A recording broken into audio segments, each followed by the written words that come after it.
labeled What'd you get as wrong? episode 308 when it's not. No, it's not. You're wrong. Wrong You got it indeed. wrong. You're This very isn't wrong, actually. episode That's like 308. dramatically wrong. You fool! That's not 1 off. That's not 2 off. It's not 3 off. Exactly. It's like 4 off. It is. What's funny Oh is my What's wrong goodness with you? someone gracious. tunes in, How it's could like, you what the do fuck this? are they talking about? You know what? None of your business. You This stream is private, damn it. You are the fool card in its reversed position. Damn it. Is that good? Reverse fool? No, that's bad. Damn it. Oh, I thought that would reverse the foolish properties. Or does Yeah. that make you double a fool? Yeah. Tell No, me. if it's in the reverse position, it means recklessness Damn it. or inconsideration. He was reckless to label it before Always checking. fucking He was so happens, man. cocksure. Hey, you know what today is, Mahler? Let me check. This isn't even a joke. This is just a fact. It is the 2nd of Saturdays. It is the something of a thing, I, but there's you been know, way more Saturdays than apparently- 2. apparently, on November 2nd, the Emu War began My god. in 1932. Hmm. Huh. Yeah. I mean, it's That's actually interesting. November 3rd over here, but for most of you guys, it's November 2nd. But that's True. yeah, that's when the Emu War began in 1932. It didn't go so well for us. 1932. That didn't pan out so well for us. The emus managed to succeed. Well, Fringy, speaking of fun Australian facts, Ooh. I watched a movie yesterday, or at least a big chunk of it before I had to come home and watch Agatha. I Aw. watched Okay. like the first half of The Rescuers Down Under. Oh Ooh. man, I watched the shit out of that movie when I was a kid. I think the 2 movies I watched the most of were The Rescuers Down Under and The Great Mouse Detective, were like 2 very commonly watched movies, and it was really cool to see. It's always funny how Rescuers that's Down the Under. case, right? Like every kid had like a couple of films that they would have watched like excessively. I watched The Lion King a lot. I watched Monsters Inc. a lot, and Ice Finding Age Nemo. 2, Robin Hood film. Nightmare Before Christmas, Incredibles, I think was my like hyper repeat. And Toy And Monsters Inc. I watched a lot of Toy Story 2 specifically. Lots of Toy Story 2. I used to watch that like Now- every night before going to bed. For each one of the kids at our house, we had like different preferences. So my brother really watched Hercules a lot. My sisters, as I've mentioned, The Lion King 2, Simba's Pride, to the point where my dad had to hide the VHS Oh, no. because they watched it so much over and over. Father, you betray me. Yeah, but we had our own little our movies that we really liked. Oh, but actually, the news that I was going before we got on this tangent today is you will really like this, Mahler. Today is the 20-year anniversary of The Lord of the Rings: The Third Age. Hey. Yeah, I it think released on PlayStation 2 and Xbox on November the 2nd, 2004, and in 3 days it will be out for GameCube. You know what's funny? A full playthrough of that is buried somewhere in the. Oh my god. Oh my god. You know, that prompted me to look up if there was any other thing that came out this day. It is 20 years since Ratchet and Clank Up Your Arsenal released. You know, what I was saying didn't Yo! matter. It's fine. Sorry, continue. No, go ahead. Up your arsenal. You want to talk about it? So far, it was suitable. It was thematically Ratchet on and point. Clanky. I mean, it is my favorite Ratchet and Clank game, so that's which is one of my favorite games just in general. stuff. I played that game like 10 times. What? I thought that was good stuff. Good stuff. Oh. It sounded like you were saying something disparaging about Ratchet and Clank, but I don't know if you've No. even played any of them. Because Nope. did you have a PlayStation 2? I did not have a That's PlayStation. that is crazy to me. That is insane to me Well, that I could I, encounter anybody who didn't have a PlayStation 2. Well, everyone had little groups, and some people only had one. And I didn't get a console until I got some GameCube stuff but the first console that I owned myself and played semi-reliably and often was an Xbox 360. I think the So- reason why it's fascinating is just because like everybody had a PlayStation 2. Everybody had one. Finding somebody who had like a GameCube or an Xbox was a bit more like, oh, that's kind of fun. I mean, I had a GameCube, didn't have an original Xbox, but everybody had a PlayStation 2.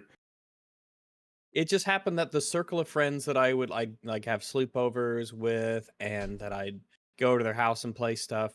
It all just kind of happened to be mostly Xboxes and GameCubes. So that's just kind of how it I mean, was. it is. I guess it is a different because I'm pretty sure Xbox has always been more popular in America than elsewhere.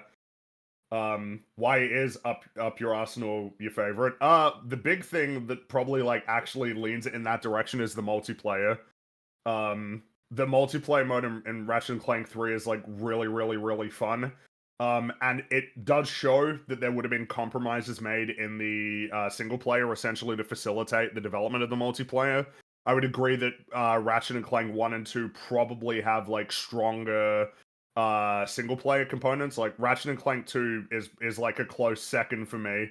But I still think that Up Your Arsenal has like a really fun single player mode that's got a lot of variety to it, lots of cool weapons, and then you add on the multiplayer on top of that, which I can't remember how many maps there were, but there was a decent number, and it was just like a really cool idea at its core. Basically, the idea was each player had a base, and the objective was to fight your way over to that base, get inside, and destroy the core. That was essentially the idea. But as you went through, you had to go through the map and unlock like different control points that would give you access to like different vehicles and NPCs that could like help you achieve that mission. So it was like a really fun sort of back and forth. It was super cool. It was really, really fun as an additional mode to have, taking advantage of all sorts of like vehicles and of course all of the weapons. So yeah, I do adore that game. Great music, great writing, like really funny jokes. Sorry, we've spent too long on me just talking about it. Oh, I thought this was deliberate. You're just desperately trying to avoid the inevitable, which is coming. It's coming. It's already on screen. Look at it. It's coming. No, No. no. No. Though, before we get into it, I do just want to say thank you to the old EFAP fans, community, however you want to call it, a fellowship of sorts, for supporting and funding those Halloween set that we did. Very, very much Yeah, appreciated. thanks very guys. much. The campaign went really, really well. I was really kind of I was curious to see how the hoodies would do. I was hoping they'd sell really well because it's a really cool hoodie, and they sold really well. And I think you guys will really enjoy getting those. I've put mine on a couple times because it's gotten a little bit chilly Getting nippy here. Just a little bit. It's still fairly. It's not that cold yet. Still kind of staying warmish, but I was just thanks very much for you guys with the patronage and the support.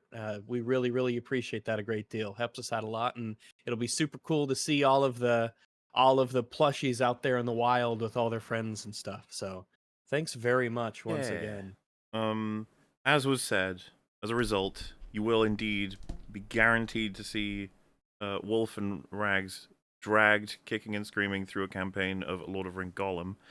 The specifics on those, I suppose, will be expressed soon enough in some way, shape, or form. And I wasn't going to speak for old Fringleton here. Do you want to say what the result is of sorts? Yeah, I mean, it's close enough. I'll play Gollum. It was No. quite close.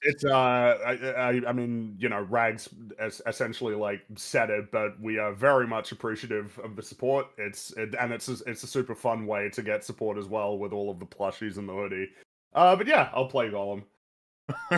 So a beautiful result. Everyone's happy. Happy Halloween, which is indeed over. Sad face. I'm hanging on to this avatar for as long as I can. Okay. Beautiful. Anyway, he's really nice, even though it's November. As is suitable for the Spooktober month, the villain didn't die at the end of it. It came back. It's still up, and we got to stake her in the heart to make sure she stays down, and that's what this stream is. Oh my god. We did, everybody. It's only gonna have one season. Episodes 1 through 5 were slain. We have 6, 7, 8, and 9 to go. And you know what? I'm gonna do one of my patented, famous. This won't take us as long because my bet is the first episode will be a breeze because nothing happens. and then the last Nope. 3 will take about as long as 3 of the first 3. So I'm betting that we're going to be shorter this time, but we still got some things to talk about.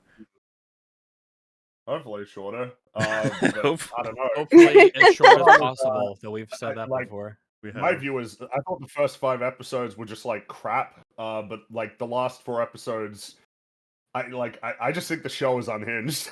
It Yeah. is. It is. I Yeah. agree. I think it's like an unhinged show.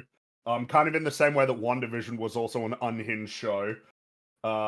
Which you'd be like, well, wait, what do you mean when you say it's unhinged? It's like, I don't know, man. It's just like when the morality just starts to go like really bizarre.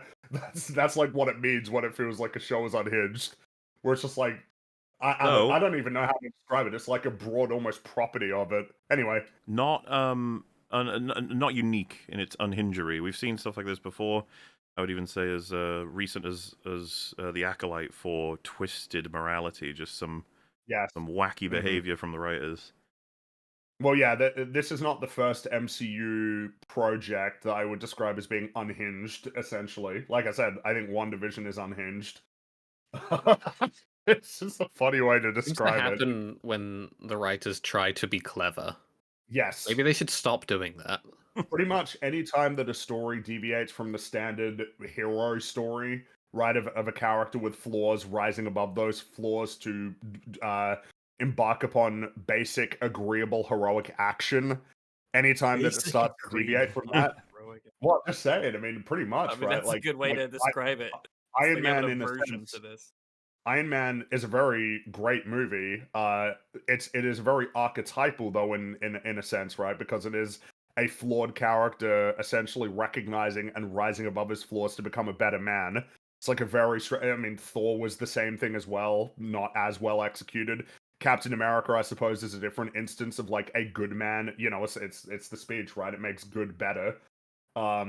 Those sorts of things, compared to like when you start to do this weird shit where you're trying to be like subversive but you're not good at writing and you haven't really thought through all of the questions that you're going to be raising, and then you just end up writing something that's like really bizarre, not aspirational, and off-putting, which And is it what doesn't this speak show to is. anything. It No, doesn't speak no. to anything about anything. Makes Well, you yeah, wonder why it even exists. What lessons do you learn from Agatha all along? The power of witchdom. All right. Power of your boozy aunt, I guess. Ooh. Yes. There are just no motivations for the characters. The plot is confusing and you cannot decide what it wants to do. And character journeys are all over the place. And yeah, I mean, the show just F's around until it just ends, basically. But it ends very smugly, like as if they've done Yeah. something really That's a clever. smug I mean, we'll get to it, but I really enjoyed the part where they were like, "Oh, see, it was this," even though you literally had no information available to you that could lead you to this conclusion. It's like that's not like a twist. Mhm. If I couldn't figure it out beforehand, then it's just fucking whatever. Like, it's like when an infant just like takes a dump and then they look at you really proud of themselves. That's this show. Oh, Like, look, I did it. It's like, yeah, you sure, But you it's sure like- did. It's You like shouldn't doing have, though. so and then dancing in like untold money while doing so, you know? That's part of what makes it almost offensive to me. The idea that Mhm. all of the fuckery that goes on in this show that leads nowhere, all I can visualize with it is just the money that went into this project, them just like dancing in its ashes, essentially. I was gonna say, Yeah, where's no, the yeah. birding come into this? Because that's definitely what well, it happened. is funny boasting about it being the cheapest Marvel show, but like that still means it's too expensive. Yeah, Too that's expensive how dog shit it looks as well. still an insane Mhm. amount of money. Yeah. Yeah, I suppose previously on, I mean, what could even be said? It's Agatha wants her powers back. She thinks she can find them on the Witch's Road. She had to get a coven in order to activate the Witch's Road, and then, to her shock, it feels weird summarizing these events now, knowing all of the reveals, I guess. But then her coven go on the Witch's Road and are gradually, I don't know, learning things about themselves and each other. And the most recent thing was Agatha sucked the powers out of the Alice girl. She's dead. And then Aubrey Plaza disappeared, and Agatha and the 2 others got thrown into the mud pool by who is now Gay Kid. Gay Kid, who is revealed to be Wiccan. Really cool name. For he that is the son of the Scarlet Witch. Wow! I'm sure he'll have a long and illustrious and beloved place in the Hall of Heroes of the Marvel Cinematic Universe. I'm sure people will Yes. and- will be seeing much more of Gay Man, oh Kid. man, that We had, reveal did psychic damage to me. we had the introduction of Mr. Shot as well. I should mention that. That was a high point. Yeah. Cinematic Was one reveal. for the books. That I really wrote that was. one down in my spell book Yes. of spells, where I He's keep still all out there my haunting. magical enchantments and occult artistry. Hey, I'm guess gonna- what? Yeah. Oh wait, no, I already did the third H thing. Fuck. I guess we have to talk about the episodes now. Okay. I wrote down that this was episode 5. It's actually episode 6. Let me fix that on my notes. Okay. Thank goodness. Boy, yeah. Episode 6 of Agatha All Along. Brought to you by Marvel Television. Episode 6 is called Familiar by Thy Side. Yeah. Okay, so first All off, right. I'd Wow. like to begin by saying, first off, this stream is not Twitch approved. All right? Twitch.tv does not approve of this stream. So, if you work for Twitch, please look away. Close your eyes and plug your ears. I don't think anybody from Twitch is going to be here. They probably hate us. With all the remember, we Probably hated do. Twitch before everyone did for different reasons. Before it was cool. So, as Mallard mentioned, the last thing that we covered many years ago in episode 5 was that Gay Kid is actually like a creepy spellcaster man, and he flung all of the ladies into the quicksand mud, and they sunk down into the ground. Scary. Probably, almost certainly killing all of them. I'm sure Guaranteed, that's yes. what will happen. Mhm. I think that his intention was to probably kill them, because he believed that when Sharon went in, she would have died unless they saved her in like the second episode, I think. So I think it's safe to say that Gay Kid's intention was to murder all 3 of these women. Honestly, dude, if Alright. it wasn't, it wouldn't really make sense. I know that sounds weird, but with how everything rolls out, if he wasn't trying to kill them, what was he trying to do? Well, when you see someone go into quicksand and they can't emerge from it, you just assume that they're dead because they need to breathe and stuff. Well, a pretty grim demise as well. Suffocating Yeah. to death.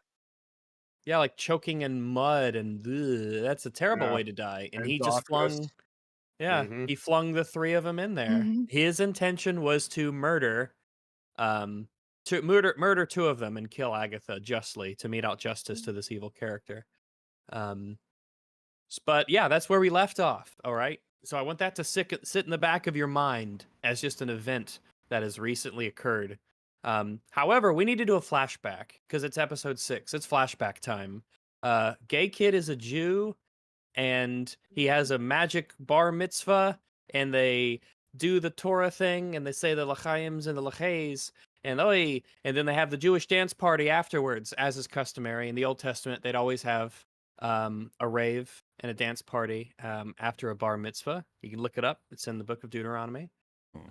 His parents are very proud of him. They're like, "Yeah, good job, Gay Kid." And he's like, "Oh, my name is William." And they're like, "Oh, isn't that cute, Gay Kid?" And at the party, at his Jewish bar mitzvah party, because he's a man, he's gone from Jewish boy to a Jewish man. He's a big, strong Jewish man now. He goes to a palm reading, which it strikes me as a kind of an odd thing to have. Yeah, it's just at set like up a at the religious party. but sure, Yeah. I guess. This occult palm reading. I don't know. Maybe some places are more chill about it than others. Dude, what's funny You know, is there's- she's like legit. She can see your future in this universe. So, Yeah, you know? I get maybe they Well, didn't know this is that. already the first coincidence. Yeah, You huge. know, of this This particular is- storyline is that he has encountered one of the witches that is eventually recruited. Yes, this is Lillian. Yeah, She is the What are the odds of divination that? witch. It is Low, I would say. astronomically low. very low. Yeah, Well, and and how it will- convenient is that It's Astronomically. Yeah. pretty important. It's going to play It's into a very whole bunch of important. events. The fact that he bumped into her. Well, I mean, you haven't summarized it just yet, but just yeah. Like, I guess we'll think, get to once we get to the reveal, we'll remind you of how insane and fortunate this coincidence is. it. Yes. So, yeah, he goes to get his palm read, and it's Lillian, the divination witch, right? And she says, "All right, I'm gonna read your palm. Give me your hand. Don't worry, I'm just borrowing it." Ha ha! It's just a little joke we like to say in Real the funny. witch square.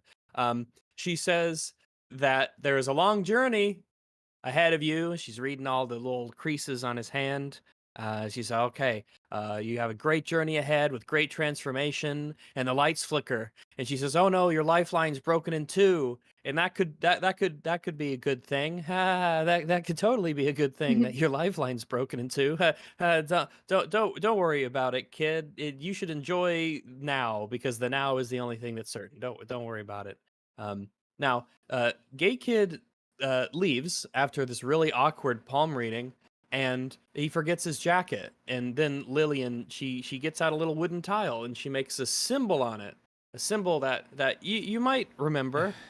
You might remember the symbol. We might have seen this symbol before. Yes. Um, Can so we we'll just do talk our- about what's happening? As in, like, Yeah. if I'm correct, just to help me out if I got this wrong, because I did only see it the one time. She sees his future and casts the hex on him, whatever the fuck it is, and then forgets that she sigil. has done that.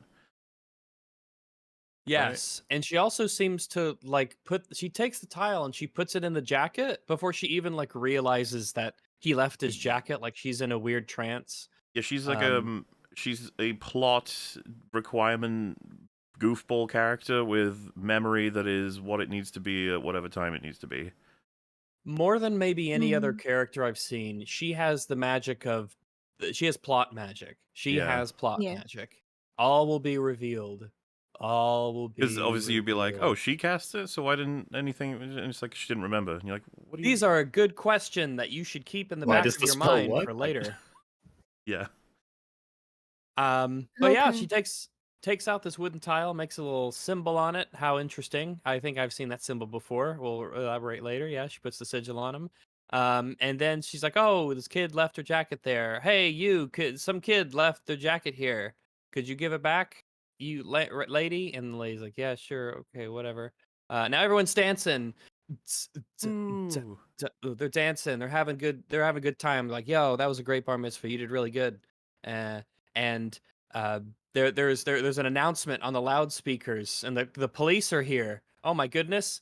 And a guy, the gay kid's dad, he's like, "Oh my gosh, guys, the anomaly in Westview, the big red wall surrounding Westview, it's doing something weird, and everybody should go home as quickly and safely as you can. The party is officially over. That bar mitzvah party was one for the books, but right now you need to leave." Okay, so Yeah. everyone leaves. Gay kid acquires his jacket off screen. That's good. That's literally the most important thing that will probably ever happen to him, oddly enough. And while they're driving home, the mother gets distracted. Well, wait. So actually, this is something. So like, what was this like the mitzvah happening like really close to the hex? Is a little confusing. It's hard to They are it's hard to in tell. somewhere Because that they're is not in Enough it. to where They're not in it, but they're close to it. they're yeah, close and I by. guess they're And getting you an can actually- emergency of it's growing in size. Is that the emergency? But no, but He this, was this is the shrinking. time when Oh, it's shrinking. at this point, right? Yeah. Because yeah, I mean, So I guess then- something was happening, there, but The like, anomaly's shrinking, and they say, "Hey guys, the anomaly's being weird. Everyone evacuate." but So like, they're why close wouldn't enough. everybody have been evacuated in the Well, first why the place? fuck would Why are they you- even there? Yeah, be anywhere evacuate near this thing. Home, I guess. Because this is Exactly. where the temple is. I mean, I Okay. guess Where is maybe home relative to this? I mean, I suppose they would have scheduled it, sure, but like, I don't know. I feel like you probably shouldn't be having this event so close to something that you don't understand that seems to be very dangerous. Yeah, because I feel like you the would emergency never want message to be says within visual range of this thing. it just says return home, Yeah. which to be honest with you, it doesn't even make sense if it was like it shouldn't it include Why what would- you wouldn't get it away say, like, basically, not right? You should return just home, get go away. Yeah. What if your home is closer to it? Like, Which it may very well be, yeah. Yeah, some people might just be like, well, it seems then to stop there. a And bar hasn't done mitzvah, anything. I guess I'll keep Like, living. why in the it." fuck you at least with a home, it's where it is, but you can move. But like a bar mitzvah, why would you choose to host it there? You fools. Host it. They've somehow made like a one-off flashback here where the geography is actually very important, Yeah. and they haven't communicated said geography. It's kind of crazy. Ugh. It is very tough to get a sense of distance when you see it in the distance because you have no idea like how high it is, how the size of it, but it's just getting smaller. They're nearby enough to where if it does anything, they feel the need to immediately evacuate everybody. So Because plot. Hmm. but again, please remember, Jewish kid, gay kid, he has obtained his jacket off screen. This is insanely important that he has got his jacket back. There was a question of Okay, where's Doctor this is- Strange. We don't ask those questions. You're not allowed to have him. He's not allowed, so he's away. He's dealing with Wanda now. Technically not, but still he's not allowed to be here. No Doctor Strange. So, yeah, gay kid and his mom and dad, they're driving home, right, evacuating, and they get distracted by the anomaly getting slightly smaller, and then that causes them to get into a car accident. How many times And they does this have happen in the MCU where like a car accident happens because they do like the one thing that you don't do when you're 306 driving, times which is maybe. because in She-Hulk, I mean, I know that the ship dropped down, but they weren't looking at the road, right? That happened in that as well. It's like the rider's convenient. Just have them like not look at the road, even though that's like what you're supposed to do when you're driving a car. Well, so It's- specifically this one is he drifts onto the wrong side, right?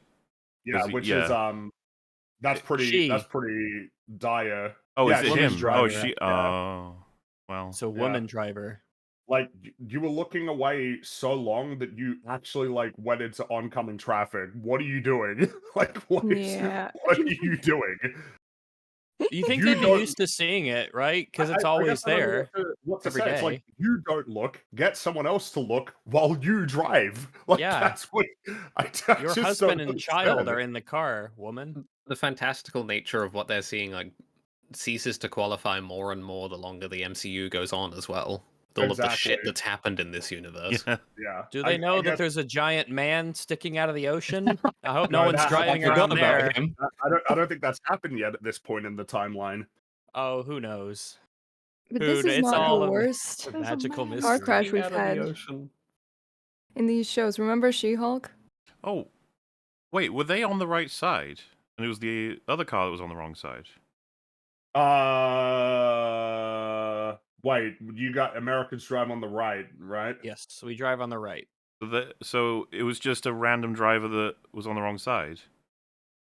It was yeah, Maybe they were Agatha. also looking, Wait, and they no. drifted onto the wrong side. What? Yeah, Wait. Wait, hold on. What? See, because they were on the That's right. Mr. Sharts. Yeah.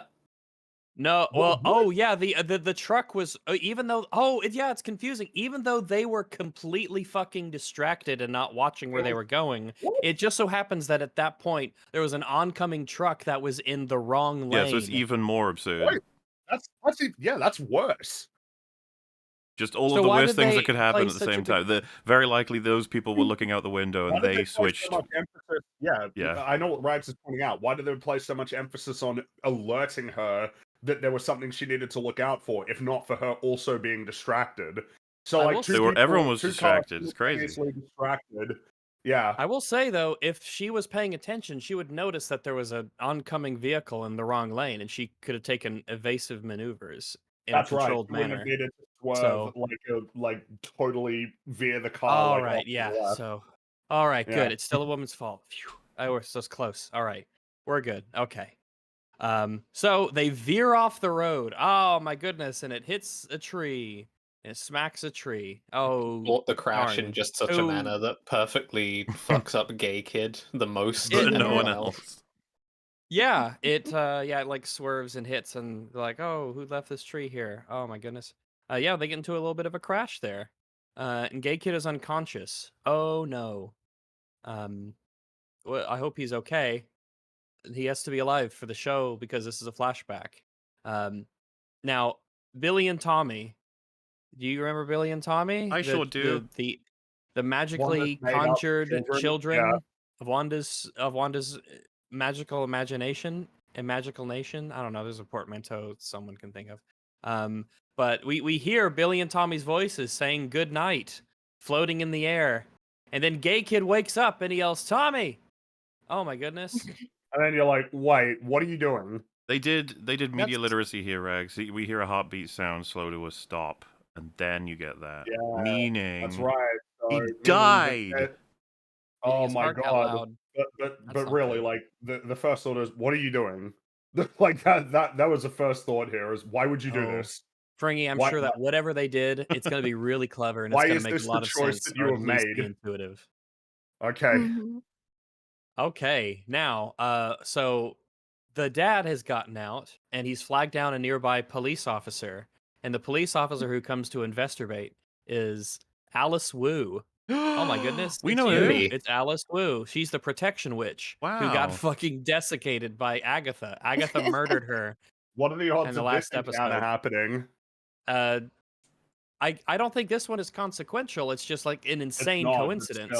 Still, It's an a insane ridiculous coincidence. Also, coincidence. But yeah, it was So at this point coincidences. that it's like, why are you doing this? I don't gain anything. No, the story doesn't gain anything. I don't gain Yeah. anything. What's the point of this? It's like, yeah, but you know her. She's gonna come up later. And you're like, okay, all right, thank you. Now, inside the ambulance, Gay Kid's in there. Doesn't seem to know who he is. And back at the hospital, the parents come into the room, and oh my gosh, Gay Kid can hear their thoughts. That's a strange thing to happen Wow. after you get into a car accident. I wish that happened to me when I got in a car accident. Or no, actually, maybe Probably I don't. not, probably I don't not, know. yeah. Probably not. If I could No. turn it on and off, no, actually, it's immoral because people's thoughts are like private, and you shouldn't like listen, like knowing fully. We can get into a discussion later on morality of mind reading. I'm sure it'll come up in a super Hmm. chat or something, and we'll talk all about it. But we have our own moral conundrums to deal with in these episodes that will far overshadow anything related to mind control or mind reading. So yeah, he's got amnesia, and the doctors say there's no permanent damage. They say Gay Kid's brain's okay, but he's got amnesia, and they're hoping that he'll get better over time and that his memories will return. And his parents, they take him back home, and Gay Kid doesn't really remember the house. He's looking at photographs and even his own reflection, and the dog barks at him. Because dogs can sense when things aren't quite right. It's the movie rule. It's the rule of movies. No, Rex. They And said this- evil, Well, and that's what he is. He's Um, evil. He's gonna get him. but yeah, the dog for whatever reason doesn't recognize them or acts like it doesn't recognize them because dogs can sense these things. It's true. We can. And he keeps hearing his parents' thoughts, and it kind of freaks him out a bit. His parents are like, "Oh my goodness, I hope he gets okay. What if he never does get better? Oh, maybe he should go to his room." Like, he can clearly hear their thoughts. Their thoughts are even in their voices, and it's the things that match their expressions, and it's the things that like he can read their thoughts, but it still freaks him out a bit. well, and I don't know. instead of generic storytelling, the thoughts aren't incoherent or like they're Partial. it's all well, it's just narration, Yeah. clean narration. It's not like broken sentences or even I'm pretty sure some people don't even think in like sentences. It's Some like people think images, like a full of movie or imagery, yeah. images. Well, yeah, Sometimes like- interspersed even. Two different sentences getting locked into each other because you're just switching between what you're thinking about and stuff. But you'll have it as blatant as the dad. It like zooms into the dad and he's like, "Will he be okay?" Like, yeah, I got that. All right, that's what he's thinking about. His It's not father, like after the car not crash, like is thinking, "Will he be okay?" It's not a huge Yeah. complaint. It's just like it's boring. It's Yeah. not interesting. It's There's just Yes. a narrative. 1001 Opportunity they didn't interesting take. ways of expressing this sort of concept, and they're just not remotely interested, which No. I guess tracks. Also, where are these parents for the rest of the show? I wonder. You see them I will- one more time. Given the storytelling objectives that they appear have, then. these parents are going to be very inconvenient to them as the story goes on. They will Yep. probably be Yeah. forgotten when they can't be. And because all yeah, of the because they seem to be suffering very that they good will- parents. Well, it's just all of their suffering and all of their feelings will be irrelevant, right? They'll be irrelevant in the face of Wanda, basically, once they decide to bring her back. As as they have a very tough time. Obviously, they seem to be very good parents. They love him. They Yeah. support him. They're okay with him being gay and Jewish. They are fine. I guess they are too. So that kind of tracks. But they're very helpful. They're nice. They're obviously going through a very stressful situation. Their son has basically been factory reset. So their son has essentially died, and a new person has taken his place. Well, and of It course, has to be bearing in very mind, like, emotionally traumatic. you know, I wonder how much they blame themselves, even though it's Wanda's fault because she If only created I'd pay attention to the that. road. If only I was You know, watching what I was it feels doing. like that's something that needs to be noted. Like, yeah, these guys were really incompetent with their driving, but like they wouldn't have even been in that situation if Wanda didn't do what she did. Well, Wanda was Or just if they trying to find inverted- her kids, man. Can you lay off? Jeez, that's all she was doing. Yeah. No, well, wait, but why didn't she? So basically, like, are we to conclude that if him before he died hadn't encountered Lillian, that like Wanda would have actually like been in a position to discover that he existed in like her world, and instead of going to all of, because remember, this would be before Multiverse of Madness. Yeah. What's happening right now is before Multiverse of Madness. So like while she was around looking, like her son's spirit was actually like present in her own universe, but she wasn't So- able to figure it out. I was gonna ask if you guys even knew the answer to this, or if it's just up in the air. But like, what mechanics caused the souls of the sons to do this, or whatever they even? What are they? I don't think know that that this there is is underneath any the- reason Does the to MCU have souls? This Well, the is- thing is, well, are they yeah, souls, yeah. or are People they who- they made writers up? don't. So So the thing is, you got to remember that there's a lot of competing, so because souls do exist, the Soul Stone, but Yep. also you have like Right. multiple versions of the afterlife also exist. So it's like there are Yep, you have multiple. Wakanda But then- afterlife, Egyptian afterlife. You have If- whatever happens afterlife-wise in this. It's if we all consider a them mess. souls, that means that Wanda can just manifest We do new consider the souls. Jews have souls. Yeah, yes. pretty much. That's Like, pretty well, crazy. Again, it's dealing with a problem that we had right the whole time watching WandaVision and Multiverse of Madness. Is like, yeah, but they're not real. They're made up. They're like fictional. They're not like real. They are entities. illusions. Mm-mm. But like it's as if the writers were like, wait, what are you talking about? They were real. Like as if they didn't even realize that that was something that they needed to get past as in terms of explaining it to the audience. You know, I This don't is like, think- oh, well, underneath. yeah, they are real. And when the hex disappears, the souls just go into the ether and float around until they can find dead bodies that they can take Yeah. over. Like what is that? Like what are you doing? MCU writers don't watch their own stuff and shows not and at all. movies. Or each other's. No. Yeah. Or their own is what you're saying. Like they No, not their own. Like It's MCU's, I think. I mean, the reality is that the answer is a lot simpler, which is that Marvel wants to have the kids as their like superhero identities. They want them in the MCU, but the problem is that it's like, how do you do that, right? Because the only way that you can do that is that Wanda actually has children, but they have to grow up, right? Like, and however long that's going to take for them to get to the age that they are, like teenagers. Or you can do some crazy, like, supernatural shit to essentially fast track that. well But then you start to run into what they've created here, which is very bizarre. in I guess 2 episodes. Yeah, we'll get another blatant example, and we can probably discuss the mechanics at that point further of whether or not what are they up to, basically. Because I feel like the second one is worse. I'm not sure. It's hard to say. They're both pretty bad. The ways that the soul, whatever they are transferred. So Well, yeah, It's I mean, so- I guess it's because this episode essentially presents it almost like blurry, but essentially they confirm it right at the end. Like the original guy, he's dead. He's dead. This is not like a sort of amalgamation or like a weird sort of continuation of that person's existence. This is Billy.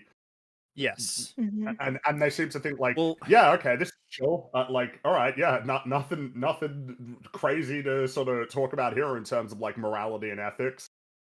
is he No. though? Because he doesn't really behave like the character from WandaVision grown up, you know. No. Well, I mean, it's something to bear in mind as a bit of a problem. Is like, well, first of all, like the original versions of the kids, they were only alive for like a few days, right? Like they Yeah. weren't Mhm. Like they didn't actually have lives. Like they were made up essentially. Yeah, So it was like, all made up. It was not what does it real. even They were mean not for them real. to be essentially a discernible real like entity when they aren't? Like they're not. Mhm. They're not. But the thing is they make it pretty explicit. Like Agatha basically says that's what's happened.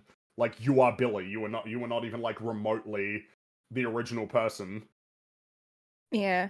It's weird because in One Division, they're basically like plushies, the comfort plushies that Wanda has created for herself to like, play Well, they house, I can't be guess. real people. They can't be because No, they haven't actually led real lives.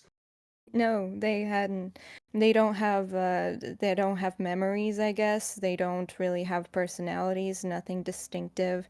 And it's weird when, you know, he gets transformed into this boy's body.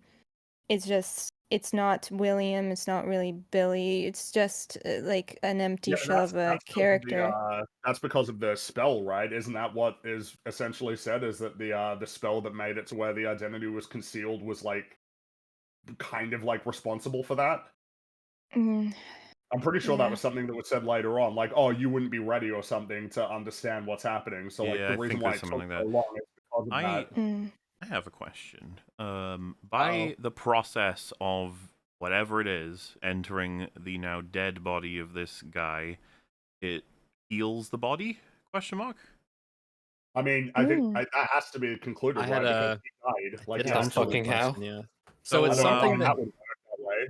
So that just comes across to me, and until they tell me otherwise, which they're pretty much not gonna, is you come along and you're like, I'll have that. I can fix it with magic, and then I'll put my thing in there. It's like, oh, I can fix it, but you don't get to keep it. yeah, It's mine now. mine now that I fixed it. It's just like, Because if you Well, want to claiming do some ownership over your house this is after. a bit of an awkward problem. The MCU has like resurrection, like that's the MCU has that in various forms.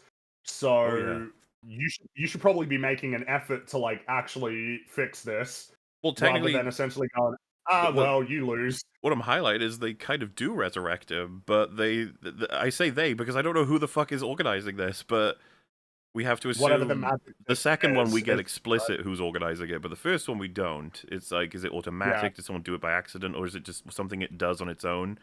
But yeah, finds a body recently deceased, heals it up, and takes control, which is so like, I'm sorry, what the fuck? Yeah, I think something because we're jumping ahead. It's essentially I think the conclusion of the writers is but he's dead, so it's all good, right? Like that's Well, that's essentially. I don't their think you view. need to Like, jump ahead to say that. Well, that's with what we got so far, right? Oh, it's just because If- they try if to they briefly sort of try to address it, but that seems to be the attitude of the writers is well he's dead, so He's there's out, no so it doesn't problem matter. here. Even though Right? the And obvious unethical, or rather ethical, clean way to do it is just you fucking apparate a body, you create one. yeah, like why does so he just completely loses a chance at life essentially through it's Wanda's fault basically anyway.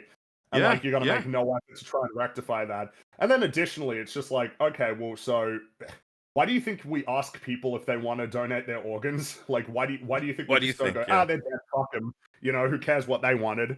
Like, that's just not the attitude that we have in anything in life. Of like, oh well, they're dead. Who cares? Like, who cares what they wanted? Who cares whatever it was that they wanted to happen after they died? It's like that's just not how it works. Oh. Like, bear in mind the situation for the parents here, right? Their actual son has died.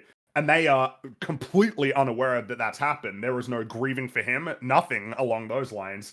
They are completely clueless as to what happened to their actual son. That's the situation that they're going to persist in forever, basically. Yeah. Isn't that fucked? Like, They might. Well, there's a line actually that he gives to his boyfriend later that we can discuss when we get there about. Or we can just say now he says that he pretended to get better so that his parents would be to make them feel better so they wouldn't be under such stress and everything. But like he's not really him. There's like a secret version of him that he only tells like his boyfriend about. How do you That- even do that, by the way? How do you pretend get to be better? someone you have never I don't know, man. experienced You in have any way absolutely no whatsoever? memories. The Yeah, files are in the exactly. brain. He can access them whenever he wants. That's how it works. Okay. No, they can't. No, he Uh. can't. I'm pretty sure they were explicit that he can't remember anything because, of Yeah. course, he can't. 'Cause He he's got not it the from same all the person. pictures. He picked up all the pictures and then he was like, "There you go." I That's got pretty it. funny because that means whatever whatever, what's the kid called? Billy did to him, like altered his brain chemistry such that wherever the memories were stored just got wiped, I guess. The Someone way mentioned, I guess is this not like what happens at the end of X-Men 3? If for those who don't remember, Charles takes the body of the old dude who's like brain dead, I think. But the thing is, the body actually is fully functional, I think, in that, but the brain is like dead and gone. Like I think they make that explicit, probably for this reason.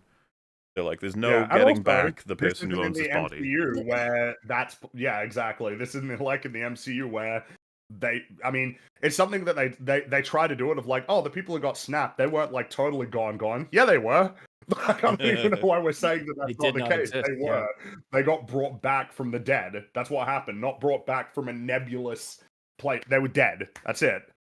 Like it's just something that, and it's going to be the same with Wanda, right? Whatever justification they get to bring her back, or any number of characters that it's decide to bring back in the X-Men films.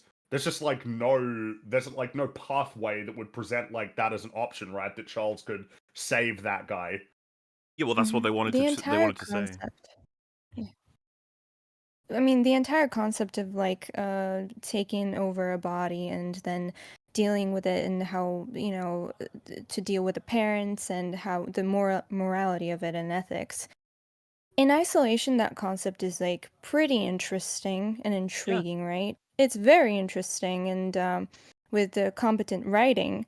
But the problem arises when the show itself and the writers themselves don't understand how effed up it is as a concept, and they just expect you to be okay with everything that is going on. They're just not self-aware at all. Well, If the script was self-aware about it and treated it carefully, and, you know, it's just a terrible thing that happened, and let's have characters go through this very objectively terrible thing for everyone, and have, yeah, it, it's kind of yeah. funny in a way, right? Because it's like, you know, it's like how little understanding do you have to have made this mistake? It's like, well, Patty Jenkins made it quite publicly. Oh yeah, you're right. Yeah. And she Well- had to quote tweet someone saying, "This is the explanation for how I didn't portray rape. Trust me." It's actually a meta reference to Oof, terrible. the Well, idea of it having was- a magic system where bodies essentially have like a soul socket, and if something happens to the body and damages it such that a soul can't inhabit it, that you have the soul leave it, and now you have a body that's not functional, but it's busted and it has to be like fixed again before you can put a soul in. Like that's one thing, but nothing happens between those two things here. He's dead, and then a soul comes in, but the body's still broken. It can't harbor a soul anymore. Exactly. It's And so if they it's fix you have it, to do like, something what to makes the them body think- to fix it yeah. first. if they fix it, what makes them think they own that body? How's that work? Yeah. And well, why if would the that be the rules are case? What if you could talk to the original guy? Do you think that he'd be okay with this? I would wager No. that the answer would be no. I imagine that the case for most people would be nah, bro. Like, no, thank you. Don't like that one You- bit. You need to make a system where, like, oh well, once the soul leaves, it can't get back into the body. Like once it's out, it can't get back in, or it leaves the body. It's no longer on this plane. They and you don't, can't get but to they it wouldn't want to again. But they commit don't to a do. rule like that No, because that no, they would wouldn't, lock no. off their options in the future. Yeah. Because now I'm starting to wonder if this is going to be how it happens with Wanda or something, that she actually died, but then I don't know, her soul Takes the body floats of into the alt multiverse, Wanda. and then another Wanda Mm. who died, and then it'll be like, yeah, all good. Yeah, now she's yet back. another way back into the Oof. real world. Yeah. Pretty Oh, much. 78 That's methods. that's yeah. the thing, right? All of the conversation about the morality of it, ultimately, all of these were. I wouldn't even say of secondary importance to the writers. What they wanted didn't even was a think way to about it. fast track getting this character. That's what they wanted. They wanted to fast track getting Billy so that he could be Wiccan. That's what they wanted. And this was the Mhm. fastest way that they could do it. The fastest, easiest way. And then they were like, well, yeah, but it's all good because he died. So it's all good. Shut up. Don't think about it. There were easier ways to So- get him a It's- body, less ethically it's- destructive ways. No, I know. It's weird. It is really weird. Yeah, there's you literally are basically for this show. Like I brought this up in our first discussion of the show. You are essentially given carte blanche, free reign, blank check, to make whatever kind of a crazy, kooky, wacky magic system that you want. There are no rules. Go for it. Do whatever. and they don't use that opportunity to explain any of this stuff in any coherent way. They had the opportunity. It was definitely not taken. What an absolute and total waste of what you were essentially given, the kind of gift you were given to have all this money, this time, actors, talent, everything like that, and you just didn't do anything with a magic system.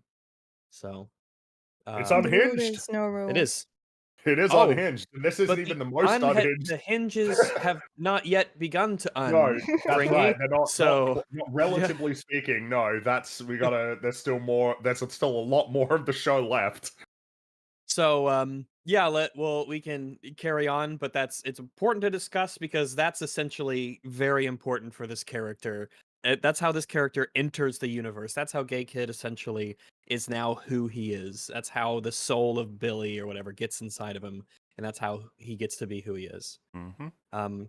So 3 years later, we cut to 3 years later. Wow. He looks just the same, which is odd for a boy his age. Gay Even Kid. his eyeliner or eye pencil. Yeah, he's And extra polish. gay. His gay levels have increased. Oh yeah, this is the gay Now his scene. Yay. eyeliner. Yeah, this is the gay Oh boy. scene. Gay Kid is in the car with his gay lover. Boyf. And That guy's name's Boyf. Boyf. Boyf. That's Yeah. right, Boyf. He's with Boyf. Gay Kid is with Boyf, and he still got that tile with him, that weird tile in his jacket. He just kept it because. All right. Lucky. Yeah, I guess it was a thing that he kept. And anyway, Gay Kid and Boyf, they kiss and they talk about, oh my goodness, aren't we so much in love? And he hears the thoughts of Boyf saying, he's kind of reading his thoughts. I think it just kind of happens automatically. That he hears the thoughts of Boyf saying, oh, I wish I could say that I love him. And Gay Kid's like, yeah, I love you too. And I want to tell you something. I want to tell you that there's another guy who died in the accident 3 years ago, and he's not me. He came back as something different, something else, something more. I'm not William Kaplan. I'm just a different person. And I've just pretended to recover so that my parents didn't worry. And I want you, Boyf, to know the real me. Which is And just Boyf like is oh. Well, Sure. all right. Anyway. have you Quite the checked bombshell. into Moving on. the psychiatric, sort of stuff? Which is not the way to explain the concept of what all of my memories were erased in the crash. I like this body got reset as a new person. I have no memory. He even says I have no memory of anything that happened before the crash. His existence essentially begun when he woke up from the crash. He didn't know his parents, didn't know his room. The dog didn't recognize him, which means something's wrong with him. And it's a weird way to sort of explain that as a concept. The dog probably hasn't chilled out since then, right? Is No, the dog just probably being like, hey, there's something wrong with you? I don't know, for yeah. 3 years. The dog has been Whoa, concocting different shit. ways to translate to the parents what's happened. Yeah. Well, I don't Drawing know. Maybe pictures Gay and Kid is little symbols with maybe cereal. Gay Kid's been He cool needs and the chill. machine Maybe that, they got an understanding. that Rick made for Morty's dog so that he could, explain himself. Your son is not This your actually, this reminds me of the there's this meme someone shared about the Parent Trap, where from the dog's perspective, it's actually a horror movie because one day one day your beloved owner girl, she goes off to camp, and then some skinwalker returns that looks like her and sounds like her, but it's not her. It's something's wrong. It's not her, and it tries to pretend to be her. Where did the real one go? What's going on? Where is she? What's wrong with her? So, similar concept maybe. The Gay Kid brings Boyf back to his room, which now is completely different than what it was 3 years ago. It's really weird and it's really gay, and it's got a bunch of whole magic stuff. It's got a whole bunch of like weird posters about. It's got the Lorna Wu poster and all the gay stuff, and it's got witch things and figurines. It's definitely very, very different room. So he says that he has a dossier and that he's been thinking about what happened about the crash. And he said the crash happened when the anomaly was collapsing. And he opens up a laptop and there's a video of Jen Whoa! giving a candle mask tutorial. You know here? Yeah. it doesn't have anything to do with anything. It just establishes that leader he knows lady. about Jen, That's which what we they call world established earlier. building. Actually, I think the world building is bad because I specifically noted that Jen's account does not have a profile picture. It's just a J, like the default Google account. And Jen Mm. would absolutely have a profile picture for her business and the things that she's doing. But yeah, Jen does not have a profile picture. Legitimately Wow. strange. Oh. That's bizarre. That is Actually odd. bizarre. One of the least believable things in this entire show. She's also retarded. She Yeah. called her video. Yeah, I mean, Well, I it's know so it's a the video, boomers it's on knew what that YouTube. was. Well, it's not YouTube. It's like MCU tube. YouTube. It's Yeah, the fake VideoTube. one. What's interesting, they say specifically Reddit and TikTok in this episode, but they do not say YouTube or I use guess they weren't YouTube. allowed to So talk about YouTube. Yeah. I guess, but they were allowed to talk about the other ones. So, yep, Reddit mentioned mega cringe. So yeah, he says that Gay Kid says that he's looking at footage of the wall around Westview, and he said that he saw a symbol on the wall of the anomaly, and he says that it's a rune. And he said that he found a guy on Reddit who used to live there in Westview, and he'll meet him tomorrow. This is Everyone the watching. Twilight scene. I want everyone who's watching this, don't meet random strangers you found on Reddit. Don't do it. Yes. Can you imagine being his boyfriend right now? Like, you're thinking of saying, I love you, and then the very next breath, this is what you're being subject to. By the I'm way, actually I'm a different person. person, Yeah, and I'm a different here's my person. conspiracy theory. Wouldn't mind as well. They're definitely not Also, I'm using into witchcraft. YouTube because I don't know what the fuck is going on here. If you pay attention, the video's playing, and then it pauses while they talk about what they've seen, and then he says, "Hey, look at this," and does some zoom in hand shit while not pressing any buttons. But the bar actually moves forward as though the bar represents actions you can take on the video or something. It's the weirdest shit because the play pause doesn't change the whole time. I don't know. Whoever designed this has no idea what YouTube is. They've just seen Which is pictures. Bizarre, yeah. You'd think that someone who does this kind of work for a living would be familiar with things like YouTube and know how it functions. No, only Twitter. They were like, "Oh well, the red bar it moves whenever things are happening," and so when he's like pausing in hands, the bar starts moving, which is like, no, that's not how it works. And that you have They to could have make just had it on a video player. I downloaded this video from a secret website on the internet, and then he just plays it. Don't you and think then they we have just one watch nerd, him just watch one it. nerd who watches YouTube on their team? Yeah. Looking, Well, how do you make a show like this without having an army, a legion of nerds to make sure that all the technical wizardry happens? It always surprises me, but I guess that's the way it should work. It will always surprise me how much boomerish shit is in control of by, or rather the other way around. How much newer kid shit is in control of by boomers who have no idea what the fuck's going on. Or who Mhm. write young characters to be really, like not young. Like, here's what the kids would really be saying. I know the kid lingo. I'll write the kid words, is what they say. Yeah. And then the Someone result is just an also- offensive stereotype. Someone Are there any nerds you, that don't use wrote it. YouTube? Must be one or two. Someone wrote it in the comments, and it makes so much sense. Why would this guy be using light mode? Yeah, Because that he's is gay. crazy. It's so bare. 'Cause Look he's at gay. it. There's no recommendations. Like it's like a new video hosting site that Avoid. also Man, allows you to pause it in hands, whatever you want. Bright, Without like pressing it anything. it really hurts your eyes. Like after a long time, I can't take it. Like, Well, yeah. I mean, see. how long did it take Yeah, us? Hey, turn on Rags? Discord light 10 mode. 10 or 15 episodes of EFAP, and then we went to dark mode. We couldn't take it anymore. Fans couldn't take it. Dark mode EFAP was Especially way better. considering Yes, he's it such an does. emo. Yeah. But not on YouTube.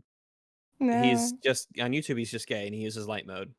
If you're gay, you use light mode. So there, let it be. So let it be written. So let it be done.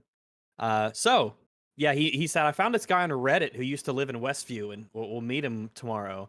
And of course, they meet him in this dark, dank, wet, secluded parking garage. There's a lot of really bad life decisions being made here. But it's funny, Rags. Funny. Okay, well, I mean, that excuses everything, really, when you Oh. think about it. Yes, it does. But yeah, they see this guy in the parking garage, and he's got like he looks all super sus, and he covers the camera up in tape, and he's looking around, and but they're somehow still able to sneak up like on him, even though he's supposed to be like, oh my why is he goodness, they're watching standing in me, like the open? Wouldn't he be against a wall or a pillar? Why is he like? Because he's just weird and don't think about it. Anyway, this is Bonerific69. That's his Reddit username. God damn. Yeah. What Uh-huh. the fuck? Yep, his name is Bonerific69. It's worse than people think. It's not just a shit boner joke. It is a doubling down of an even shittier joke than you can imagine. Yep, because it's Bohner. Bonerific. Ralph Oh, Boner. it's Ralph. Ralph Yeah. Boner. Remember when you thought it was Quicksilver and then it was fucking not? Here he is again. Yep. Yeah. And he's really, really worried. He's really, really worried about people finding him and going on to him. But he calls himself Bonerific69, and he gives people his real name on the. He's very inconsistently paranoid. He's no Dale Gribble. He's not even wearing like sunglasses or something. He's just right? not. To, like, It's really kind of conceal his sad. face. He's just not actually allowed to be a character. He's only a series of. He has like Which is- things that have happened to him, but they're only to be turned into jokes. Well, I found Yes. it kind of odd as the scene plays out, and he talks about himself because he talks about things that are like plainly horrible, Yeah. but then like it will just be a joke every now and then about how he's a loser, and it's like, sorry, can we put more attention on the fact that he completely lost autonomy over his like It's mind funny, and body? funny. Yo, he was special. He suffered yeah, exceedingly so- compared to even all of the suffering that the inhabitants of Westview had. He was particularly. He also suffered in the meta.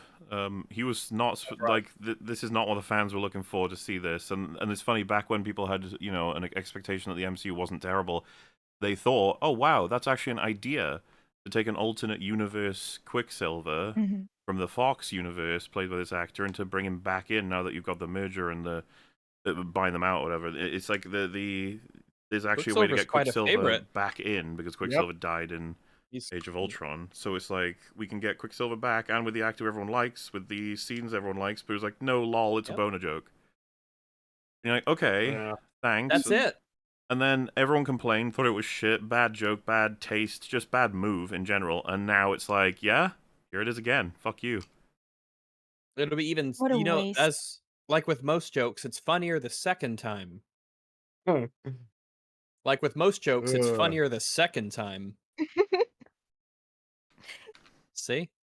All right. Yeah, Randall, he says, call him Ralph. No, Randall. Randall is super paranoid about them wearing like wires and nearby cars and lights and everything. He's a very inconsistently written paranoid person, which I don't appreciate.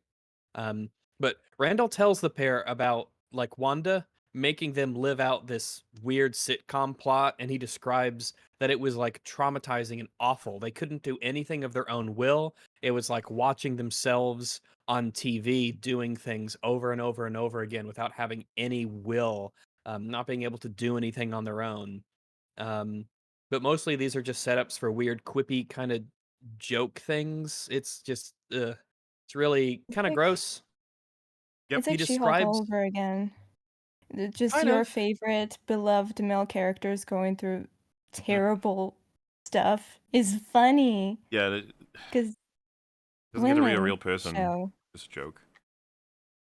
Yeah. It's also strangely quick and brief. He just says, yeah, he describes his suffering in fairly concise detail, and then that's kind of it. He doesn't really have anything to say, anything to add, any elaborations or theories or anything like that. And now, Gay Kid hears his thoughts at this point. Conveniently, he hears thoughts conveniently. And the thoughts that this guy is having is, don't ask about Agatha Harkness. Don't ask about Agatha Harkness, over and over and over in his head. So Gay Kid asks him about Agatha Harkness. And Randall says, oh, she's an ancient witch, and she will F your shit up. She'll F you up. She's really bad. Randall said he didn't just suffer like the rest of everyone. He got a really bad deal because Agatha hijacked his life, and she called him her husband, but he was her puppet, and he's the one who who did all the bad things, like hold someone hostage and poison a dog. I think that's references to the things he did Yeah, in it's pretty rough. WandaVision. Yeah, he was specifically made to do evil deeds that she needed being done for WandaVision.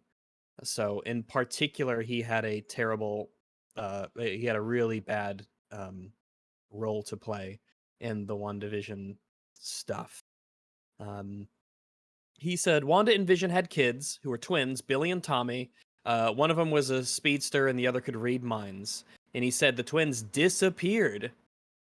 Which I don't know why he said it like that. It would just be like, well, yeah, I mean, they're course. gone because they're made up. yeah, They just weren't like all of the real. other elements of the illusion, they disappeared when the spell stopped. But he says that Agatha is still in Westview under some kind of a spell, acting like a pretty normal-ish resident. And she's weird, like a weird resident, but like a normal weird resident. You know, like, oh, there's Agatha. She's kind of weird. But yeah, this is just information he has. This is not information he shared to anyone else, not the authorities, not to Sword or Shield or Mace or Morningstar or whatever groups that they have these days.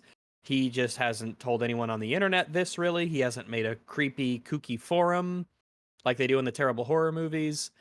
I don't know. This stuff seems to be very important to his personal life, to the point where he brings out these like charms and makes incantations, and he has like a weird fetish on his head. Well, like a fetish, like a classical, not like a sexual fetish, but like a bones he's got sewn into his hat, to keep like magic powers and stuff away from him, and he's really paranoid. But he doesn't seem to have actually done anything with all this information in all this time. He's just ruined. He's just he's a ruined gaunt, nobody like, character. disheveled and terrified and paranoid, and describes all the horrors he had to do, and it's all supposed to be played for laughs, and then he leaves. He even cries. Yeah, trauma. I just don't He like. is, like, It's he's one of those things where you're just legitimately like, why are you how doing much of a this? loser he is. Why are you so mean spirited? Like, what the fuck? Yeah, the guy really suffered. The guy suffered a lot. He was forced against his will to do not just somebody else's sitcom, but like evil deeds that he didn't want to do. And he was Yeah. powerless to stop it. And Agatha's at fault for that. And the show has more sympathy for Agatha, who was, like Yes, you it said, does. actually responsible Yes. for it, and much more wrongdoing, much more than even Ralph here could like perpetrate in the brief horrible time that he spent under her thrall. This show likes Agatha a whole bunch. This Yes, show it does. loves Agatha, and it Thinks wants us Agatha to. is really, really cool. Now, after this conversation, gay kid returns home, and we have our investigation montage that I'm not even gonna begin to describe. I guess I have to begin to describe it a little bit. He does the movie thing and the show thing where he goes on the internet and he types in this and he types stuff in, and then Lorna Woo's Witches Road song is playing in the background. What an insane coincidence that's happening, because that's supposed to be like the lyrics of that song are supposed to be like that's something that spurs him to do stuff, and he connects all the dots, and he does internet research, and he finds an old photograph of Agatha Harkness on the internet that's been uploaded onto the internet. It's like an old-timey photo, and he discovers that Agatha Harkness is like some Count Saint Germain kind of character who just keeps like reappearing throughout history. Yeah, He this sees is her true. photo like, oh, Witches are real, but they just haven't really come up in all the other films. No. Scarlet Witch is well, like an anomaly humanity that they apparently hasn't discovered this. This is what I'm saying, is like they converted Scarlet Witch into a witch because this is all retcon nonsense. Mm-hmm. You would think that the way that witches behave, especially once we get our big flashback later, and the witches should just be common knowledge that that's a thing. Yeah. Do you remember the it was the traumatic event and the explosion and the experimentation that gave Scarlet Witch, and remember this all happened in WandaVision. It was like, nah, it turns out, what did they describe it as? That she did a, do you remember this, Fringy? It was like they recontextualize an event that was already in stone. They say she did a time hex or something on a bomb. Remember that? I It's the Stark bombs The about to Stark go one off, yeah, that and landed in her house. they She say didn't she know cast that a she did time it. hex because she's Oh a witch. yeah, Yeah, yeah, she It was yeah, such yeah, a didn't like, know right. she shut did the it. fuck up. It's Stop just like, no, stealing that's shit. not what happened. Yeah, that's not what happened. Yeah, probability hex, even worse than time hex. Dude, it's actually like Age of Ultron is a bad movie, but like the story that they tell about, you know, how they survived and, you know, we waited for like 2 days for Tony Stark to kill us. Staring But at then you're Tony, like, yeah. no, it's because she cast a spell that made it so that it didn't blow up. By Well, you see, accident. She didn't even know. There was a time in the MCU where even the bad ones had really good stuff in them. Yeah. Occasionally, yeah. We're And have, like, a we're scene past where- that. Yeah. Now We it's don't do all that anymore. bad. Now it's all terrible. It's terrible all the way RNG down. hex. So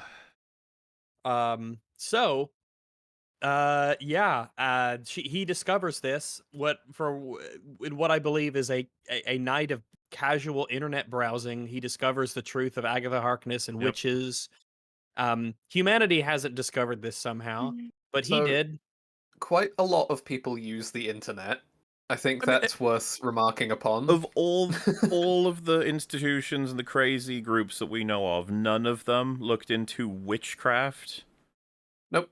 Really? Especially after Wanda. Well, Really? And apparently you can find it out if you just Google Agatha Harkness Well, Ancient Witch. And we're gonna find out you don't need to have a special bloodline training experience or anything at all. You can do analog magic as well. I say that we've already established that in the other episode, sorry. So Yes, yeah. because Jen is using it because she's So, bound. yeah, well, it's just magic that's done through having the right ingredients. Bam, boom, boom. You can do whatever you want. So the idea that which is fine if that's how you want to set it up. It's But just like the how world can't casually and accommodate quickly this. you can- Well, yeah, It's that's too the late. thing. If you want to make that as a system for your world, super cool, totally fine with that. You have to account for the world understanding that this is a thing.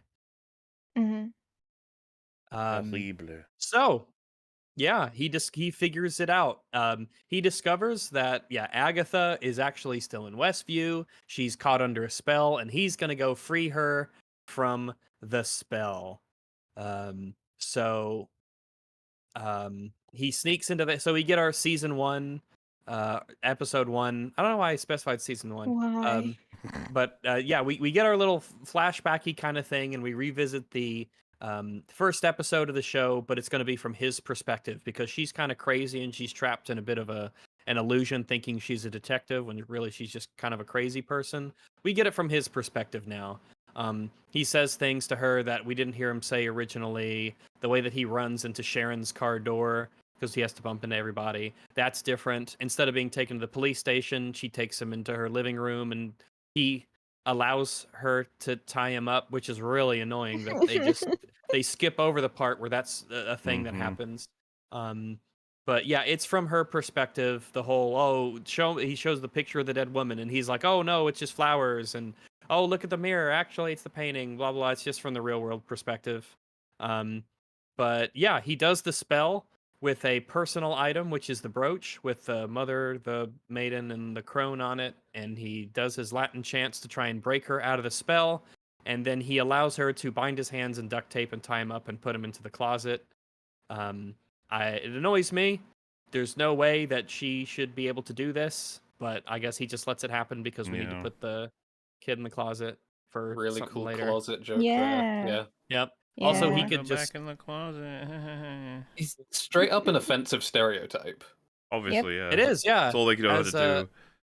Oh yeah, if I was gay, then I would be really, really upset with their depiction of gay characters. Stop making us into terrible, awful, morally bankrupt losers who suck. Well, and also just please. expressed I'd in really some of the most appreciate that. obvious and stereotypical way. Like, I have a boyfriend. You're like, Yeah, okay, my that's ears great. pierced. I wear eyeliner. I And drive a then- Subaru. The scene of he is with his boyfriend and they talk about how much they love each other. It's like, are you kidding? Come on, like, Mhm. please. It's so gay. Get I a- love how that give them boyfriend is character, so please. significant. He exists so to be riffed significant. on for gay jokes. How gay he is. A gay- So A gay person isn't just like they're That's the the whole gayness thing. isn't That's a it. thing that's like, it barely comes up. It's like a class you Really? pick in a video game. I will Yeah. choose gay. Warrior, mage, rogue, gay. This You is know, your we have that life. very, You get the very gay important weapon. scene in that one episode at the beginning where, Boyf calls.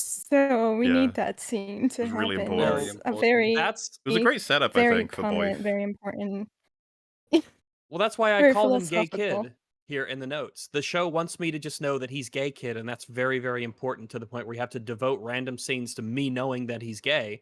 So I will cooperate with the show. Also, He is Gay Kid. and that's the That's thing. what I call him. It's Yeah. actually like damaging to their own like goals of his character, because if we had just done away with all the fucking useless scenes we've had up until this very episode, so we're talking up to episode 6, we're already near the end of it.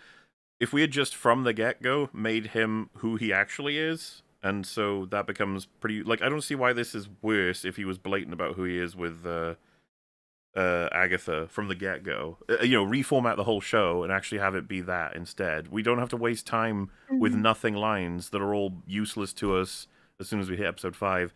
And instead, we could have spent time with them talking about all the events of Westview, the way that he is alive or not, and everything they feel about Wanda. Discussing things that matter. Maybe. I had this thought while he was in the car with his boyfriend. I was thinking, wouldn't it be cool if this guy, Tommy or whatever his name is, the guy that he took over, if the guy was, gay, we don't know if he is or William. not, but Yeah. yeah, William, yeah, whatever. The dead guy, if he had a boyfriend before, right? And then this Wanda's kid took over him, and then he just tries to escape this reality that isn't really his. So that's why his boyfriend is calling all the time, and like he doesn't know what's going on. That he suddenly has a boyfriend that he doesn't understand, and like the show could have played into that. Of course, like we have the time skip that would get in the way, but that could have been done. Yeah, like I said, reformat all of it to actually do meaningful stories. Yeah, But that would be so cool we ain't doing that. to like Yeah, show because him. this should be an Yeah. upheaval of his entire life. Yeah. This is like this is a reset. We of a skipped it, person. Rags. It doesn't matter. It's fine. 3 years gone. All right. Boom. Well, fair enough. Nobody Yeah, cares. fair enough. There's nothing to gain. Mhm. The writers deemed it a boring time, so Yeah, it would be let's cool to see. show him dealing with it. It would be. That would be like its own entire show premise. And we're not going to get Mhm. any. I mean, this is the backstory of a character that they clearly think is very cool and are trying to set up, but they're the show that should be essentially his backstory and his origins is bizarre that it's just being skipped. But I think Yeah. I Yeah, think and that they think they've done the work. what annoys me, I think, is that Mhm. we didn't really gain anything. We got the cliff notes, which I felt like we mostly had anyway. We didn't get any substance.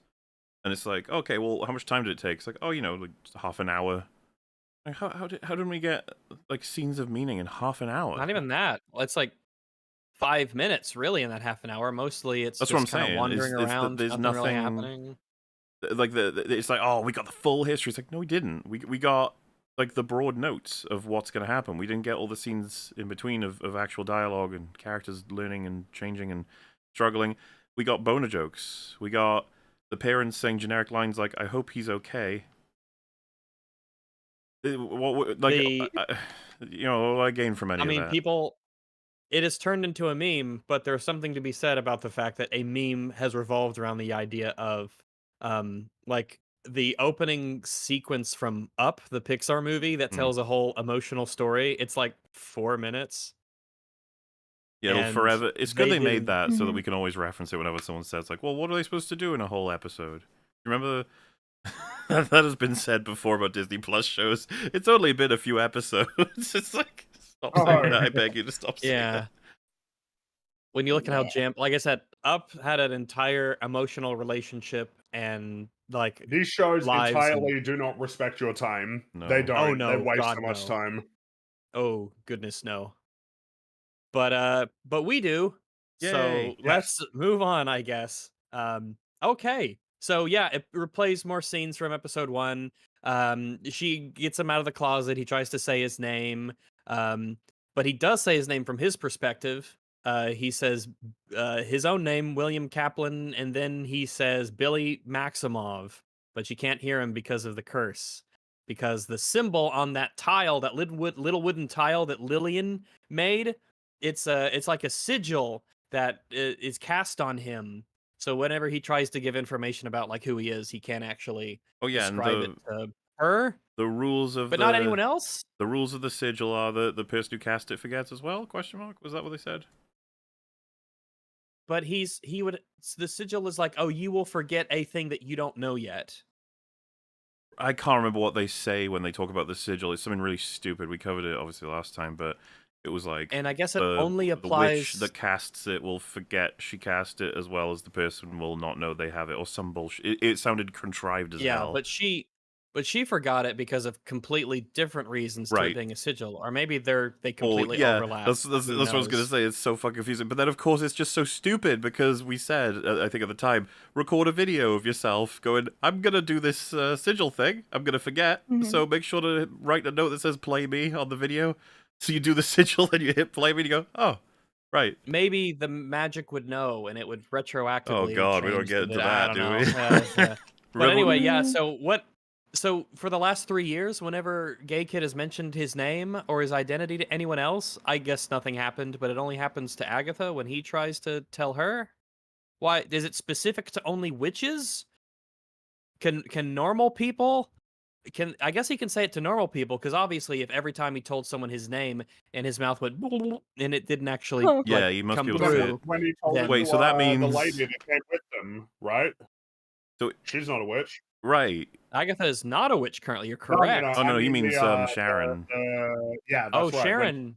Yeah, she's not a witch. Yeah, so she would know. She would hear. Yeah. Why would it work? Wait. I think the sigil only works on people who are plot relevant, as deemed by the writers. That's the magic. Oh, that's the magic spell. Now that you've said that, yeah, now it makes sense. That makes I can see why sense, this show. I can see why people keep insisting that this show is good.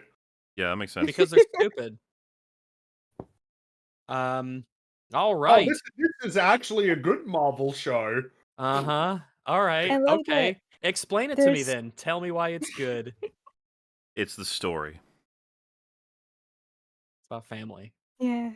I love that there's so much effort put into, or so much emphasis on his name for his terrible writing to reduce him down to us calling him this gay guy. I'm worried. That's what the show wants me to think. The show is very insistent that I know that he is very gay. Yeah, because he's terribly written. They gave him the mannerisms, the look, the stereotypical attitude. Like he's very gay. They go out of their way to have random scenes of, oh, it's just my boyfriend calling. And then that's just the scene. Well, and that's one of the most memorable scenes because there's not much for him to do until they reveal who he is. And they do that very late into this fucking show, so... Like I said, it was all a waste of fucking time. Well, I guess. Do what you want. You want to spend your time. So, yeah. So we cut to we go to like present day on the Witch's Road, right? Our first prequel of this EFAP is done. All right, it's over. We're back on the Witch's Road where the real excitement happens. Agatha somehow pulls herself out of the quicksand mud. I don't know how. They just have like a vine in it, and she pulls herself out, and she survives. As that, yeah. Okay. So she's okay after being thrown into quicksand. Gay Kid then crushes the tile. This is so fucking weird. So it's a wooden tile that has the sigil on it, the symbol that Lillian made. Gay Kid crushes the tile in his hand. Like he just has it in his hand and he squeezes. It's like a Scrabble tile. He's got a Scrabble tile with the symbol on it. Well, actually, all Scrabble tiles have symbols on it. Except for the blank ones, that could be any letter you want. You're saying they all do except the ones that don't? Yeah. Yeah, but you know what I mean. It's not as stupid as you made it sound. But like all Scrabble tiles do have symbols on them. Those are just letters we recognize as like making sounds, except for the blank Scrabble tiles, which are supposed to be any letter that you want it to be. Those are good ones. Those are really good ones.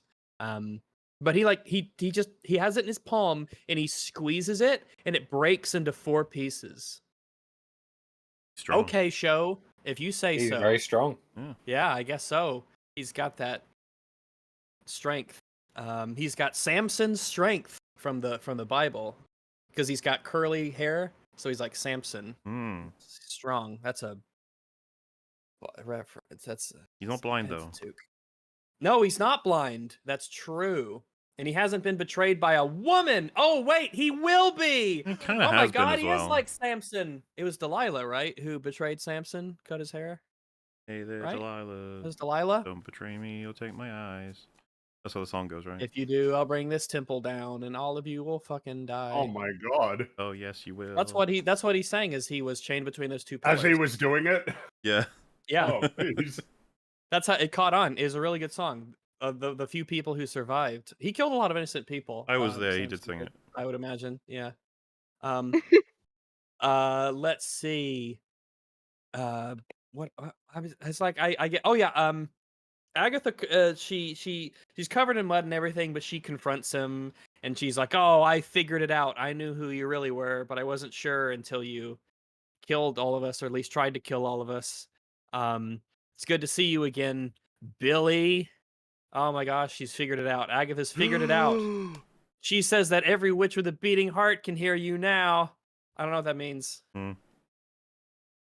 Okay. Agatha says that she's killed a lot of people. Don't worry. I've killed a lot of people, Billy, and it's not holding me back. I assume she is referencing how they believe that he has just killed Lilia and Jen. And again, I have no idea why he would want to kill Lilia and Jen. I legitimately have no clue. They do not provide us any reason why he would want to do that. I have no clue why Gay Kid wants to kill Lilia and Jen, but he tried to murder them, and as far as he knows, he did. In fact, he's surprised to see them later, and we will get into that when we get into that next episode. But yeah, fucking bizarre, no clue. But Agatha basically tells him that you should not feel guilty about having this magical talent, that you've been doing what witches have done for centuries. You've survived. You saw an opportunity with like this empty vessel, the dead kid, and then Billy, you moved right in through a means that we don't quite know, because Agatha asks how you got a new body, and he doesn't know because he doesn't actually know. No one knows. The writers might not even know at this point. They might still be scrambling to patch it together. So yeah, they really hate each other on account of him just trying to kill her and her being Agatha, who's evil. She says they need to finish the road, and he says no. And she wants to stop him, but she can't use her magic. And so she asks what he wants at the end of the road. And he says, I want to find Tommy. I want to find my brother Tommy, because he's out there. Tommy's out there. My brother is out there somewhere. That real brother. I guess I'm real, so he might as well be real too. I don't know, man. Might as well. I guess that makes sense or something. Sure. So yeah, they go down the road to find the next trial together, and he says, I'm not nice, and that's the episode. What a revelation. It's crazy, yeah. Are there any questions? I really don't I'm happy feel to like answer any questions. I learned much of anything, considering that was 40 plus minutes. Yeah, that was almost that was like a 40-something minute episode. That was like 45 minutes, yeah. Impressive expedience in squandering, I guess. Yeah. Can only fake simulations of kids made by witches take over dead bodies. But now, yes. Yeah, well, great. That's the only question I had. All right. Thank you. Yeah, there we go. All right. Happy to help. If you have any more questions, please direct them to Fringy. Yeah. And he will answer all of your Agatha-related He's questions. kind of our He's an Agatha Agatha expert. He's the really EFAP do Agatha that. help desk. No, Fringy is an no. agathologist. He knows all about Agatha. not and really. magic. It's no.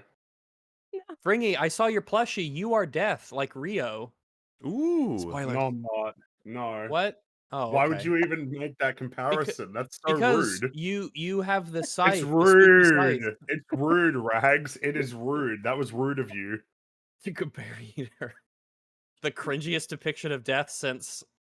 Oh, We'll I get there. guess We'll get now there. that you've mentioned it, wasn't something that the creators of the show said, because in the comics, death is like closely associated with Thanos. Not But anymore. like this was another Mephisto situation where they're like, oh, huh, like they didn't realize that, you know. I just find that funny. The way everyone should see the source material is a whole bunch of, like, it's like a buffet of options, and writers just walk into the room, they get out a plate, and they just pick at some stuff, take it, and leave.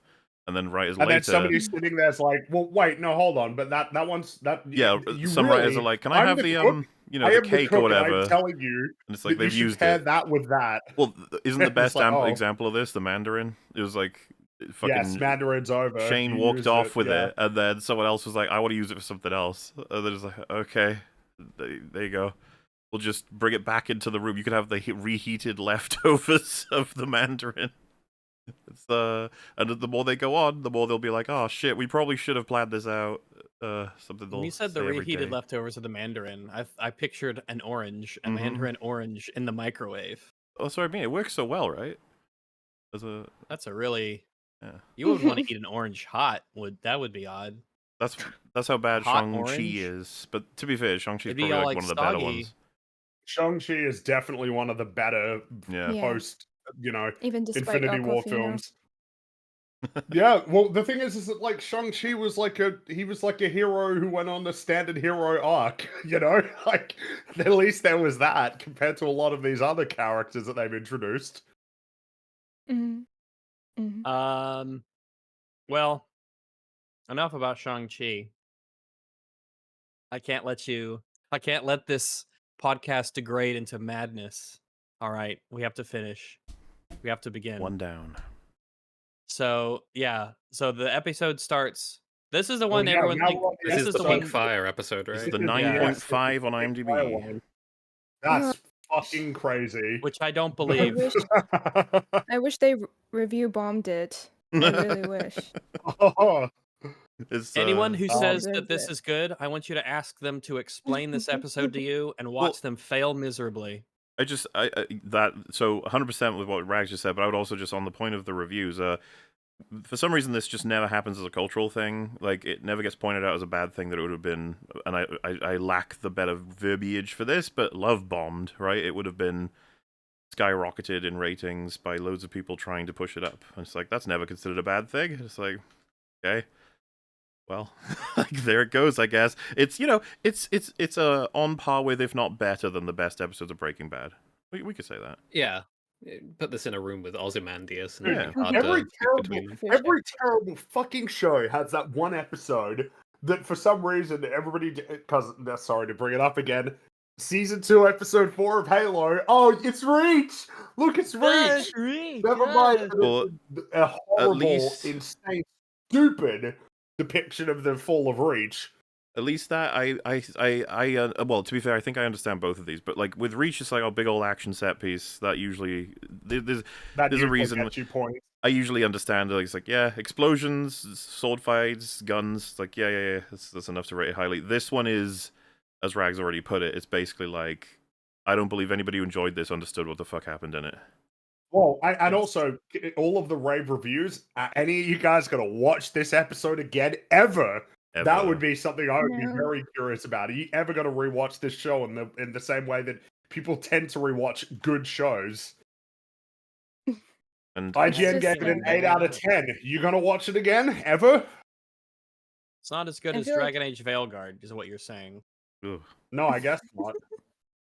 The way this goes is that it's confusing enough for stupid people to go, oh, I don't understand anything that's going on, therefore it must be very, very smart. Oh yeah, it must I'm make sense. The dumb as- writers know what they're doing. We've got They that. clearly know what they're doing. They're so clever and smart. They must know what they're Yeah. doing. There's that angle, but then It's there's just also the angle confusing. of a tangled mess of blown up nonsense, and then someone goes, yeah, I understand it, and you like explain it, and you go, oh, well, she's going back and forward in time. Mm-hmm. And you're like, Oh. That's really not like even close to like, okay, fine. And like, yeah, see, I got Okay. it. Interesting. So, Agatha. Oh yeah, Lilia is falling in the Black Void, and she's wearing a princess outfit. That's how this story opens. Oh my goodness, what does it mean? I guess we'll find out. Crazy. Agatha and Gay Kid are talking as they walk down the witch's road. He says that Wanda isn't his mom, he has a mom, which is a nice thing for him to say, because she seems like a nice lady, except for that. I guess you would have got to know her car over the wreck. 3 Should've years, been paying bro. Yeah, attention. that's fair, I guess. Yeah. So I mean, I yeah, mean, it's good that he said the standard thing that somebody would say. I was You know- worried with a Hopefully Marvel word show. spread of how much of a fucking monster Wanda is, and so he doesn't like her. That woman has been his mother for longer than Wanda ever was, so, you know. Yeah, even in Correct. current Years iteration, that's more true. than- Unless she installed him with memories of a whole life, like Wanda, you know what I mean? But a Yeah, fake yeah. life, whatever, man. The issue is that if this is something that is what you'd expect anyone to say, but because this is a Marvel show, it surprises me sometimes that yeah, they do yeah, what you I should get do. you. So I was like, oh, okay. So he asks Wanda, he asks Agatha if Wanda is really dead. She says yes, no, maybe. So we're gonna see Wanda again, everybody. Well, not only She's are we definitely definitely coming seeing back. it back because we know about contracts, but like in the world at this point, there's just nothing is fucking permanent. Nothing. Well, no one knows. How do people know about what happened in the Darkhold Castle There's- at the top of the mountain? It's funny you There's say that. that. There's that, but I was obviously just like I'm referring to if you show a character getting Palpatined like Palpatine, I would not expect him to return. Sorry, I would not expect him to not return like this given character. And Wanda did get Palpatined at least once, so you'd think that I Yeah. would have some kind of repercussion. But we've got like 1,000 different ways characters can come back now, and bring him back. I know they've only said they're doing Tony Stark as Doctor Doom, but like they won't be able to resist having him cameo as Iron Man if they've got him. Yeah. So, you know, it's just like, man, whatever, fuck you. Just like a- nobody Somehow stays Wanda dead. returned. What a great precedent Palpatine set. Thanks, Palpatine. Yeah, you did it. How many people can claim they've okay, been so they- vaporized 3 times? They come to the next trial. It's a massive spooky castle. Oh my goodness, a big old spooky castle. Who knows what adventures await in this large, gigantic, spooky castle? Well, it's actually just a single room, which is all right. They enter into the castle doors, and Gay Kid is now dressed up as Maleficent from Sleeping Beauty, and Agatha is dressed up as the Wicked Witch of the West. Wow. All right. That's great In for the marketing, center I of- guess. Amazing stuff here. Hey, Sleeping Beauty was fun. Who are the names of the three good fairies in it? It was Merryweather was one of them. Who are the other two? I don't remember. Go now. There was a Fuck. blue one, a The red green, one. blue, and red. Damn it! I just remember Merryweather. I'm sorry. Flora, fauna. That was Flora, Fauna, and Merryweather. Yeah, that's right. Oh, that's what a fun Fun. little movie that Fun was. chat. Maleficent, what an evil bitch. She turns into a dragon at the end, and she even says like all the powers of hell, and then she spooky throws the sword into her fucking heart, and it's oh pretty man, cool. there's green fire. Oh, and all the thorns he has to chop through. Oh, what a Yeah. fun movie that was back in the olden days.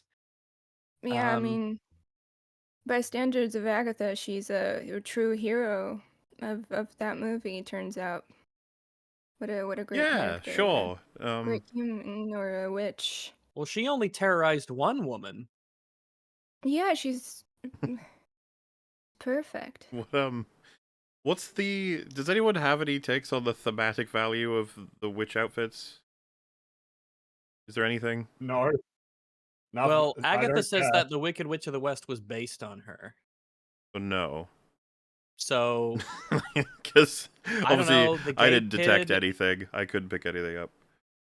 Gay kid is like how Maleficent transforms into a dragon.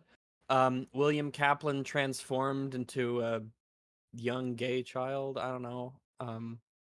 I think they were like, what are witch characters from other stories? think that's it, and, yeah. yeah, That we and have the I rights don't know. to. And then it can I don't people know. can share images on social media, and it'll be really cool because They- it's like, look, They didn't even know that Maleficent. I don't think Maleficent is a witch. I don't She's a think that- spooky sorceress.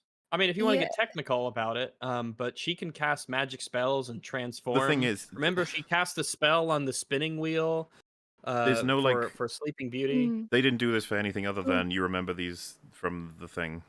There you go. Yeah. Like Mm. so there's nothing Crazy for really costume. analysis doesn't even come into it. It's just like Yeah, whatever. In a movie, she's a evil fairy, not a witch. So they couldn't even remember witches from other media. That's crazy. Well, Is she not a witch? I mean, I don't think technically she is. Or if they needed a witch, I think they could have come up with something better. I mean, what distinguishes her from a witch? She can shapeshift, cast spells, make hexes and curses. She commands minions. Maybe. But whatever. it's I interesting. am If you Google team it, it Maleficent does. witch. It says in the Maleficent is a powerful fairy in Disney's Maleficent film series. In the series, she is portrayed as a witch, so it feels like it's undecided. Because the other three are fairies. They're described as fairies, the good ones, Flora, Fauna, and Merryweather, and they can use magic too, and they're nice and lovely, and they Yeah. are friends with the animals. But Maleficent I is. suppose the thing is, she's spooky. depending on how you portray your fairy / witch, they could fill the role of whatever you're after. You know what I mean? Like it depends on your own. Yeah. Speaking of whatever. well, we can't say that. But in the center of the room, they're in this little castle room. It's just like a room in a castle. It's just a room. In the middle of the room, there's a table, and it's a deck of tarot cards, which are like the cards with all the people on them that you use to tell the future and stuff like that. Okay. Now, Gay Kid's a fucking moron, as we've established, and he instantly starts touching shit, and he picks up the deck of tarot cards, and an hourglass clinks, and it turns over, and the timer begins. They've always known this is He how it hasn't learned- works. He's Yeah. not learned his fucking lesson. Don't touch shit. It's Take a annoying moment because and look around. it's just like they don't get to be characters. Everything's preset. They've got one goal with this episode. They're gonna get to it. Fuck everything else. What is double annoying about this room and them not taking a moment to look around is that there is an extremely obvious, super duper mega noticeable element about this room that we will mention in just a second because it's played as it's supposed to be a shock to us. So they're like, oh my goodness, it's tarot cards and the timer started. Well, I guess we read tarot to each other. Okay, because it's just Agatha and Gay Kid now in this room. Okay, so they sit down at the table and he does a card reading for Agatha, and he doesn't really know tarot cards that much. He kind of stammers through it, doesn't really know what's going on. He's like, oh, is this a card? It means this, and it's kind of it's actually this. And then he puts the card down, and then all of a sudden a sword falls from the ceiling and lands right in the floor.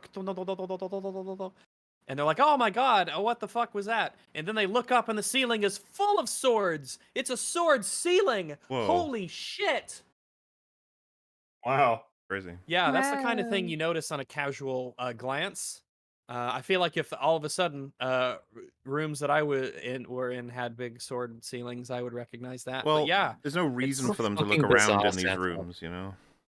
yeah, you wouldn't want to. You haven't been.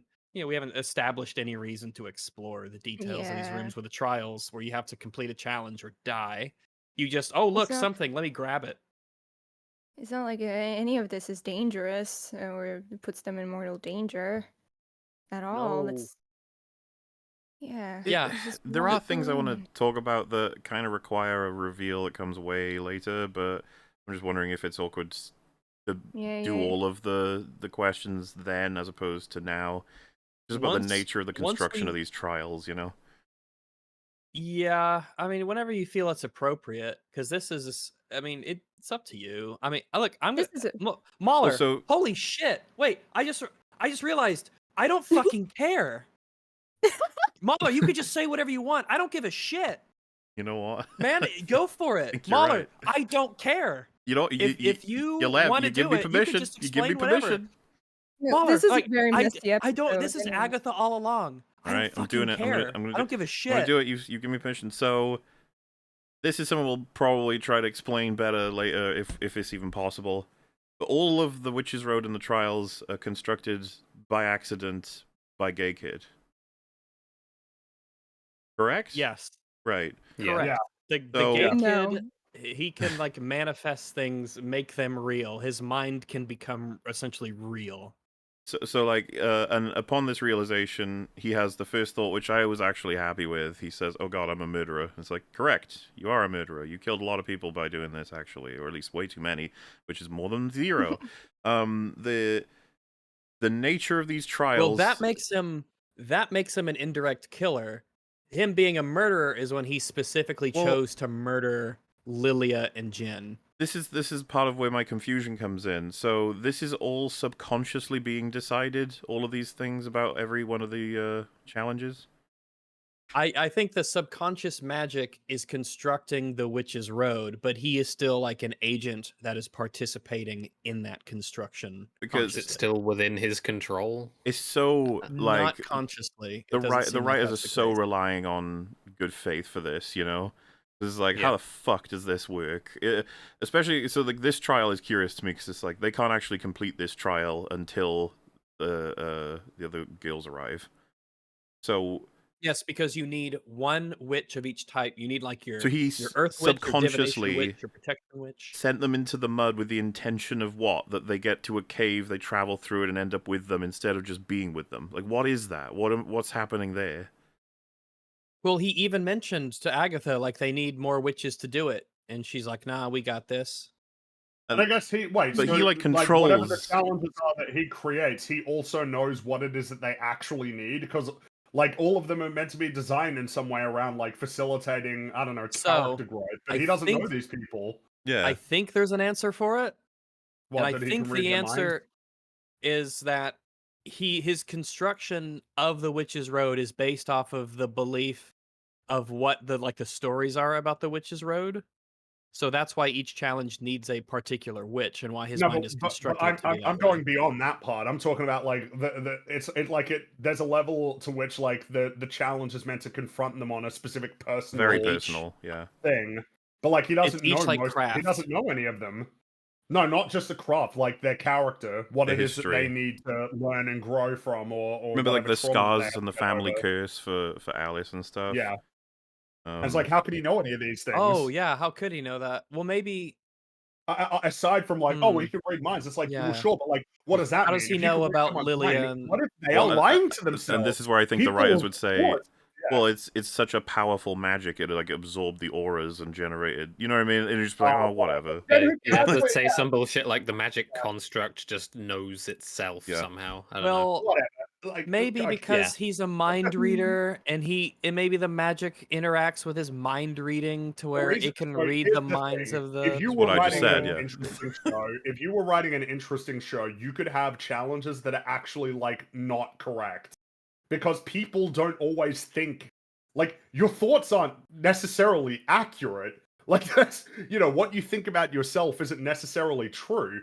So could you imagine if it actually created challenges that were based on the Oh, internal yeah. monologue, a Because story it's that a not like an character tells objective themselves? outside observer. Exactly. It's their perceptions of themselves. Okay, yeah, that would be Exactly. interesting. You And know, then when the they whole figure out at idea the of end what how they come want the versus what they need, that sort of thing. That's then at the end of like how come the trials have been so shitty, and it's like, oh, that's why, because it's just My- like based off a weird But perception of ourselves. Here's the thing. This is why some of the intention, subconscious, all that sort of stuff. When Mrs. Hart / Sharon / whatever the fuck Mr. Shaw is dying, wouldn't his subconscious, when he's desperately like tearful, trying to prevent her death, would he not prevent that from happening just subconsciously as well? Well, That does wouldn't that? subconscious say like, nah, she's Yeah. a Does his lot gone. subconscious disagree Bye. with him on that front? It's like, no, she should die. And of course, all of this is all moving beyond the point of like, how does the magic system work to where like he can subconsciously create a fake set of very real trials in a mysterious like sort of like different like parallel world. Basically, This is why the culpability is complicated to me, because he clearly didn't want anyone to die, but his subconscious decided that they would. That's who he tried to murder. yeah, exactly. Because yeah, exactly. Pretty much. Very odd. Like that doesn't match to me. And then I've And seen yet speculation that it's it's like, well, maybe he was reveal. like, you know what, that's the consequence. It's like, well, at that point, that sounds like a decision. Yeah, exactly. So you don't want to be doing that. And like this My whole take on realm is this made is up. It's all magical, right? So Yeah. does he have an ability to undo the events? I guess not. Mm, I guess not. no. Yeah, It seems like he they want creates you a to believe. physical. He Yeah. creates a physical realm where there are physical consequences to things. If you die, you're dead. If you get something happens to you, it's permanent. I feel like what the show and the writers were attempting to do here, I think why they thought this would be okay to do, and I think making a parallel between, because this is Wanda's son, I Yeah. think they're sort of doing this thing of like what his mother did, he is doing the same thing basically. A Whatever that construct. means logistically. Yeah, that's why he's capable of doing it and why he's doing it essentially. I think that's what the writers think they're doing, but logistically it's just as effed up as One Division is. Like I said, though, I think their excuse doesn't last very long. The more you think about the difference between him and his subconscious, if we're saying that's what built all of this, they seem to be completely at odds with goals and interests. Yeah, which is, I guess, I think that your depending on subconscious how they can, do it, it yeah, works. that can work, Yeah, but I don't think especially this if does. When you're at your wit's end trying to save someone's life and your subconscious kills them, that it's like, what are you trying to say? like I guess if you believe that if you believe the world around you is real and you don't know that your subconscious has anything to do with it, then you will believe the things that the subconscious presents to you as real. You won't think that you'll just accept it. Like, oh, But like, Sharon's dead. it I wish she actively wasn't, but she is changes. dead. I accept that she's dead. I believe that she is dead. It's like actively That's- altering in real time, and you'd think his subconscious would be altering with his emotional state and what's happening to it in real time as well. Mhm. Maybe, unless it all got created at Well, the but start. I don't think it did though, And right? Because like the set? road changes actively while they're in it. Mhm. That would be Yeah. that would be too Um, much cool of a concept to explore for them. Oh yeah, for this the is writers well to beyond be what. like, being, Oh yeah, yeah. like based off of their mental states and who lives or dies, the challenges Mhm. change are just yeah, there's something about it where or he just kind of knows something and he doesn't know how he knows how to solve a challenge and that's really suspicious and weird. How did you know that? Mhm. That's not intuitive, but that's all the challenges. But Yeah. like how did you know this thing and how is it that you just happened to discover the solution to all of them or something like that? I don't Oh, know. and But at Yeah. this point we're just talking about a whole different show. I don't want to And unravel it the too yeah. far because we could just save it for later. But I was going to say, like, Sure. if the Riches Road was never real, it was only a story spun by Agatha. How don't the witches of the world not know it's absolutely fake? Like, Oh boy, Mhm. we'll get to that. yeah, okay. We're gonna have to Mhm. have a chat after that episode section. Um, But yeah. but let's focus on this one for now because this is the one that's rated super highly that everyone thinks is good and they're wrong. So, yeah, a sword falls, a sword ceiling. Oh my goodness gracious! Every time he reads another card and he puts it down, and the card says that actually she's telling the truth because it's like a card in a reverse position or whatever, and another sword falls behind him. So basically, every time you put down a card, one of the swords on the ceiling falls down and it sticks into the floor. Um, so this is obviously something that you can rig to your advantage. If a sword falls, you could just stand in that spot and you're covered. You're good. There's not another sword that can fall on you. So you could just stand there, or you could just constantly be looking up. And if the sword above you is going to fall, you can just step out of the way because you're ready for it and you're prepared. They stupidly are constantly always standing underneath swords in empty places where swords haven't fallen, and they never are Yep. looking straight up to make sure. They just don't behave like people would actually behave. Nope. It is More very dramatic annoying. that way, Rags. Oh well, fair enough then. Now when another sword falls down, she says, "Actually, no, it's my turn to read your tarot cards." So Agatha picks up all the cards and shuffles them up, and she says that tarot reading, it's all a con. There's no magic or skill involved at all. I guess Agatha doesn't think that tarot card reading is real, I guess not. but it What? is. Doesn't But think it that is, like yeah. speaks to But anything. it is. Yeah, Yeah, but it in the is. witch world, tarot reading is actually a thing. Very it real. can tell your future or something like that. And we're not going to get into the whole predestination, blah blah blah thing. But it is a thing. Tarot card reading is real. It works. It is something that a witch can use. Agatha apparently doesn't believe in it. Bizarre. You'd think that she'd know all the magic stuff. Everyone else seems to think it's real except her. I don't know why. If witch communities exist, I don't know how she could think it's not real. None of this works. I don't either. It This just would be like doesn't. an I'm it would be sorry. like an established and studied science You of tarot cannot reading. introduce not only witchcraft, but this many forms of it. We've got shit tons that are passed down through generations that have all different forms of being able to generate and benefit. It's like this would be known at this point. You can't. And Agatha only believes in energy balls. yeah, that's The that's most the thing, interesting man. form of magic. That's where we started in the MCU was energy balls, but now we've got like a million things. The energy balls thing was already like, excuse me. I think people would have caught on to this. Mhm. So if Agatha is lying about it being not magical and that it's a con, I have no point about what the lie is. It doesn't. There's nothing to gain from it.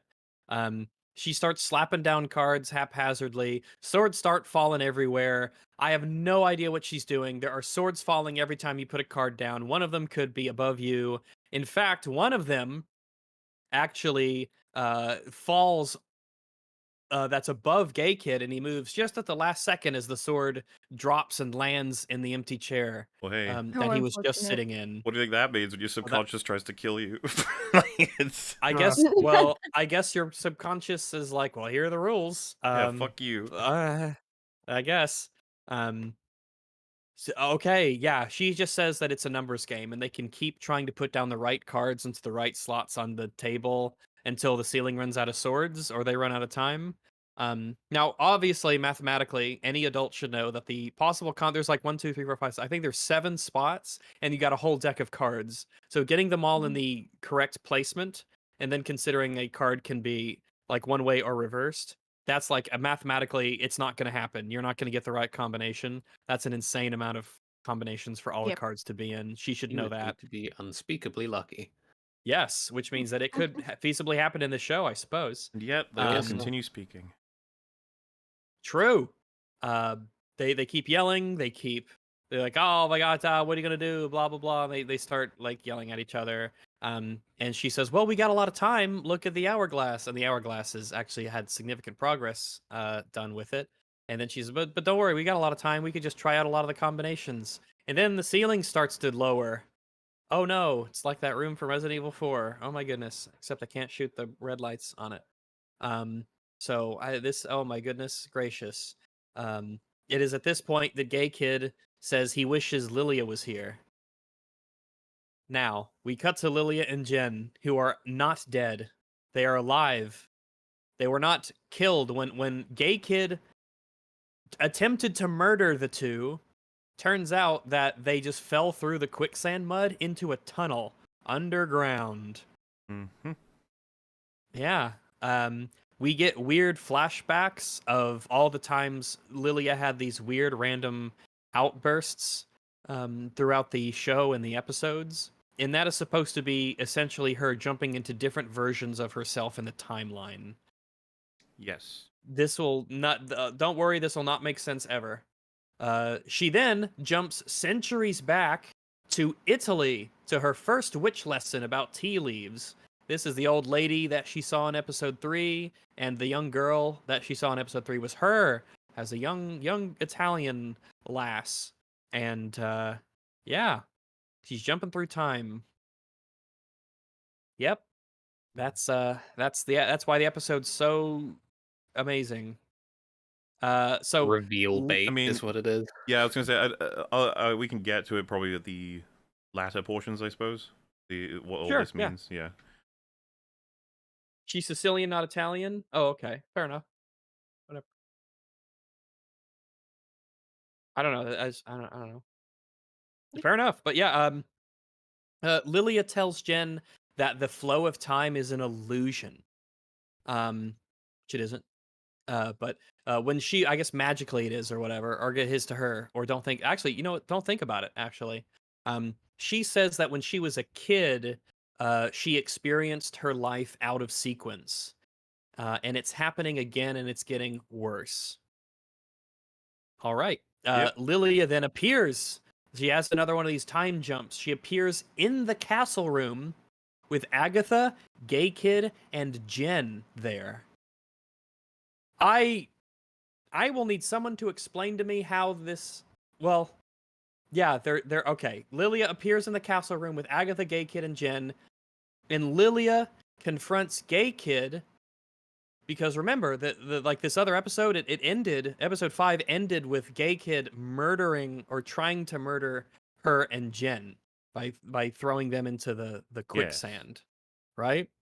So she confronts Gay Kid, and he reads her thoughts and tell her that he wasn't hiding his power from her. He didn't know he could do those things, and if he did know, he would have saved Alice Wu. So I the might need. writers like completely cheaped out here. They said one, he did it because he was angry, which doesn't even make sense. Like, why would he do that to them because he's angry? That doesn't. There's nothing there that matches anything. And then he Or does didn't that know even he was excuse anything? capable of it. Like, that doesn't really help anything about why you did it or why you did it to them. But I guess it explains why you didn't help Alice. Sure. And then just the nature of him being like, oh, I'm sorry, and it's like, so why didn't you do anything to help them? Like, this is what I mean. I was just left completely confused by this. I guess they This needed is to a very separate them. confusing. That Oh was yeah, why. this is an extremely confusing segment. Like I had to watch this a couple times, and even then, it's like the fact that they just Like, blow past him trying to murder the two of them. He tried to kill them. He mind controlled used them magic and to then try- threw yeah. them into goop that was going to drown them, for all we could tell. Why? And then the answer, he was angry. That doesn't make sense. Why would he be angry at them? Well, it's like, Yeah, it's what like they saying, it's do. like if he cut a tree down after it too, and then he's like, "Yeah, because I was angry." It's like, no, that you can do. Anger makes you do things, but you still have to have motivations. No, that Like, makes more sense. Like he's letting out he's venting out physical aggression onto a tree Or I instead of guess it'd hurting be a more person. like That makes he- more he- sense. He like cut down a bunch of trees and made like a shack, you know, like a little. Oh, log like he cabin or constructed a something. log cabin. Yeah, and it's like, yeah, I was angry. It's like, I don't. Why did it manifest in creating? Why did it manifest in this yeah, right. project? You could make bro? that argument for tossing people. You could be like, I'm expressing. It's like, no. Why that action? You can do any action to express anything, but like, what? Why? And if someone said like, I'm a fucking woodsman generally, I like fucking chopping down trees, how I express myself, or something, it would be unnecessary. Well, people will punch inanimate objects and stuff to vent Absolutely, yeah. aggression. That's one instead way of to do the it. person that- There are so many ways to express anger. It's rare that you would attack people who you have Exactly, no issue with at people. all. Yeah, it's. I mean, not only does he do it, they let him off the hook. I don't He is a get it murderer. other than, yeah, it's the writers were really Yeah, awful at getting these guys separated. They needed them separated Yeah, for a little bit. The reality of the situation that the writers desperately want you to not think about is that there are multiple murderers in this show that just get away with it, and they do not get really punished in any meaningful way for it. If in fact they get rewarded for it. Gay they're Kid is one of gay. those characters. Gay Kid is a murderer. He's a moral monster. He tried to kill two innocent people, and they seem to just be Well, okay with this. And remember, like, he knew their fate and was sorry when he saw them again. But there was no, like, oh man, I killed them, you know? There was no, that didn't happen. No remorse. Or any Yeah. attempt to reverse what he had done. No, nothing like, it just that. doesn't, it's like, Ryers, what are you doing? What are you doing? What's happening?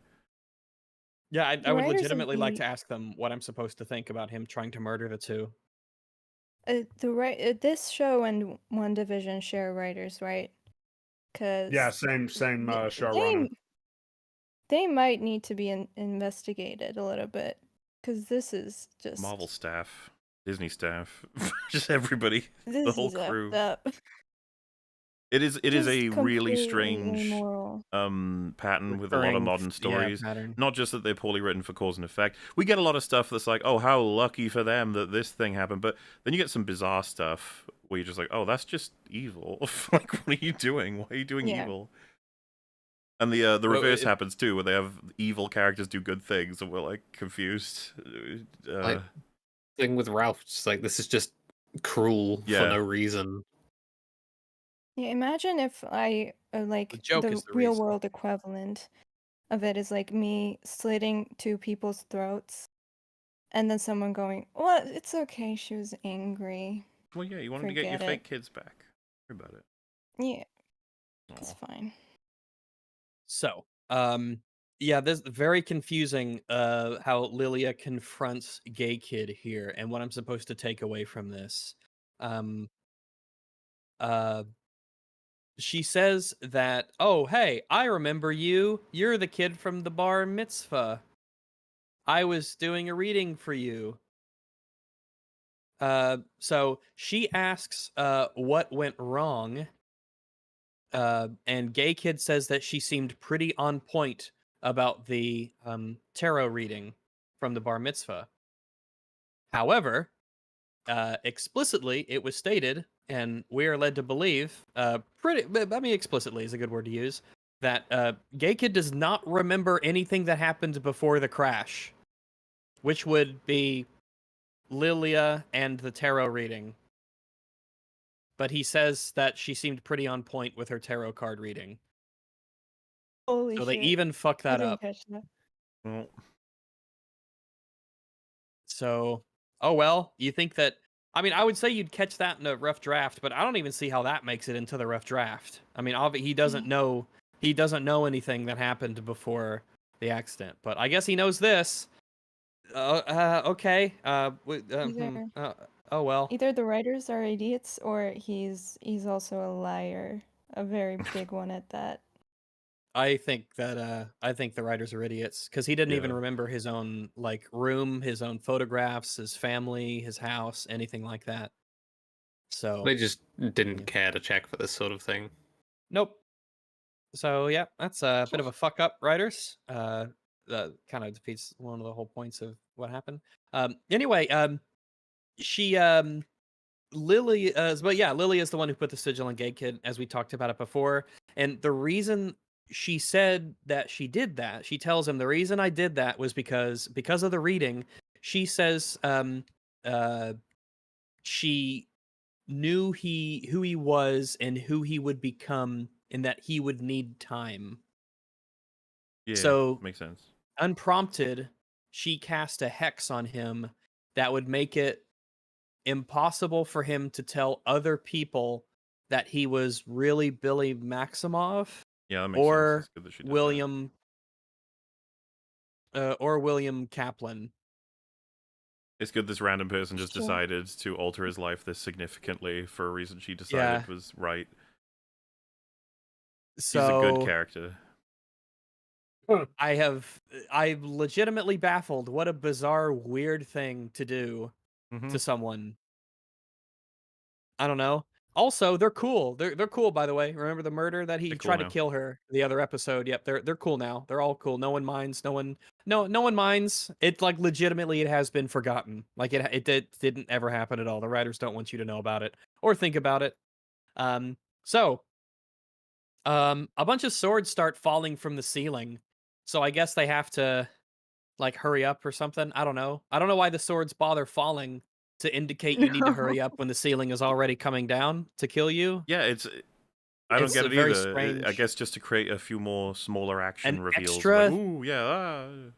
Yeah, an extra bit of timer, even though the ceiling falling is already timer, and also you have a literal hourglass that's spinning. I guess I don't know. Well. What's the point of the hourglass? You'd think that the ceiling coming down would be Yeah. pretty strongly implied to be the timekeeping. Yeah. So, Lily. So this is really hard to explain. Lilia skips around in time more, and she appears back in Italy, Sicily, wherever it is, and her teacher asks. But she appears like as her adult self, her current adult self. And her teacher from centuries ago asks, if you have a coven, because a witch requires a coven. And Lillian says that she hasn't had good luck with covens, so it's better for her to be a hermit and a fraud than to have one. And the teacher says that you're not supposed to control your powers, but to see. Okay. Lilia time skips again back into the tunnel with Jen where they went through the quicksand. And she randomly stumbles across the magic book that Gay Kid dropped with the spells when they were on the brooms. It's just here in the tunnel. Yeah, Which why is not? I don't know why it's in the tunnel if they dropped it while they His were flying subconscious on did their it. broomstick. Okay, well, there we go. Moving right along. They reach the end of this underground tunnel, and that leads to the castle room with the swords with everybody else. Because it does. All right. That's all right. There you go. Connected them back together. That's convenient. Expertly done. Yes, excellent work. Lilia says that they have to do a tarot reading for Gay Kid. They all start to bicker and squeal and nag at each other. And when Gay Kid asks if she's like, hey, you need to ask a question. You need to ask a question. And everyone's like, you can't do that, blah, blah, blah, blah. Everyone's just nagging and bitching. And I'm like, holy shit, everyone shut the fuck up and let her do the thing It so doesn't that make you don't sense. die. Like, they know very well at this point that their attempts to just fuck around have not worked, and then they actually have a witch who knows how this bullshit works walk into the room, and then they start telling her to just do random shit. You're like, no, just let her do it. Are you stupid? Everyone in the show is stupid. The answer is yes. The answer is yes. They're also terrible. They're terrible people. Yes, they're either moral monsters, stupid, or both. Often both. And now Lillian is unfortunately on that list for unprompted casting magical hexes on other people that will determine their path in life, of which they had no clue of.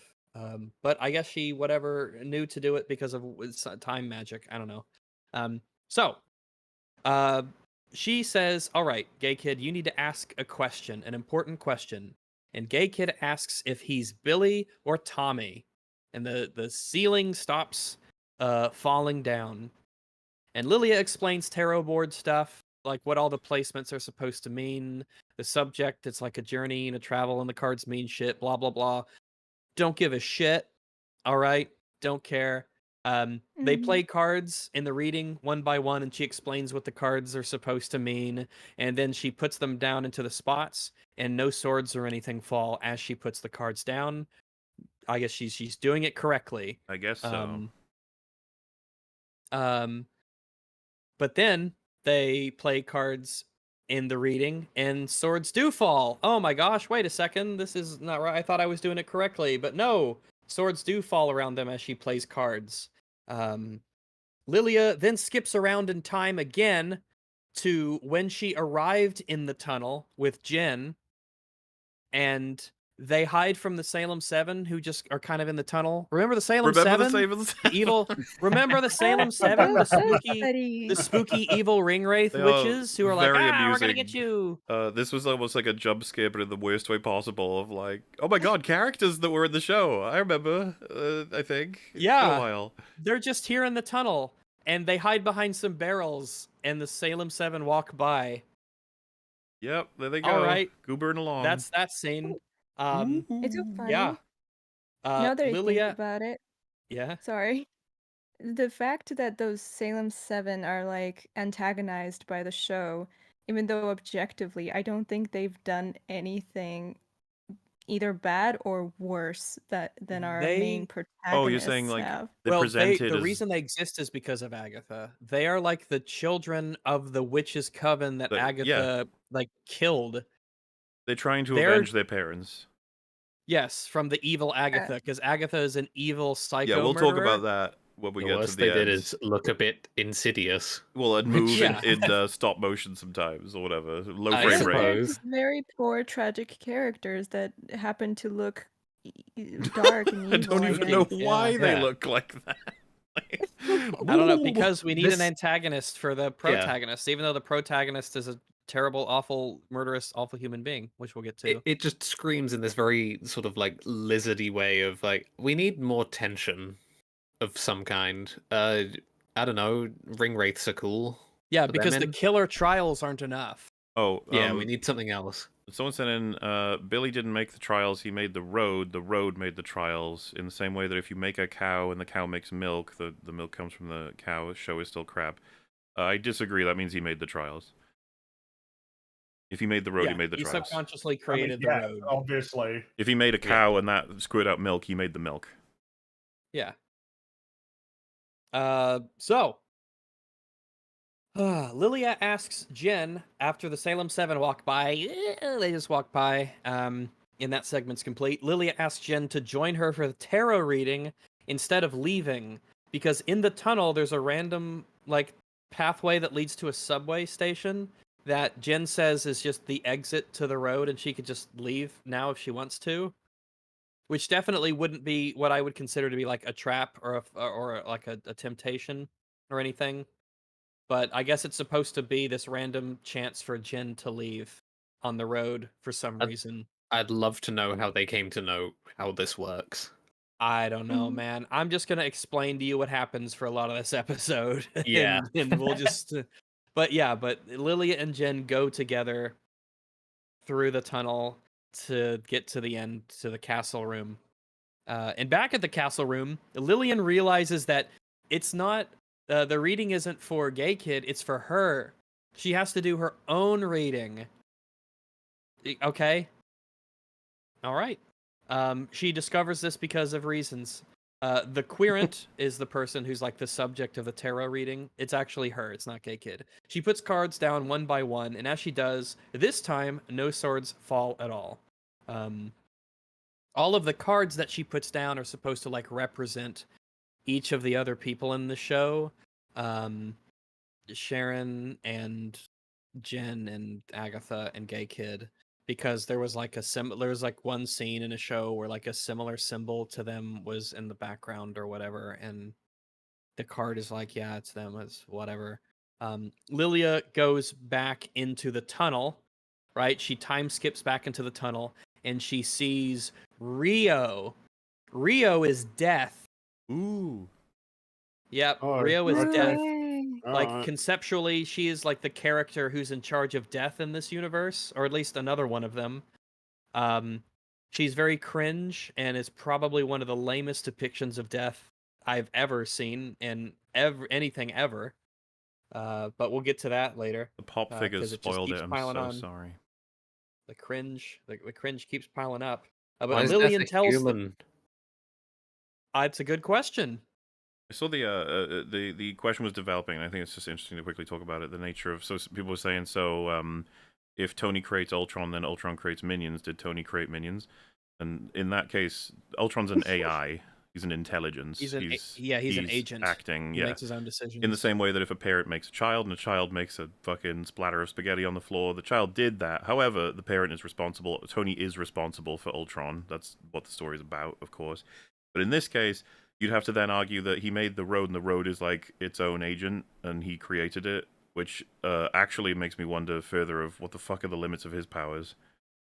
Exactly. If he's able to create like a alternate reality that can like create these magical trials, and he can do that without even intending And it to can, do it. Like he didn't even know that he fully did function autonomously. It doesn't even require him. it. Yeah, like holy shit. We can have a discussion about like his like how responsible he is on like any sort of moral or technical level and stuff like that. The show certainly doesn't really give that much thought until the very end for like 2 seconds. But it's just any amount of thought that you really give it is probably more than the show does, even though it's kind of the backbone of the entire blueprint that this TV series is. But yeah, Lillian tells them that Rio is death. She is the original Green Witch. Wow. All right. Yep, because Rio's just been gone for a while and no one has really mentioned Why it would or this talked be a about it. meaningful reveal? Who cares? Yeah. I don't give. I don't That's give a what so shit. much of the episode is. It's just being told things. There was also Even, like just in terms of how the puzzle works. yeah, just being before told how that it we is. had the reveal of all of the life events matching the card's imagery, which I thought was like, that's not interesting or clever because you just reverse engineered it. You just made everything match it yourself. Exactly. Yeah, you just like said, what? at this one point, we'll have this What one is meant to animated make you card. go, oh wow? Like what do they think it actually is? You can play it with dramatic music and Yeah. sweeping shots and as much as you want, but like what is actually happening here? It's just she's summarizing what happened. with little cards that you could make that match the events. What's the reveal? There's nothing. It's just ooh, because yeah, this I believe is a praised moment of Of reveal, course it reveal, is, reveal, and it's like, okay, yeah, but what are the reveals? The reveals are, hey, there's a card that has the thing that happened. What's the reveal? yeah. What is the reveal? That's what I'm wondering. I think she says like, "Oh yeah, that's what I needed. I needed a covenant." It's like, well, yeah, obviously. Like everybody, what all of the characters need and want is like obvious. There's no reveal. It's not a reveal for the character to know what's really obvious to everybody watching, being what what it is that they need. But if it's rapidly cut together with like sweeping orchestral music, then it makes I people mean, think stuff that is it's happening. clever. Stuff is happening. In Oh my conjunction with god. the whole idea of like, oh, there's the gimmick. She's going backward and forward, and it's like, yeah, give some thought to how much sense that makes. Why the trials even work in this way when you add on the information that it was all created by Billy anyway? Oh yeah, that makes it It's like even. they all get taken in isolation, but like none of the rules or the mechanics or the systems that have to facilitate any of these payoffs are given any thought. It's like it's only what's happening on a moment to moment basis is what's being considered when people talk about why they like the story. It's annoying. Someone mentioned it's about the interpretation of her own life. It's right there. I don't know how that addresses anything we just said. Like, Mm. in any Yep. way. Yeah, so What why is that interpretation? aggressive? What interpretation? She's This is summarizing the events. Yes, this is the stating of her own life, not the interpretation of it. And to say it's her life is it's really just the people in that room with her. Well, I, guess Yeah. Yeah. I just don't know what It's that. just- What does that change about anything we just said? I don't know. Exactly. Why does that make it a cool, yeah. amazing reveal? Why does I'm that no make no- this show a 9.5 out of 10? Or I'm this no episode? expert, but I would be like, it would not be difficult at all to convince me that they're cheating the tarot cards as well. Like Probably. they're not doing it quote I unquote. don't know anything properly. about tarot, Again, but First off, they're doesn't working it in seem like suits, which is there's weird. I don't really like, know if my that's a thing. I don't know shit about these like tarot or whatever or how it works, but like something that in terms of the way that it's presented in this, couldn't it just easily be said that like you as a person can really like stretch to find ways of ascertaining meaning Yes. from Yes. these things? Yes. Like that, even that Like, there she might could have even done be something anything. worthwhile to explore there. That any card, she could be like, okay, so this is like a Mhm. horse tap dancing. There was a movie I watched once, and I really enjoyed it, where somebody was tap dancing, and there was also a horse in the movie. Sweet, put that one down. Sweeping she music. draws a Obviously, fish I'm and she's like, exaggerating. fish out of water. And Yeah. then just do something. You're like, Mhm. okay, a dinosaur. It represents an ancient Exactly. life snuffed out before it could. You're like, just shut up. Like, That's This is the that's reason kind of the point I'm why- getting at. Is it feels like there's something that you could work with there. The idea that people are so desperate for meaning that they could grasp like it really silly Yeah, for the record, kind of event to I am essentially fine. ascertain meaning. I'm fine with it as a concept of like something people do, and it could be in stories for sure, 100%. I'm talking about why is this impressive as writing? Exactly. Mhm. It's nothing. Because Why thing why that- why does this make this episode as good as Ozymandias? The Like thing what? what they're Ugh. trying to do here is that, oh, big surprise, because like you remember in the first episode when she screamed for no reason that you Yeah. didn't have context for. Now you have context for that. Yeah, but Isn't how that as a viewer are you meant to crazy? understand like, oh yeah, she can see time in a non-linear way. Why would that be anything that you could reasonably conclude based on what you saw? It's like, I don't know. I alright, feel like that's the weird a explanation, twist I needs guess. to be something that you can Okay. do something with, you know? Like Mhm. anyway. Yeah, it's like saying, oh, actually, she had this really weird power all along that just does weird stuff. That's Mhm. it. It's just saying it's all it says. This is the ending. Here's how we're gonna reverse engineer it. There's no skill in that. It's just remembering to put the pieces to like And if different you puzzle throw pieces that don't even come together.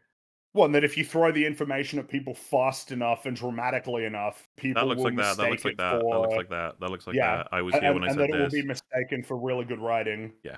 Which, by the way, the reason that tarot cards are like a fun thing in the real world is that they are like as was mentioned, horoscopes and zodiac signs and Mhm. that kind of thing.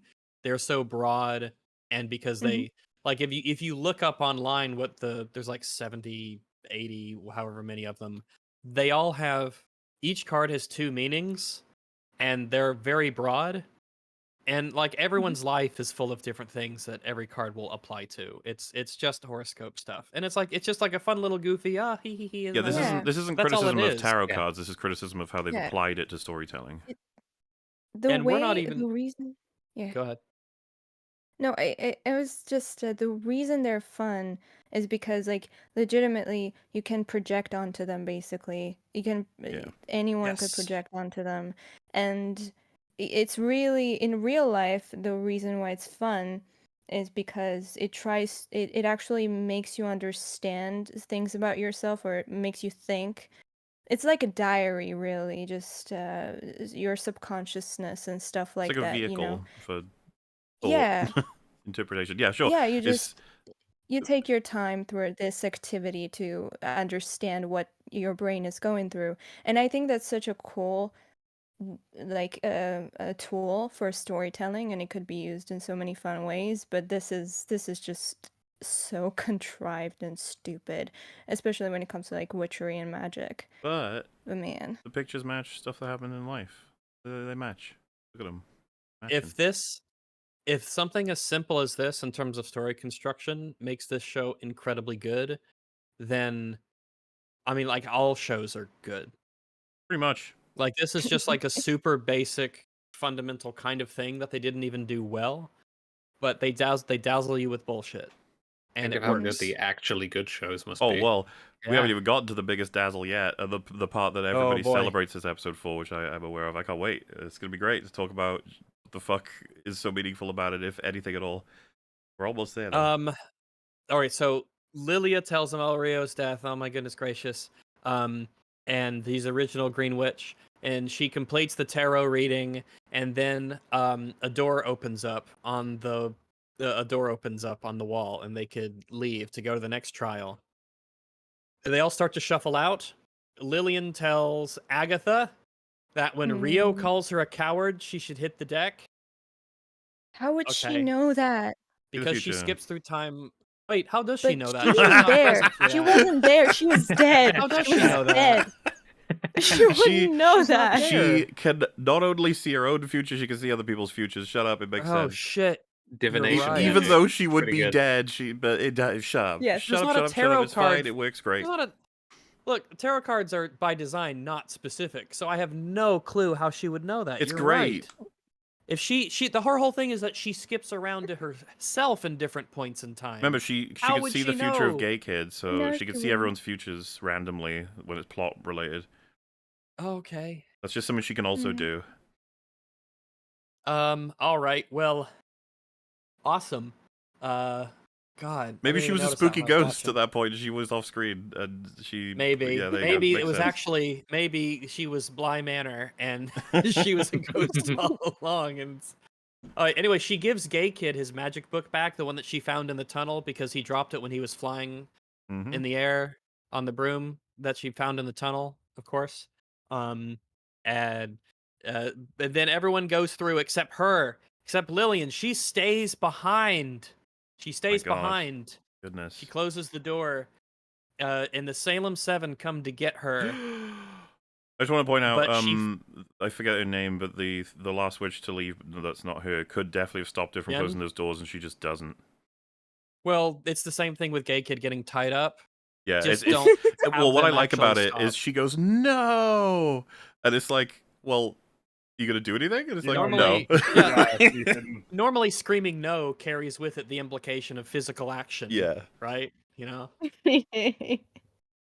It's like it's anyway. It's a funny thought to be like, oh, I can't do anything. I'm screaming no. That is my action. My turn is now Yeah, over. that's my turns up, yeah. All out of yeah, matter. Lilia stays behind. The Salem 7 come to get her because they really want to kill Lilia for some reason. I don't know. I guess they'll settle. however- The Salem 7 got fucked here. Oh, Yeah, well, they did. so what happens is she flips the tower card, the tarot card, there's a tower. The Yeah. tower, she turns it upside down because each tarot card is like the proper version and a reverse version, which means like an inverse thing to it.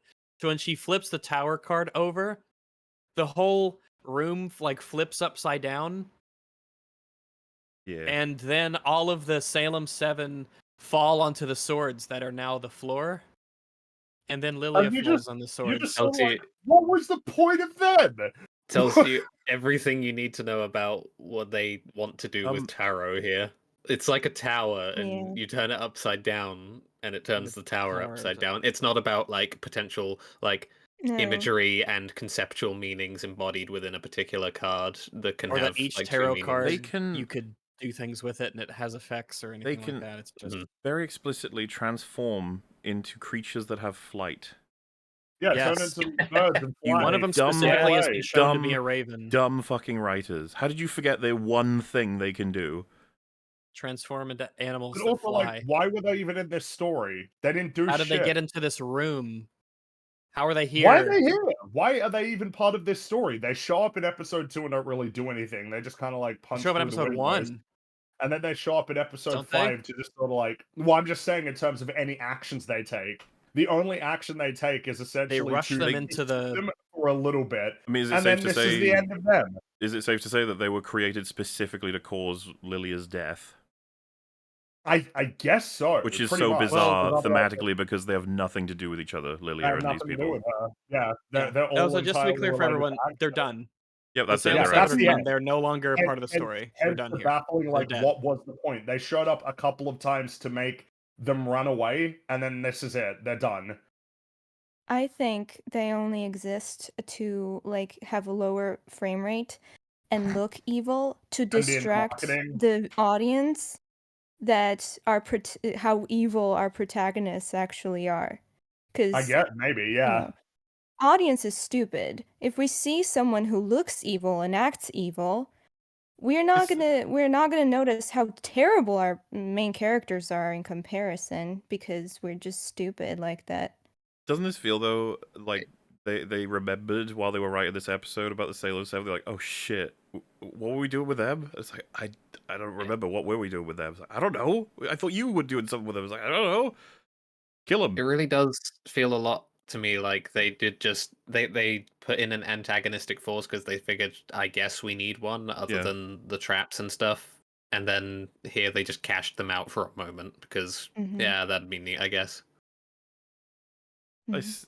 It's the dumbest shit, man. So, Well, yeah. and that's not it. That's not the only problem, of course, because Lilia dies as well, and so you might be sort of asking yourself, okay, so that was her plan, was to lock the door behind him and to sacrifice herself to take out these guys so that she's protecting her coven.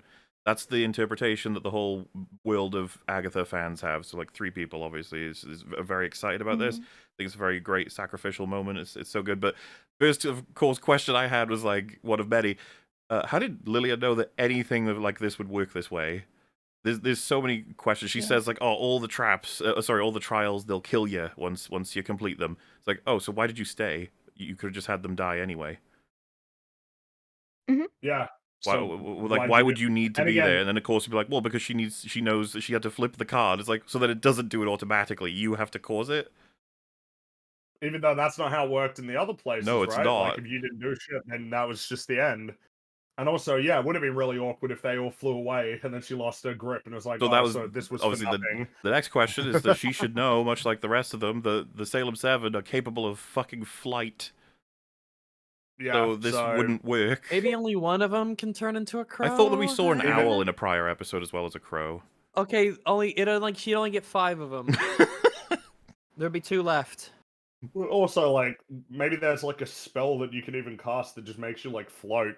You know? Yeah, you'd That's gotta think. be- that's Well, there gotta be is. right? There is. We I mean, see that one that later. can Well, you fly, think they'd multiple have? times. They may very well have Didn't broomsticks. Agatha- later. that they. Wait, Agatha. Couldn't Agatha fly? Oh yeah. Did she like Sorry, fly when she I was later talking on? about a different form of flight. Rags was referring, yes, to the levitation that we just see casually for floaty most flying, witches have.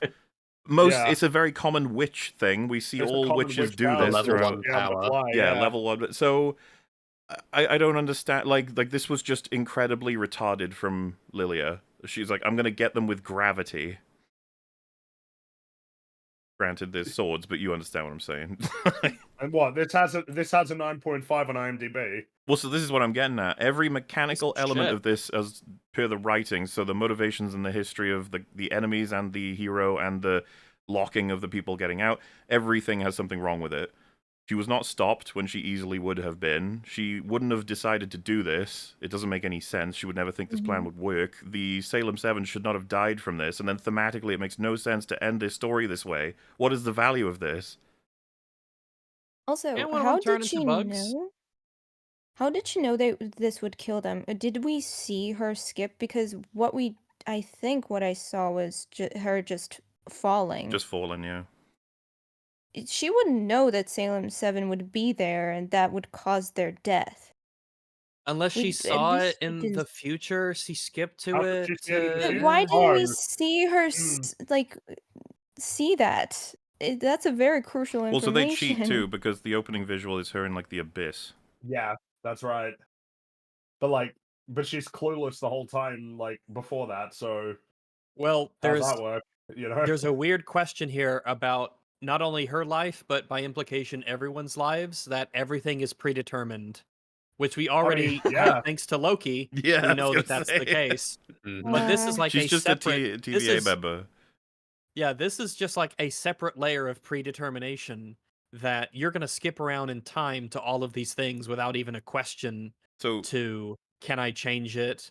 Are these things that can happen or things that are destined to happen? Can I act against them? Because she just goes along with everything that happens.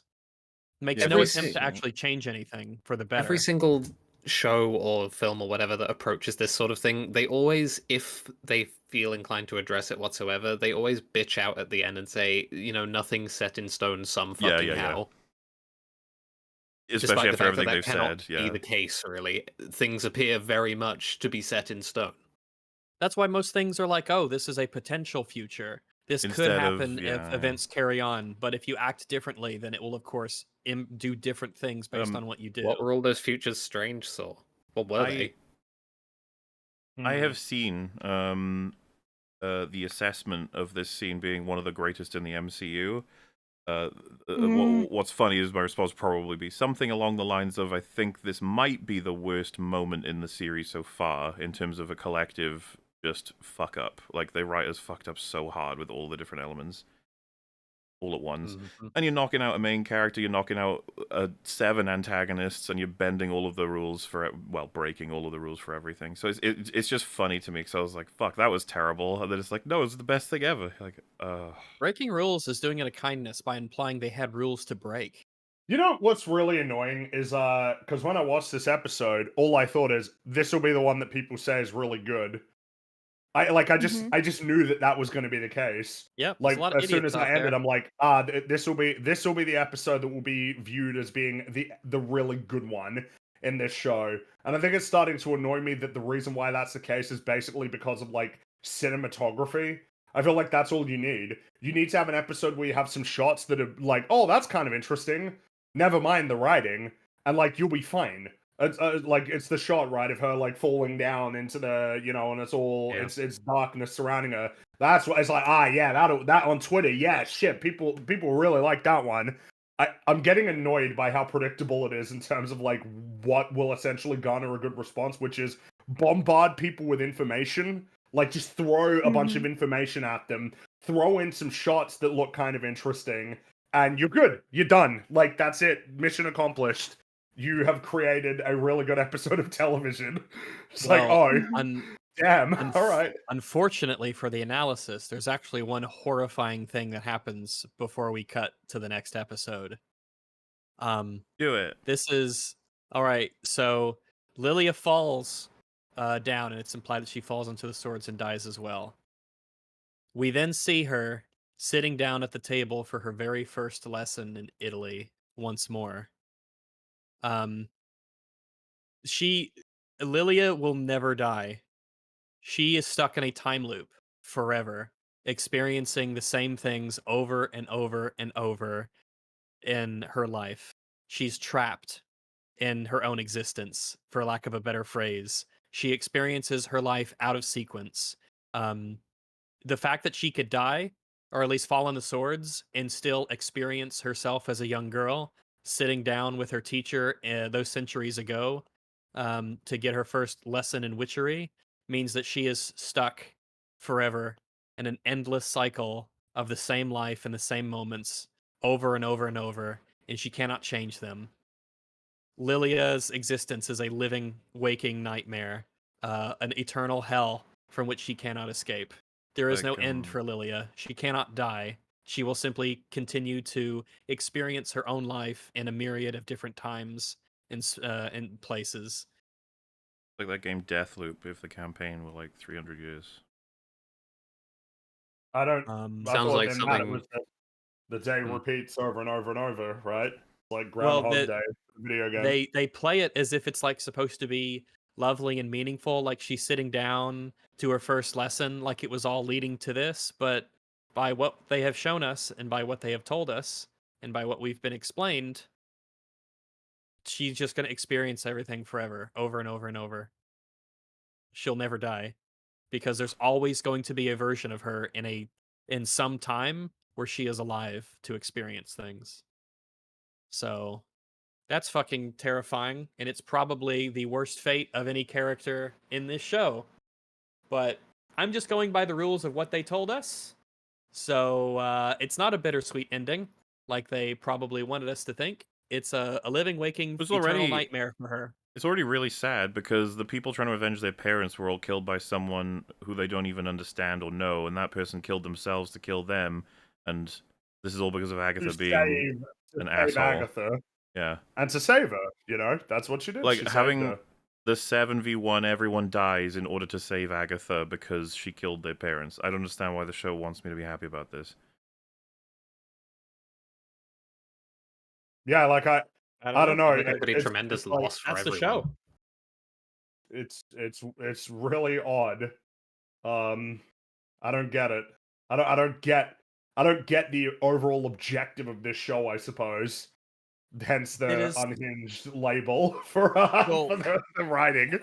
When we get to the end, we could I'll ask y'all if you like what the main theme or message of the show is, and I'll see what silly answers y'all give me. But that's episode 7, the really good one.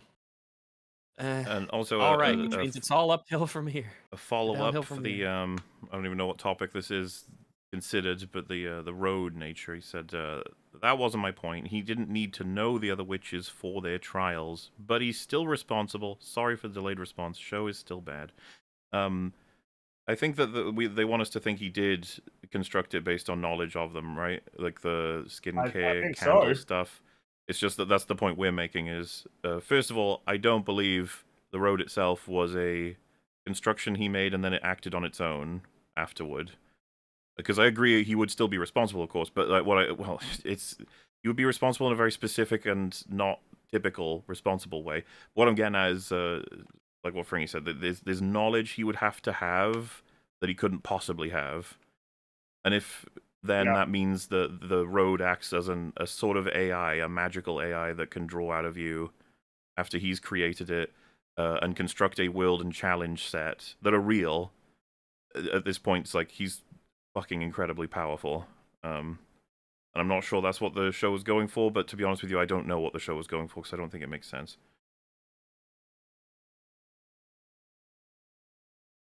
Down the road. Well, down the witch's road. That was the good one. So now we can move to episode 8. Follow me, my friend, to glory at the end. There will be no glory at the end of this EFAP. It will be sadness and wailing and grinding of teeth. Back at the cabin from the episode of where they were in the cabin. Wu. Remember Wu? Alice Wu? She died sort of trying to protect people, and Agatha sucked out her power and killed her. Agatha killed Alice Wu. And remember that when Alice murdered one of them in front of everybody else? And that was something you talk about it? Could have said was left vague, but it really wasn't. They all decided pretty quickly that she killed her, and then she didn't really deny that. So that is, you're right. That is a kill from Agatha. Yes. On a person who was trying to save her. One of her many. Yes. She took an opportunity to steal the power and therefore kill the person who was trying to save her from possession. True. That's true. Yep. One of her many, many murders. So, Alice Wu awakes when a hand brushes along her face, and she gets up and she looks normal, and she notices her body, her desiccated body from where Agatha murdered her, on the floor. Rio is there because Rio is death. Rio says, "All right, you're dead. Let's time to go." And Wu is pretty, upset, as one might be. She's looking at her body. She is very upset because she has just broke. Remember, at the time, she had just broken a curse that had been on her for her entire life. Mm-hmm. A curse that her mother essentially dedicated an entire song and a huge amount of effort to ensuring that there was some way to ward off the curse for her daughter. It is a legitimately tragic thing that right after she breaks the And she curse will that never has been be haunting her avenged. life. Oh, Yep, don't worry. she will not be avenged. She will not be avenged. Death, and by death I mean the writers, try to tell us how it's actually okay because she died protecting someone. Yep. Which I thought was hilarious She, that they tried to pull that. She died protecting someone who killed her. the person who killed her. Yep. It felt like they actually had to it just not is- mention that part because it obviously completely undercuts any meaning you could possibly have. This was just tragic and cruel. Yes, it is tragic and cruel. If Wu, as far as a character goes, if you remove all the bad general writing stuff that applies to all the characters, Wu's not like a bad. Doesn't seem to be like a bad She's the person least or evil anything. of them all. Yes. She seems to be a fairly normal-ish kind of person. And this is her reward. Meanwhile, the evilest one of all receives the greatest rewards throughout the entire thing. Naturally. But yeah, so Wu's dead. She's very upset. Rio says that you're a protection witch. She died protecting the person who killed you. She says it's time to go. So they walk through a spooky green door and they go into the nether world or the beyond or whatever's supposed to happen to you. And if you're a witch when you die, I guess this is what happens to you. And again, there's many competing afterlives. Like If you there's die the in one in Wakanda, you go to a different place. If you're an ancient Egyptian or follow that It's- religion, you go to their heaven. At this If point, you're it's Scientologist, you it's a just I mess. don't know, who knows. There's just You go to the volcano. They'll do the thing they did in Thor: Love and Thunder, but for the afterlife, where there's like a communal sort of just meeting place for all afterlives, and everyone can just join up and have a chat. Be great. Yeah, there's like a hub world, like in Yeah. Lode Runner 2. And then you just spawn in the middle and you just go to the different ones and you could visit and hang out. That sounds Yeah. fun. There you go.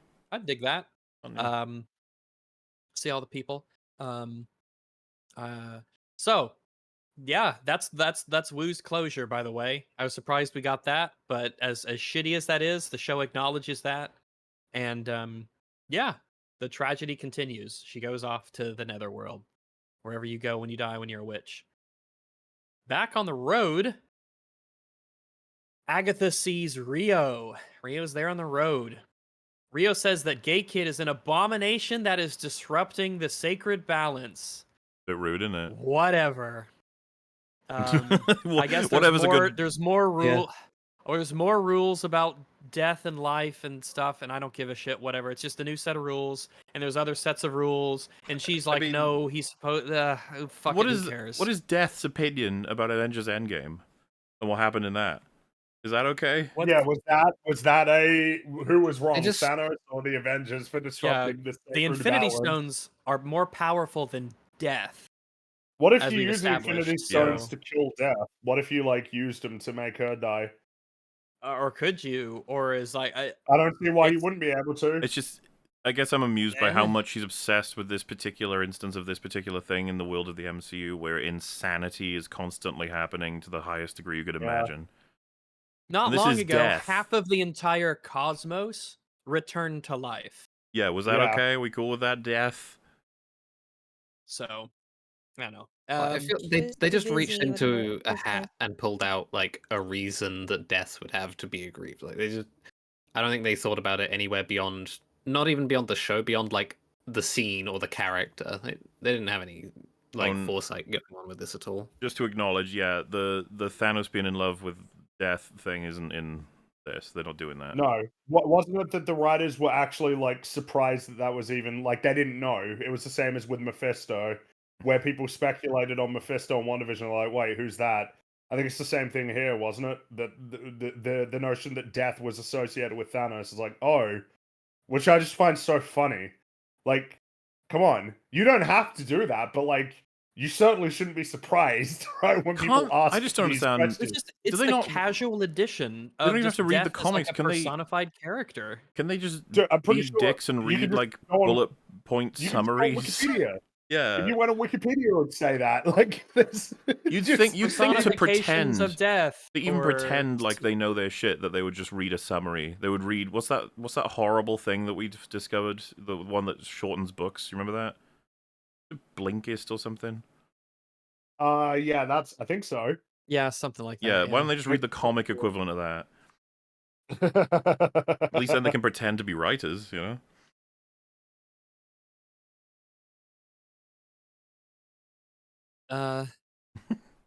Yeah. It's.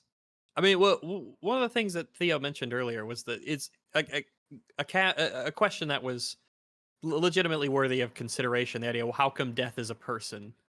Death as a concept existed far, far before humans ever existed, or even hominids. Mhm. So it's just, And if we the want to idea talk of- about it in terms of like species that have achieved primacy or whatever the fuck, then it's something from space. It's not us. Well, yeah, in the MCU for sure. Yeah. I don't know. Was it there is there such lines a to say it presents waste. itself in accordance to its subject in any way, shape, or form? Does it have that or no? I can't remember. I know that I don't there remember was... anything like that, but I was not paying much attention, so Well, it's just so shitty. Like it's like the magic thing I was talking about earlier. You have the opportunity to make an entire magic system and people who are part of this secret magical culture, and you have all that witch imagery and stuff to draw upon to do that. They just like casually throw in a character who is death, like the cosmic concept of the decay of living things, the encroaching, like entropy of the cosmos or whatever it is, and this is what we get. It's just this cringe chick who's like, I'm death, I'm gonna kill you. Like that, what a waste. And it's just so casually thrown in, like this is just a character, she's here now at the Yeah. end mostly. Yeah. Anyway, whatever, it's just whatever. It's So just go ahead. yeah. I mean, it's a little bit far ahead, but whenever we get to the last bit where we're fighting death or attempting to fight death, it's just like what happens if you defeat death? Will Well, why death is not exist anymore? it you could So will even people not? push death, let alone blast death? And you know what I mean? Like, what? How wouldn't death Yeah. just That's be like if you beyond all get of like this? surgery. If you go to a hospital and you get surgery to fix like your heart condition, that's like you blasting death away through the side of a house. Get away from me, death. Kapew. most like, of the time when people try and do like a fight with death, they tend to do it in some sort of allegorical or Figurative, metaphorical way. Yeah, Yeah. not blasting Mhm. it with energy. Not I'm quite literally explicitly fighting against death. The animated kids Also, show about a cat that wears boots did a much Mhm. better portrayal of death as a concept and Yeah. how it engages with It's not the even protagonists. close. if you ever manage to defeat death or even get close to it, that's basically like death committing suicide. I guess. Or it's so, just yeah, like angry at it's- you from the sidelines. Just- Like there's no reason why you can't be in the universe of the MCU. Well, it's redundant, but in the MCU, there's no reason why you can't be immortal. There seems to be beings that are just immortal, and so Yeah. death is just like knows that this is a world such that immortality is possible, and death is just like upset at it or maybe annoyed, but death can't get you. So that might be Why is something that death just. why is Death a human? That's a good question, Fringy. That's what I was saying, yeah. Damn. Yeah. His own For all patented of the biome. Yeah, my bad. No, it's all right. No, it's. I like it when No, that happens Rags. because it means independent. No, This is I your do. one I told chance. you this before. No, this is a difference, Rags. I'm willing to just admit it was an error. That was my No. mistake. I No, apologize. you don't even know what I'm gonna say. I like it when it happens because it means that independently we've arrived at the same conclusion. It's convergent each other? evolution. Yeah, it's No, like convergent. no. It's I apologize. I was treading on Theo's feet there. Wow. Theo's observation. It's my bad.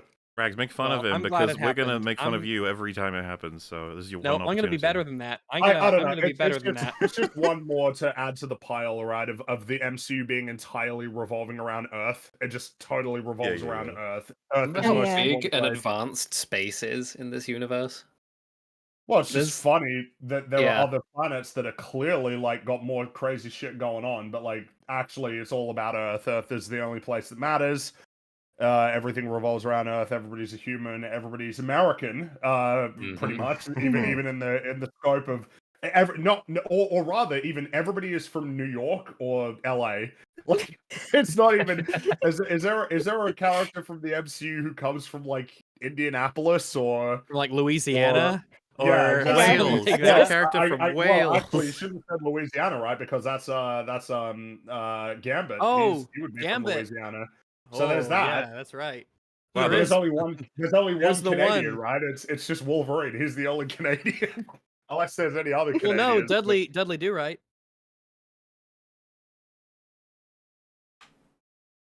All right. Well, I don't have a tumbleweed Um, sound. that he's great. Well, So maybe I they don't- should have had it to where like death depicts itself as something that will be familiar to the person because we all know about death and we know it's coming, or we certainly believe it to be coming. So when death appears to you, it appears as something specific to who you are, or yeah. I associate Whatever. death with watching this show, so maybe it will just manifest itself as When death death comes comes for to just you. to you. Holding the Just leaves me 4K Blu-ray wondering- box set of Agatha. You're like, no. yes. Leaves me wondering if Death has the time for this shit. Surely I in mean, the That's what I was universe, saying. there's That's- something more I relevant guess it going on. does. That's what I meant. The There's fact that death is multiple incarnations concerned of death everywhere. with Right, this. right. Well, so yeah, but the implication is that death can't be doing things more than once at one time Because because it's having that's a why relationship with Agatha. death is busy with Alice. That's why we don't see her in the scene. That was their explanation. But that's retarded. right. Death couldn't possibly be busy with one this mean death that- Well, they at a say in time. the show Wait, that hold on. they So does say this in mean this that show Tony that Stark 120 has people die a canonically minute. met her? Tony Stark, when he died, she was standing there Oh, like, "All right, Tony, whatever. off you go." Well, look, I'm just saying, right? That's technically Look, this is that would be look the case, right? when Tony Stark sacrificed himself to save the universe. Yeah, Death was standing there Aubrey saying, Plaza "All was right, you there did it. and Let's said, go." And then yeah, time to behind go, her, buddy. and then behind her, Loki is there, making sure that all of this goes exactly according to the way Wait, that it so should be. so why didn't when Loki? So Loki as well, yeah, he would have when he got choked out. He would have. What would have happened though? Because the ship exploded. Would he spawn in space, like just floating around in space, and then she's there? All right, buddy. Yeah, like Leia. Time She's to like go Leia to- in space. Well, but what happens? What happens if the alternate Loki dies? Does he go to Listen, the same this place is and like he different meets- because Why are we asking these? this is different I- because death fuck it, I falls This in is love. madness. Death fell in love with Agatha. That's why this is so different.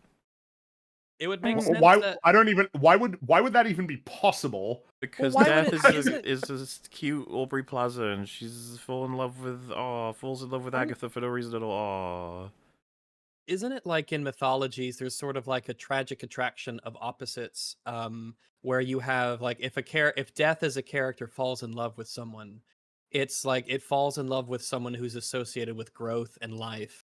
Like they're two elements of like reality, growth and death and rebirth and all that sort of thing. You have the person who death and life fall in love, and they are like they're attracted by the fact that they are opposites. It's not that Rio falls in love with Agatha, who's a psycho murderer who kills and kills and kills for centuries. Like, what does she think about like Hitler? I have seen discussions Pol about Pot how or- she has fallen in love with Agatha, and that's exactly what I have to say about it. Is like, why the fuck would she? Does Death like people who kills everybody? Is that the angle? What about the reason they kill? Because Agatha kills because she's a selfish, evil person, and some people kill like righteously. I mean, I don't why? know. What is Death's personality? Does Death have a whatever? It is a waste of time. Well, I Even mean, talk about again, there's a reason why the character would be associated with Thanos. What, like, you know what I mean? Like Thanos, like he destroyed half of the universe. What was her opinion in this on very that? Like, what did she wanna unfeeling, do about uncaring that? kind of way. Well, it's just why did you can't establish that she exists and then not have her show up at Well, to all be of these like critical points in the. She was in love with it existence of before she did all the killing anyway. So Yeah. What about the Mhm. fat hippo from what's the show? from Moon Knight. Moon Knight. Yeah, where's she? Well, yeah, wouldn't there be competing versions of death as well, right? Like, wouldn't that mean that yeah, there would have to be, wouldn't there? There'd be competing versions of death from different because Hades no, has to exist, right? she's the all-encompassing death, and then they all have Does their own she mini go to the deaths. meeting at the Yeah, place where all 'cause the we gods have- go to? She's like the does she chairman of Muhammad. death when they go to the death meeting, and all the deaths come from all the different religions. Wasn't Because Hela the Osiris goddess of exists death? in the MCU. What does Hela think about death? Wait, Rags, Osiris, didn't he get killed or trapped in a little statue?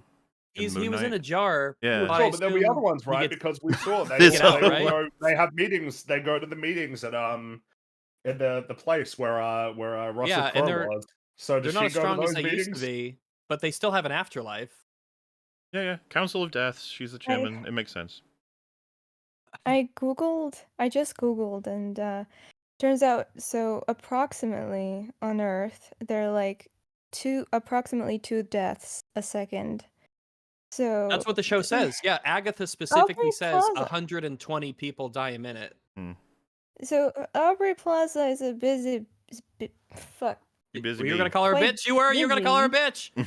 Yeah. Busy bee. Busy bee. And multiply that by how vast and huge and big this universe of MCU is. Mm-hmm. If there are Yeah. any more, Well, that's why she has the Council of Deaths. They all sort out their sides of things. She can't do it all. It makes sense. Yeah. Then you got the for sure. multiverse. I think we've got the formation of a pretty vast death bureaucracy here. There's so many of them you wouldn't believe, but it's a well-oiled machine. Imagine someone who's like 750 on some like forgotten backwater planet up in space somewhere, just because like the filing's gone somewhere. They're Get like, to you oh soon." god, you didn't get Sheila. Oh shit. And they have to go over there. They're like, it's time. We What got her. if like accidental deaths were not a bad luck, just corruption and just, like Death Console being like effed up in all sorts remember, of ways. Final Destination Death works at this place as well. So he's like, they all have their different ways of doing it, right?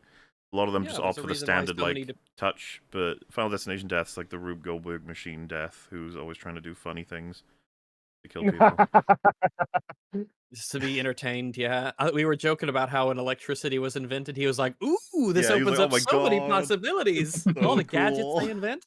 I was having people getting attacked by saber-toothed tigers for thousands of years, and that gets boring. All right. So, to remind everyone of where we were, Agatha was talking to Rio on the road, and she said that gay kid is an abomination. Not because he's gay or Jewish, just to be clear. It's Yeah. because he is disrupting the sacred balance by like existing. They argue, blah blah blah. It doesn't matter. And then we go back to Jen and Gay Kid, and they're sad. They're on the staircase after they escaped from the castle room, and they're like, "Oh, Lily is dead." Rio You think? says, "That's it." They just like, "Oh, isn't it sad that Lilia died?" Of And, course. and Jen's like, "Yeah." And then Agatha, they're like, I think one of them says, the gay kid says that Agatha's ex is death. Like, yeah, they used to be in a relationship. Okay. Okay. Do you think Death considers AI an abomination? Oh God, here we go. No, not Death. Our Death. This Death, because this Death has a problem with Wanda having created a personality that then took the body of a dead person, and What about Vision?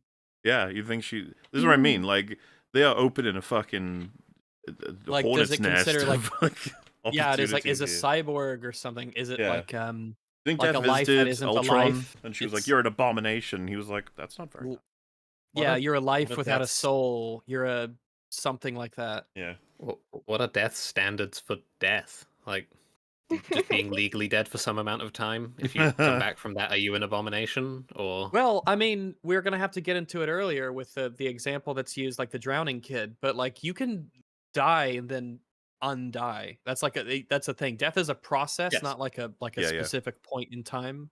So we'll get into that later. Someone have, just said, like, when we- Ultron's final drone is dying, it's like Rio walks up to it. Well, Are you ready to go? and he's like, "What the fuck? Come on. Am I a real boy? Am I real? Yay!" Why does it hurt? Because it was real. Oh. I love the Ah. fact that according to the show, Tony Stark, probably the last thing he probably saw was Aubrey Plaza's face. Oh my Biden god, another news. Biden All moment. right, it's a all right. We're going. It's a Biden-palooza. carousel this episode. You know what? That's true. That's something to think about. It is true. Now, Rio tells Agatha what the gay kid wants from the road is a violation of some rule, and who not even going to get into what the rules are, who made them, are they just descriptive of the way reality works, blah blah. The show doesn't care, and neither do I. She says that his brother isn't out there yet, so like he can't like go get him because he doesn't exist, really, I guess. She's the Scarlet Witch, the son of the Scarlet Witch, stole a second life, and she can't allow the brother to do the same thing as Gay Kid did, because once is bad enough, but 2 times it's just not allowed. Even though, like, if you can do it, you would think that it would be allowed because the nature of the universe is such that it's a thing that you can do. So it's weird that Death would be like, no, even though you can do this in the real world, this is something you can do.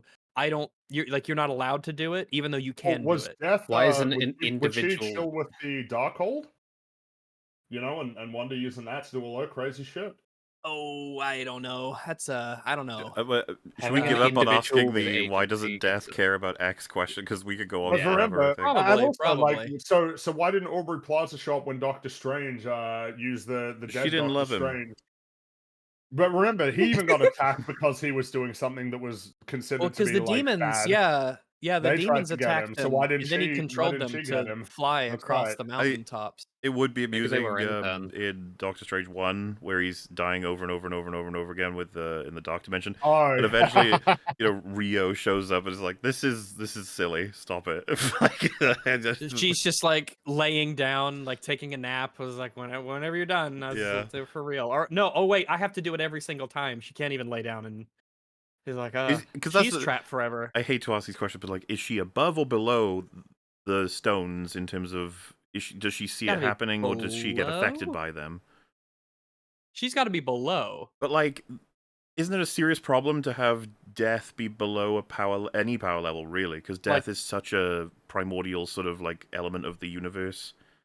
Well, it depends on the nature of how you want to personify Death, or Yeah. if you want to keep it like a vague cosmic entity in the background, but if you make it like a person, Just to be that clear, you can throw if through a you- wall. if you time stoned Death to freeze, does that mean that no one can die in the world until she's unfrozen? What if Arnold Schwarzenegger as Mr. Freeze used his freeze ray on On the sun. on Death, and then he could get his wife back because she could never die, so he would be able to live happily with his frozen wife. Mm. Oh. And then Batman, his parents wouldn't have died, so he wouldn't have become Batman. He would have just lived a happy life with his parents. And then Joker would have like licked his nose or whatever he did. I can't remember. Is that was that a Simpsons joke that everyone is immortal because Death dies, or is it family? yeah, it was. Simpsons, isn't It was both of them. So in The Simpsons, there was a Treehouse of Horror one when I think it was like when Homer killed Death. I think it showed like Fat Tony or something was shooting this guy. They just kept shooting him and it didn't do anything. Yeah.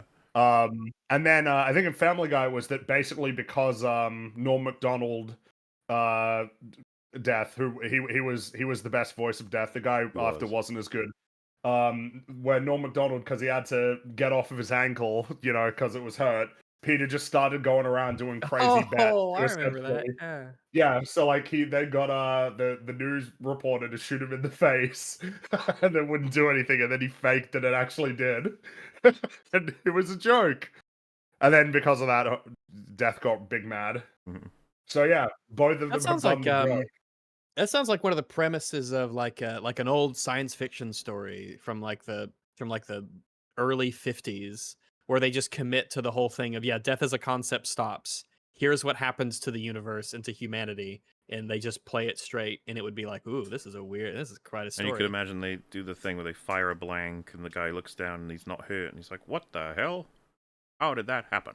And it's like that's how they portray it because it's old and it'll be in black and white. Funny that like Uh, Peter thought he could outrun Death, like even though he's a fat guy.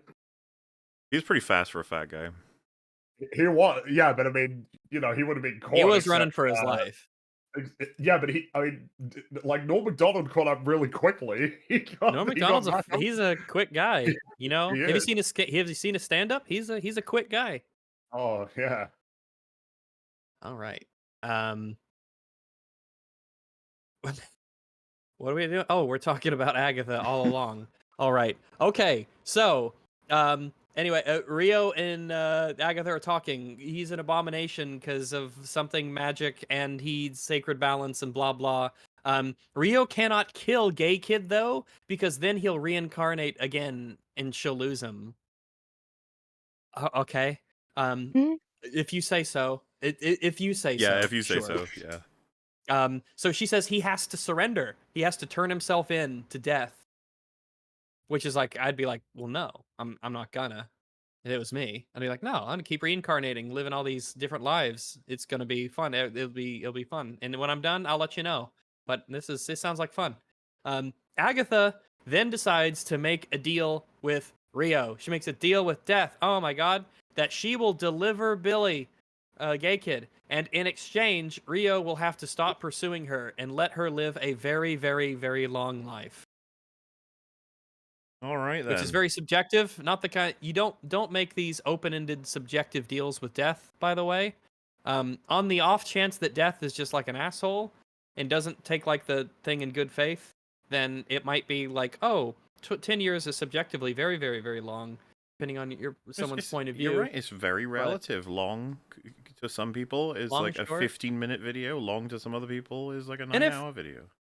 If you're making deals with Death, just say, you know what, I'm immortal, and whenever I'm ready to die, I'll just let you know, and you can come and get me. I'll send That's an what I would do. email. Yeah, that's what I'd do. Just to be like, yep, letter. yeah, I'll send you an But email. like, how does that have any bearing on like if she's crossing the road, she don't look both ways and gets hit by a car? Like, why would You'll be all right. you know what I mean? Like, how is she even in a position? Does Death have control over the choices that people? Did Death make the car crash Well, you'd happen wanna- that enabled Billy Does to? Death have Mhm. control over physics such that Death could I don't adjust think- the well, that's manner the of thing. her You trajectory don't- and whatnot? You don't want to give Death that kind of power. Death is just like, look, things happen, you know? That's why Death is often portrayed as this super chill kind of character who's like, I'm not angry at you. It's not personal. People die, and I'm here to It take is you on to personal. the Death next loves life. her. I love you, Agatha, because of reasons that are Yeah. actually a mystery. So they make the deal. She makes a deal. All right. So now Agatha and Rio have a deal. Meanwhile, they meet up. I guess it's not meanwhile. This happens after this. Agatha, Jen, and Gay Kid meet up, and they go to the final trial, the last trial of the Witch's Road. Ba-da-da-ba-ba, ba-da-ba-ba, ba-da-da-ba-ba-ba-ba. They walk forward, and they're going to go to the last trial, and they arrive actually right back where they were at the beginning of the road, where they took off all their shoes. This just So doesn't they've made fucking a big mean loop. anything. It doesn't matter. Yep, You know, doesn't mean anything. it's such a yeah. whatever sort of like if you put on It's the like, all right, shoe. this happened. Yeah, like it's almost like delayed because I was surprised this episode was not only that this episode was this long, but I was like, how are they going to do another one after this? They find a way. Yep.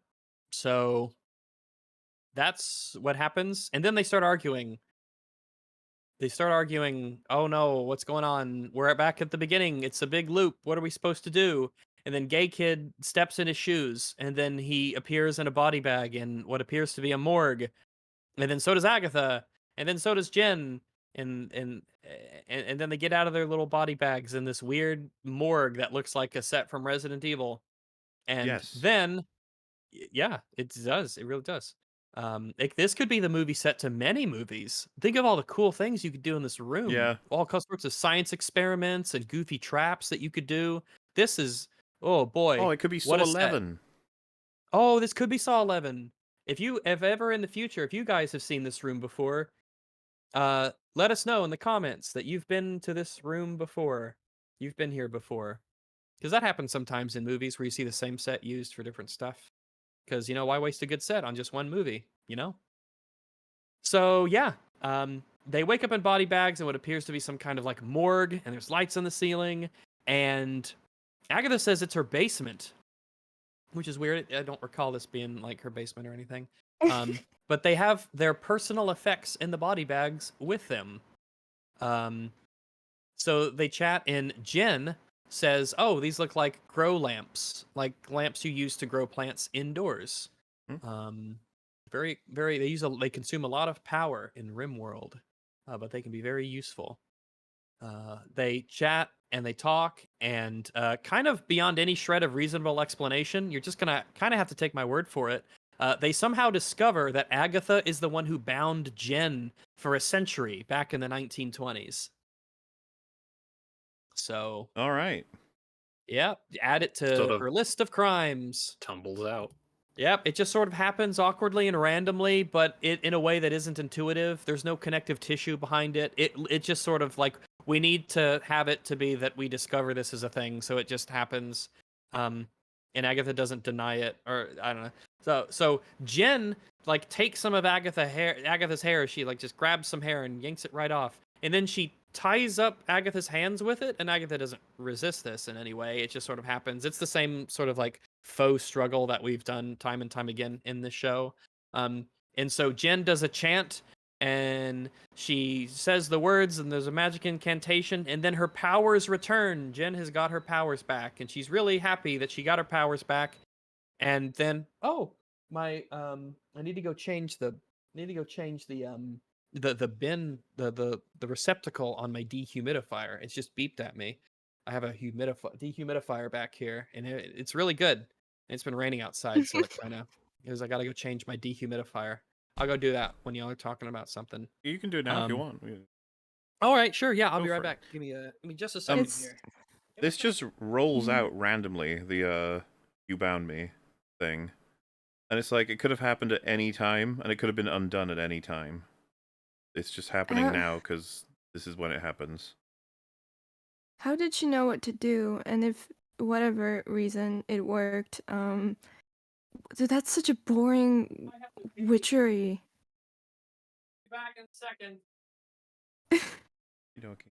Rax was saved. Made me have to pee. Oh, I'm so tempted to kick him. But I can't, because I have to re-add him, and it would be annoying. But, I can mute him, Like- though. Why did he realize that, like, there's a conversation happening right now? I don't understand. Because I don't Friggy, get it. he's the main character. It's, Okay, we but, all like, stop I don't- talking whenever he talks, it's fine. Alright. But, yeah, agreed. It's very lame, very boring, very fast, and it feels like the writers were going to go somewhere with the binding, and then they gave up. They were like, we gotta get this Yeah, out of the no, way. just alright, get her out of here. Just Just we resolve gotta that. get her gone. We don't need her anymore. Hold up, I have to wash my hands real quick. Not to imply Why would that I have a you- dirty penis, I but don't. Holy shit! I'm just jealous. And yeah, Agatha doesn't seem very phased by any of it, which is just adding to how much of an asshole she is. Yeah. Yeah, This lady is about to get her power that was taken away from her for like 100 years back, and Agatha's like, sure, do whatever you want, I guess. Which is odd, to say the least. Because this show desperately wants to portray her as like a good person who's invested in shit and cares about maybe the people but, somewhat. like, is that even? It feels like they can't even like they're Back. not even convinced that that's what they're trying to do. You know, of like present Agatha in a positive way when she keeps like bragging about how bad of a person she is. Hmm. Right. It's bizarre. And yeah, this just the unbinding, it just works, and that's that. She's done so. More And done think than this you'd is- realize too. This is it for her in the story. She's just out. Yeah, she disappeared. I think this is the same thing as like I think we said it on She-Hulk. The writers are just objectively terrible people who cannot imagine Damn. that this could be interpreted as like terrible actions. So they're just are- very I think that the simpler explanation is what Theo mentioned earlier, which is that there are like much more conventional stories you can tell about good people or people becoming heroes, but like there's such an interest and obsession with being subversive and deconstructive, but like not recognizing that when you do that, you start to tread on more perilous ground when it comes to figuring out how to like coherently relay the themes of your story. You just like end up in a place where you can start writing stuff like where you don't even realize like the implications of what you've written. To where like if you said it to them, they might even be like, "Oh shit, whoops," like, "Oh whoops." I mean, that's what happened with Patty Jenkins, right? That was a whoopsie. She didn't realize what she'd written. I think if you unintentionally or subconsciously end up writing this and giving out the messaging, even if it's unintentional, I think there's just something legitimately wrong with you as a person. Oh, I mean, I'm happy can't- to say that the show is unhinged. Like, Yeah. I think the show is I- unhinged. I think it's a weird show. We're not even at And the I don't end know yet. what. We're not at the end, but like We're not even at again, the as mentioned end. previously, they're still much more unhinged. The hinge is Oh. still going to come more loose. We have barely begun to those hinges. There's so much more. So, you have Jen's out. She's gone. So Everyone's favorite character. She went on a great arc of, I want my powers back, and then I got them. yeah. There's nothing else really to say Thoughts? about that. She met that crazy Any- chef who drowned her. I guess that's going to come up in something else. Oh yeah, you're right. In episode 3, there was that guy who drowned her. Yeah. Oh yeah. Or was he a chef or a scientist or? I thought that was the guy who took her powers. was an She went to that astronaut. convention in Boston. From the 1920s, a 20s astronaut, an old-timey astronaut with his apron, Wait, his so- space apron. It's not that it's going to go somewhere else. It's that was she thought that guy took her power, but he didn't. It's even I worse. guess because it was Agatha It was- all along. she so- put herself in a prison of her own making, in a sense. All she needed to. We got to do Well- stories like this as well, right? Where the character just learns, like, wait, I can just will myself into having what I need. It's like, I feel like that's become too Well, much of a trope at It's this not. point as well. It's always. Isn't it more worse than that? Because it's the only way to get my power back is to unbind myself from the person who cast the spell, and it was some weird man from wherever. And then at the end of the story, it's the person she's traveling with just goes, "It was me," and then she goes, "Oh, okay, unbind, bye." And then, There's, yeah. there's nothing that was built, developed, concluded, learned. Nothing. There's just nothing. At least Again, when you this is say another one- you must believe in yourself. That I guess is like at least they're believing in the. I don't the know. Captain Marvel thing, right? Where the arc is realizing she was awesome all along, which I'm starting to get really tired of that. Well, I yeah, really am that's starting to get awful. tired of that. I'm just Not saying a that great. this not a- one, yeah. this one isn't storytelling. even anything. It's not even believing it. It's literally just That's true. unlock my That's powers. true, How is like the key was right there. Like, oh, cool, thanks. Okay, see you, bye. And then Yeah. that's actually the end. We see her Yeah. one more time just fly away, basically. That's Yeah. it. Oh, yeah, Her story's over. She crawls out of the ground. She floats away with magic. Yeah. And I guess no one saw her. And she's done. Jen is gone. She Yeah, that's it. She completed she's her out of arc. here. Yep. He's back What a to eating great character. candles. I like how That's everything true. that it's like you said, Mola, everything that leads up to this point is fucking pointless. Like it actually is pointless. It's a total waste of time for her anyway. What a great character. What a great character. Yeah.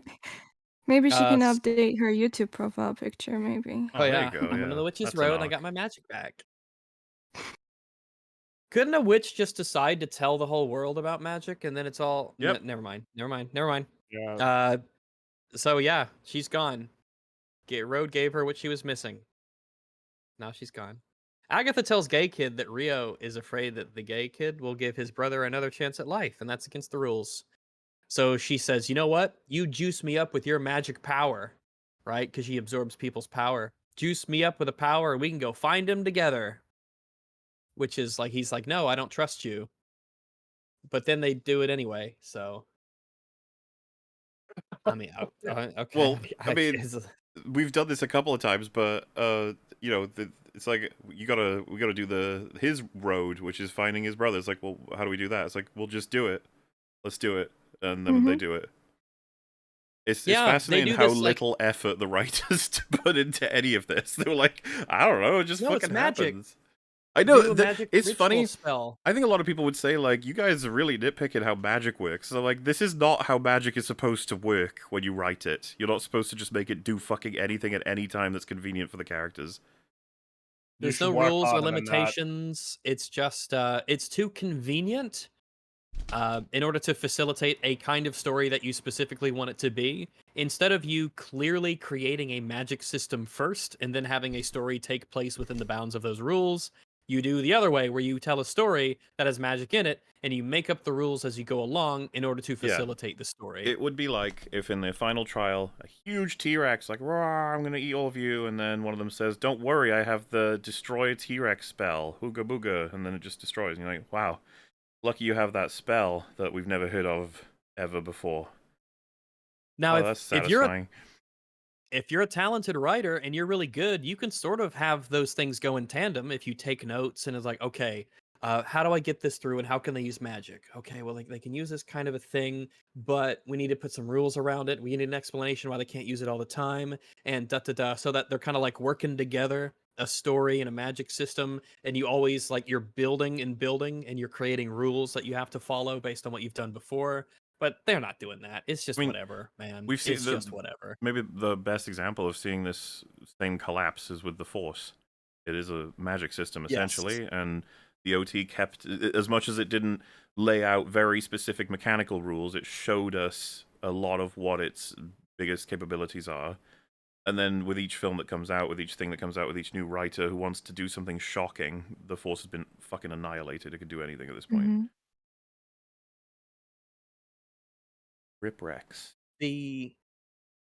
Rex. He's no Whitehurst, but he's so. Let's see.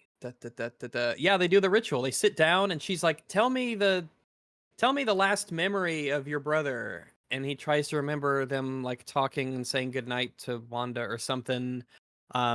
So the ritual is essentially that he, through his, like, magic mind plisms, he has to find a dying kid for his brother's soul to enter. Yeah. That's about it. Yeah. Yeah. Now he asks if he's killing the boy so his brother can live. And there's like this, they sense this drowning boy who falls in a pool and some kids hold him down and he ends up drowning from that. And so I guess the idea is that his brother's soul, from wherever it is, because it's definitely real and it's out there, it goes into the like the drowning boy, and that's going to be where his brother is when he gets resuscitated or whatever. So Which would be awkward his if he didn't brother's- get resuscitated. If they're just like, "Yep, he's totally Yeah, they fucking just let him dead." die. I and- guess in the, like, what this takes place in contemporary, right? It's, oh wait, it's 3 years post WandaVision, so Yeah.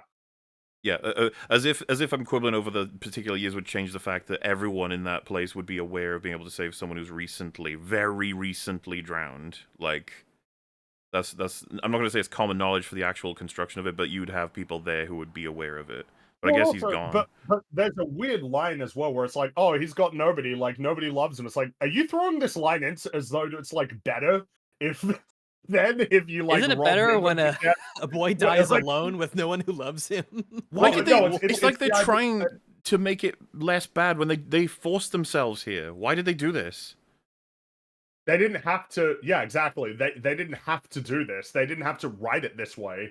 But they If don't. if they really wanted to find some way to get these characters in, I don't know, just have it be like, oh, the magic just they teleported and put them over there instead Manifests of a it being body. like, yeah, like They why can did you have it teleport be this people with way? magic.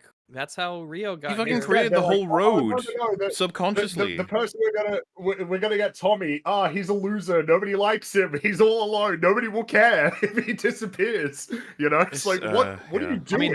I mean, in a meta sense, that's It's just like, why would you write it this way? Why did you do this?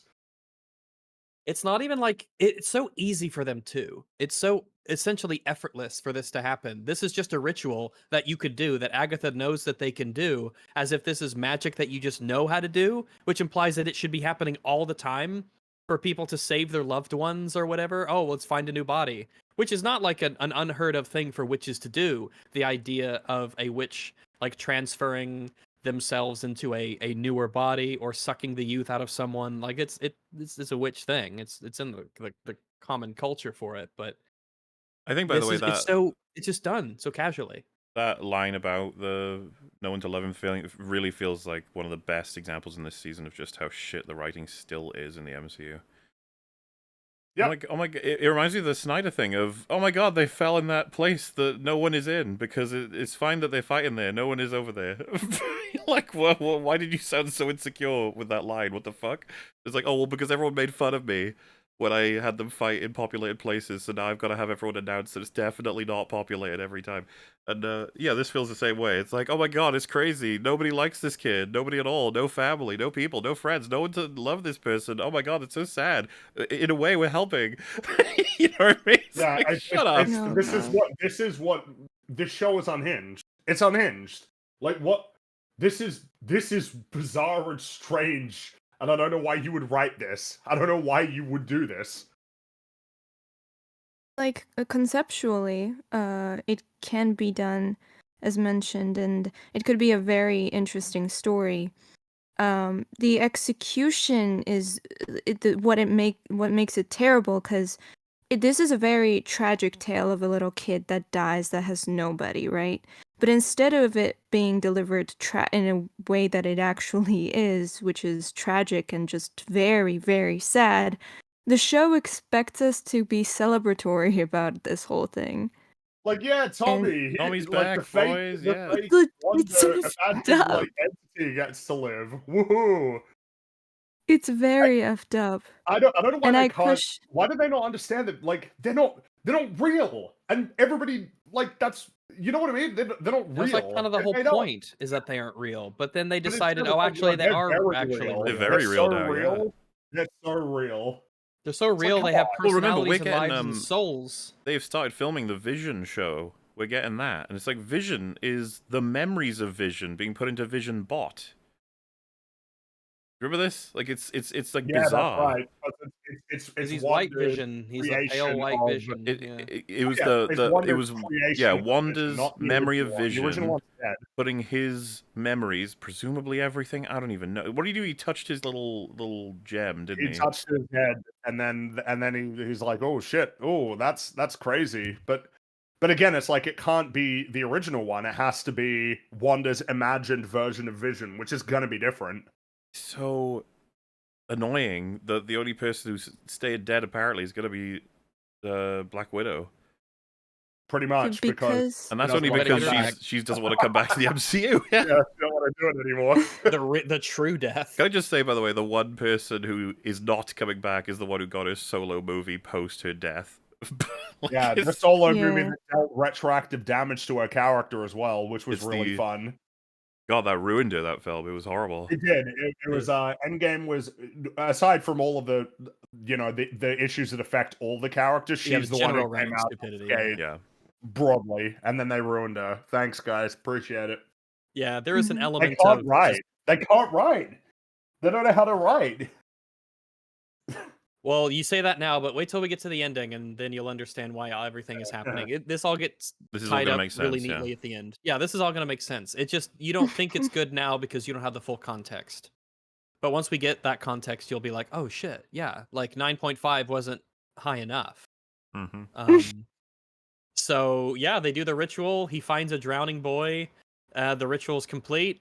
Billy, I guess his soul goes, or the Tommy's soul goes into that kid, we're led to believe, and there's a crack in the floor that appears, and gay kid disappears. He is off Bye, the gay road. kid. Goodbye, gay kid. See you later. So Agatha's all alone in the Resident Evil Silver morgue room.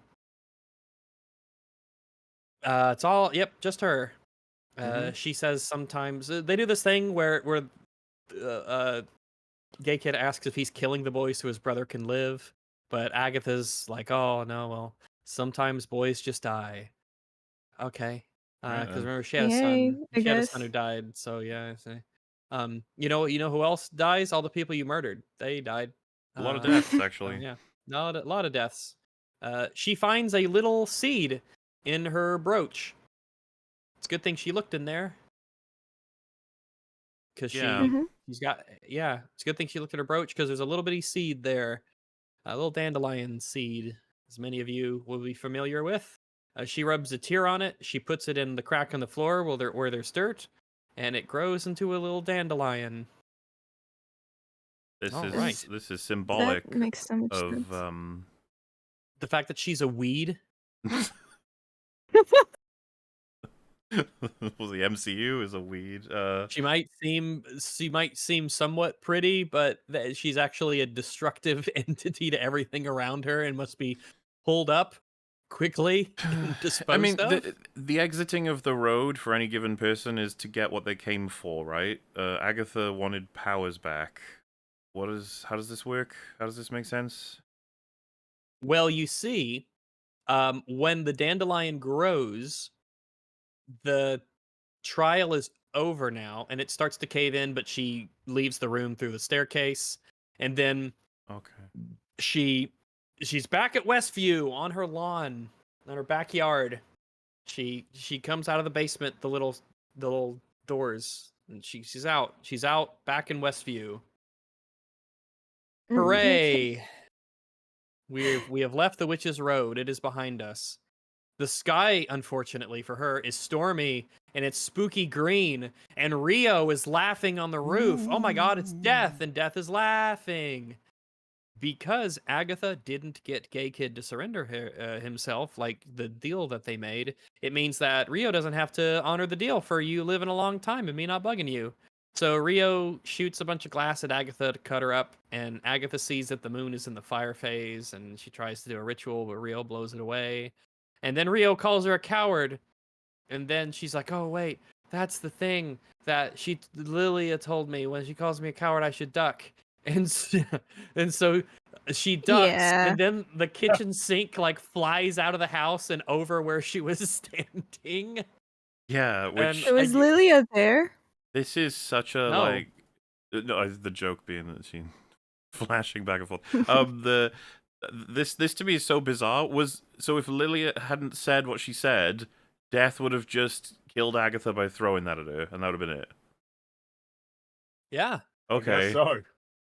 Fantastic. I'm so confused by Agatha's motivations for this entire episode, because so she promises Rio that she's gonna deliver her the kid. The very next scene, she does the opposite of that. And now she's like basically, what is she doing? I was just so confused. Well, like if she was still in the mode of I'm gonna give Oh, the kid up, and Death is like, hey, he's not with you, so you've cheated or something. Well, why wouldn't she just say like, well, he disappeared. He literally fucking disappeared. I'm sure we can find him. Yeah, we can go and look for him. Yeah. He trusts me now. Yeah. So she knew that if she like did that ritual, just like the other woman did, he would just disappear and, well, into thin air, which is not in her interest at all. She should have instead probably captured him and delivered him to Rio at first opportune moment, but she does she the can't. opposite She of has that. to get him to surrender. And I don't even know what that really means. Does she have to get Gay Kid to say, I submit to you, Death, and you can kill me? Like, why the fuck would he ever do that? don't know. Why would he ever do that? How do you get Sign someone, the death especially a young... contract. Well, and then there's also they do actually need to escape the road because it'll kill you. You know, so it's Yeah. like, what does that mean? And they conclude, well, I we've got to. guess. The only way It's funny, that trial, I didn't know that they should have just figured, oh, well, now we've just got to get everything that everyone wants. That's this trial. It's like, oh, is it? Okay. And then, it's like, you want your magic back. You got it. You want your brother back. You got it. And I want to make a weed. I got it. There I go. Okay. You know what I mean? Like, it's also, and then that happened, and then that happened, and then you're just like, yeah, sure. And then Death is going kind of silly mode. But she very much doesn't want to kill Agatha, though. That becomes pretty clear. Remember, we did this in episode 1, where Death's motivations were flip-flopping all over the place in a matter of seconds. Yep. I guess we're just doing that again. But like I said, I don't know why Agatha's not just saying, yeah, I mean, he disappeared. We'll have to go get him. It's a really good scene. I mean, Yeah, I'm so fucking glad you said that because we got more. It's not over. Wait. We got more. We not only is this not the not the last scene, this isn't even the last episode. We got more, baby. Oh. Hey, guess what? There's like they do this weird okay. I love good costumes. Good costumes are iconic and they just become like symbolic of the character, instantly recognizable. I love a good costume. I love like the Iron Man suits, even like Gambit's jacket, Wolverine's yellow thing that he wears. You got the Cyclops' visor. You got Spider-Man's red, blue, and the black webbing. Oh, iconic superhero outfits. How do you guys think about Gay Kid's costume? oh no. I'll get it up You for like it? everybody to see. You know those like princess little tiaras that they sell at the like grocery stores for like That you get as Happy Meal $2? toys? Yeah, I guess. Not me. I Like- mean, like girls get them. always get the boy toys, but the girls get those. Yeah, well, maybe that's how his crown headpiece or whatever the frick it's supposed to be looks like to me. He looks And I like. was Go on. no, I mean he got it in the prior episode, but for some reason just pocketed it. Maybe I don't know what happened, but yeah, He looks looks like I silly. would see him 20 years ago on children's TV. Yeah. Like I don't he's know, like a Christian like morning program. Yeah. He's like a Christian themed superhero. He's where Bible he's Man's like sidekick. actually kind of like the sidekick, like the backup sidekick in case the first sidekick like hires a gay prostitute or something, and he's got a spare that he can use. Doesn't even get the good sidekick costume. It's just what do we got? I don't know. I got a red hood, sort of. I got a belt that looks weird. Here, put on this plastic circlet. Isn't that for girls? Nah, that's too. No, we don't talk about that anymore. Oh shit, the pants have a hole in them. It's like that's fine, that's punk. Leave that in. Does Red he is know how to just fly with his so- powers? Yeah, of course. It's just you just know how to use your powers the moment you get them. I mean, that's just a given now. The red I is think- so fucking tacked on because it doesn't like accentuate or contrast anything. It's just sort of there. Mhm. There's no other Doesn't design help that element the, that it sort of countermands, you know? And the circlet Doesn't is help that blue the like the frame's really outfit, which I dark. don't like at all. Like, look at the frame. Look at how dark it is. Look Mhm. at how everything blends together. Why is everything so Mhm. dark blue? Especially when the costume is dark blue. Seems like a bad idea, you know? You know, with Marvel trying to do all these like kid superheroes now, it's now that I think about it, it's really tough to put a kid or a teenager or a younger person in a serious suit and not have them look goofy or like they just like came from trick or treating, you know? I don't Yeah, see It's the there's a really hard point to line. accomplish that. I guess I don't see the point of trying to do like Young Avengers if that's what they want to do. Because Mm. as far as I'm concerned, anything that isn't just Avengers you instantly like diminish the brand and you're gonna make less money. Like Young Avengers, that's just by default gonna make less money because people Yeah, are that's like, like what? Baby Like Muppets. some weird offshoot of like the actual Avengers, let alone that none of the characters are even remotely interesting or likable. Nope. You know, that's a big problem that they have as Yeah, well. As a quick who would name it reminder, that? he's a murderer. Gay Kid is a murderer.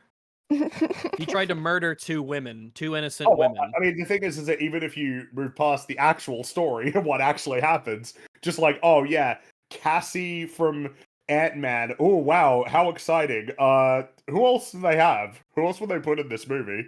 Ironheart. Kate Bishop. Yeah, I guess what? Yeah, Kate Bishop. Right, yeah. What's I guess Riri Miss Williams? Marvel. America Chavez. Yeah, so, Yeah. yeah. So, wow, what a riveting team. Yes, I'm sure this will make $1 billion. I just don't see that that's ever going to happen at this point. I would be No. really surprised if they ever Ugh. followed through on that as a Dude, I think prospect. you are like pointing out the lighting. I think that was so deliberate that they noticed how awful it looked when it was like well lit. So Yes. make it darker Just so that it's darken kind of the harder fuck to, out of it yeah. because it does not look great.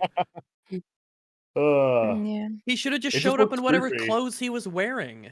No, Why does you he have gotta a No, costume? this is his intro, No, right? Rags. The formula for every Marvel TV show is to have the character get their iconic costume in the last episode, or I guess in this case, the second to last episode. You can't not do it because people need to talk about it on Twitter. They need to say, look, it looks like the comic. And then people say that the show's good. Well, and then you where did it realize get the it? comic Well, version no, no, always looks better. It's just inspired by the comic. Dude, when you look closely to the coloring of like the contrast between his headpiece and the red, it just does not go well together at all. It It's just so it doesn't look bad. good. It No. looks goofy and It's lame. very bad. Yeah. Oh yeah, he definitely looks better in the Yeah. the comics. But you I can was also taking see a how casual they look here. ended up with this. Oh, yeah. But yeah. I can see it because I see red. It's red, Red. and so yeah, it's red. Like Um, also the the- makeup choices. You have like Robert Pattinson's Batman, right, with this like goofy black eyeshadow that he has going on, I guess, or whatever. But he pulls it off. I think it's a like a cool decision, right? But with this guy, right, it just does not work. Whatever they're trying to do like, here, it's just goofy. This moment here, he just comes across as so feeble. It's the combination of the costume and just, I don't know, the actor's not getting me with the build or the presence. He feels very Oh yeah, Mhm. he's a weak a breathing outward kind of noise. Yeah, an exhale of just apathy. Now look Yeah, at and everyone's cosplay is better than this. This is the official yeah. thing, and everyone's cosplays are better. yeah, and that's like to play into what Fringy said. This sort of child actors or younger people, right? Having them as these superheroes just does not make sense in any shape or form because even within the world, they are not physically. First of all, they wouldn't ever be capable of pulling most of this stuff off, and they will end up looking goofy. um they wouldn't be just fit physically or mentally or intellectually. They're just too young to be dealing with universe wide just danger that these superheroes are put through. That's just That wasn't that the wouldn't be angle I was realistic at talking all. strictly financial prospects. Yeah. Because I mean, Yeah, I Spider-Man is a know. teenage superhero, and he's the most popular Yeah. one. So Yeah, I there's definitely understand an what you were angle that you saying. can go for with. I'm just saying, I think it's a terrible idea financially. If all of the characters were actually like well written and interesting, you could probably make it work. But like as it stands right now, you've introduced like 5 or 6 characters who are pretty lame and honestly very interchangeable. Like they don't Oh, really yeah. stand out as being particularly like interesting or noteworthy or distinct from one another. And you get them together in a team and then diminish Avengers as a brand. There's no way. Bad There's move. no prospect for that. If you took the script of their next movie and you removed all the names from the script, you couldn't tell who was who. Everyone's just like sarcastic loser asshole. Except Yeah, for yeah, yeah. Kamala Like Khan seems like a nice Except lady. for Miss Marvel, she's like the You might- only yeah, one you- that feels like you can make something with that character. you could probably pick her out because her dialogue is going to be much more like upbeat, really happy to see everybody, hoping to make the best of the situation, probably fangirling at some things, right? Like that's her vibe. But the Yeah. others are all I hyper like her generic. vibe. It's the writing that's terrible. Yeah. Yeah. By the way, I was browsing really quick. I found a Wiccan costume for $57. And it looks better than what we have on the Wait. show. That's interesting. That costs That's $57. $57. That's $57. Yeah, that's it. But why does it look better than the show? Well, because they spent $12 on the show, and 8 of that was the plastic circlet that they had to 3D print. So, I mean, it's just like the costume is. I kind of like the costume. I think it's pretty neat. Just Everyone's better. Everyone's cosplay is might better. cut back to the show. It's not a flattering moment for him, but still, it's funny. He's I don't understand why they don't like. Why this is the guy's costume for the finale of your $40 million show or whatever, and the random people going to comic conventions have better looking. They made this in a cave with scraps, and you can't make this for your show, man. That Well, is yeah. wild. Hey, I got nothing. I guess we could just carry on. I thought I don't know. I don't know why you said that. I think it was just happy to make a noise. Just temporarily possessed. Sorry. Yeah, cause Death like cuts her a bunch and wraps her to a post with sharp, thorny vines, and then Gay Kid shows up and he's got his costume. I don't know where he got it, but he does have it now. And he flies in and he blasts Death into the side of the house. Yeah. I guess that's something you could do to Death. Well, like, you would think that Death would be like an unstoppable thing who maybe will You'd like think. for shits and giggles pretend to be affected by it. Like you could cut Death's head off and then she's like, ha ha, that was pretty good how you did that. Remember that other show we watched with a really fucking cool depiction of a woman who's death? That was I don't know what really you're talking about. You're that was crazy. really- okay. The fact that Death ties up Agatha and then walks toward her slowly is already like, why With would a Death? knife? You got the cringe knife. Yeah, like why would pulled Death out. do any of that? Why? What? Why Death- don't you just blue part attack? Yeah. Or like It's some suck out kind of her weird foreplay. Why does Death need to defeat you in this way remotely? It's just stupid and crap. Well, it wouldn't and- even be Death doing it. It would be like something in the world happens and that's how you die. That's how Death Yeah. gets you. It's not an actual physical act of Death as a character. Aubrey Plaza with a knife. It's That's how just- Death gets you. It's Aubrey like as Plaza. Agatha runs away from Death, she gets hit by a car. And you're like, yep, that's how Death gets you. You weren't paying attention and Death's coming. You ran out into a street and you didn't look both ways. Gotta remember your preschool training for civilization. But I Good also stuff. find it's so funny because the deal that they made, right? From Agatha, it was like, okay, I'll deliver the gay guy to you, and you will let me live on. Basically, what her deal was eternally. So, but it was never a counter deal. Like, if it, her breaking it didn't automatically mean that Aubrey Plaza would automatically just kill her right away. It just Yeah. meant that she wouldn't live on eternally or for forever or for a long time. So I don't understand how her breaking the deal means that she would be killed off immediately. It just meant that she wouldn't live for long. Yeah, there's no was Death always trying to get Agatha the entire time for some I don't reason? know. I can't. That's don't not- I think guess no more so. than she gets everybody. Anyone else? Yeah, like I don't know. Yeah. But if there's no reason for Agatha to actually die, she seems like a healthy woman. So I don't think that she's gonna like suffer. Well, yeah, she like, that's how she stays alive, random- right? She draws like is that a part of it? She draws youth out of all the witches she kills and stuff to stay young. I don't know. think. I think that's how she gets to become very powerful because all the other witches live for a long time and they don't do Yeah, that. yeah. Right. So I Yeah, think there's witches many just ways live to long con- anyway. Yeah, either they perform rituals or it's just a natural part of their lifespan or something. I'm not sure, actually. I'm not sure. But yeah, but we have to have a fight because we're almost done with the TV show. But there's still one more episode. But yeah, do they you see get what I they mean get though? into Like a we've got 15 minutes left of this episode. It's like you got another one after this? What? yeah. This feels like the finale, but it Yeah. actually isn't.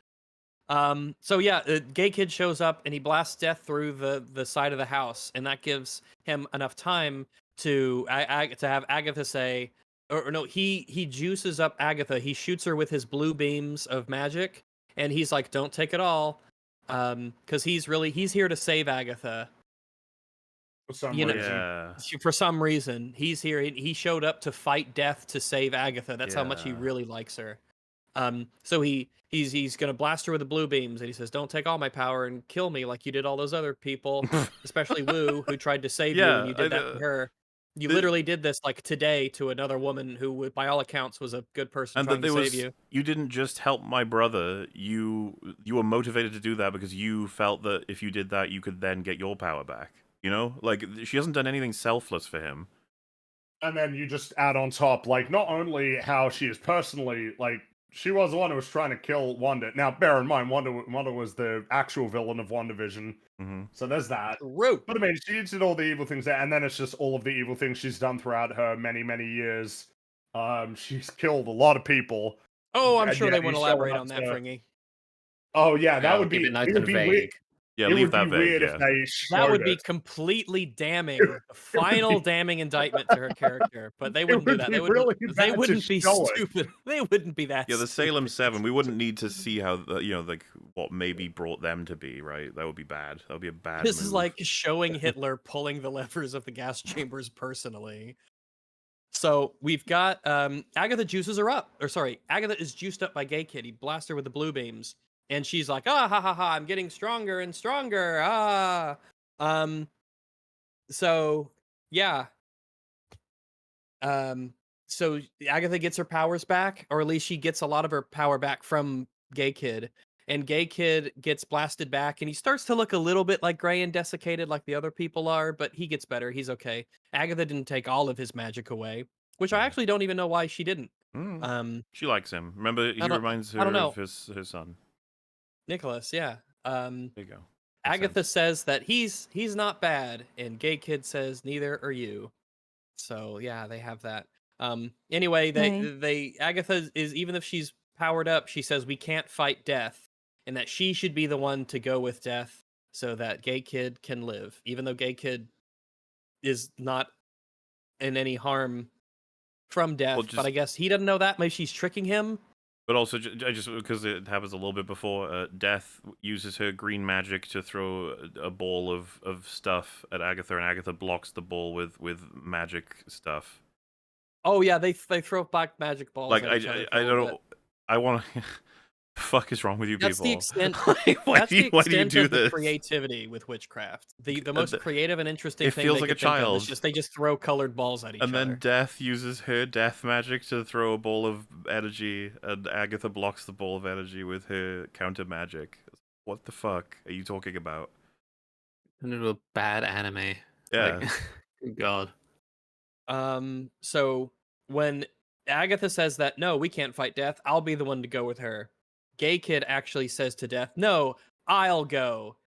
And Agatha's like, okay, yeah, take him. And then she walks off.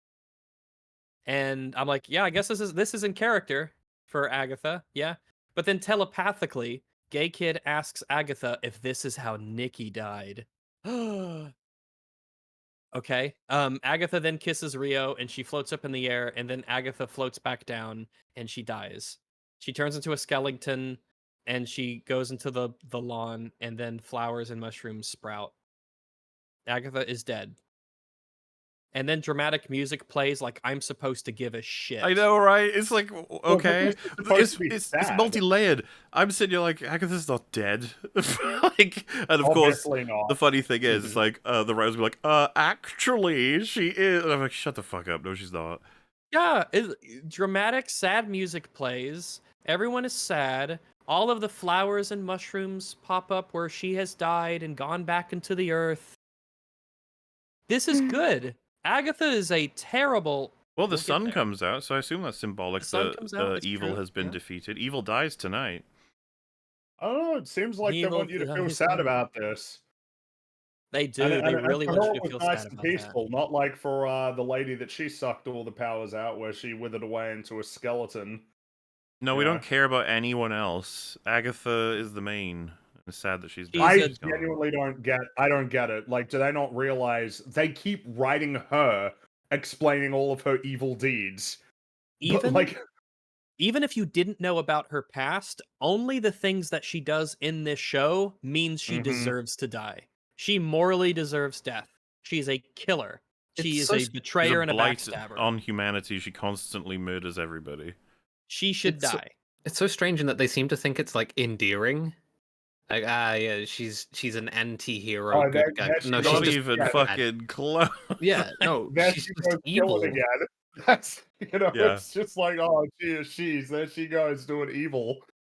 Oh, Oh, and I yeah, like how as, they. the question's asked, and it's fair, but I don't like to be too good faith for these fucking writers. But if Billy's the abomination, why would Agatha dying solve it?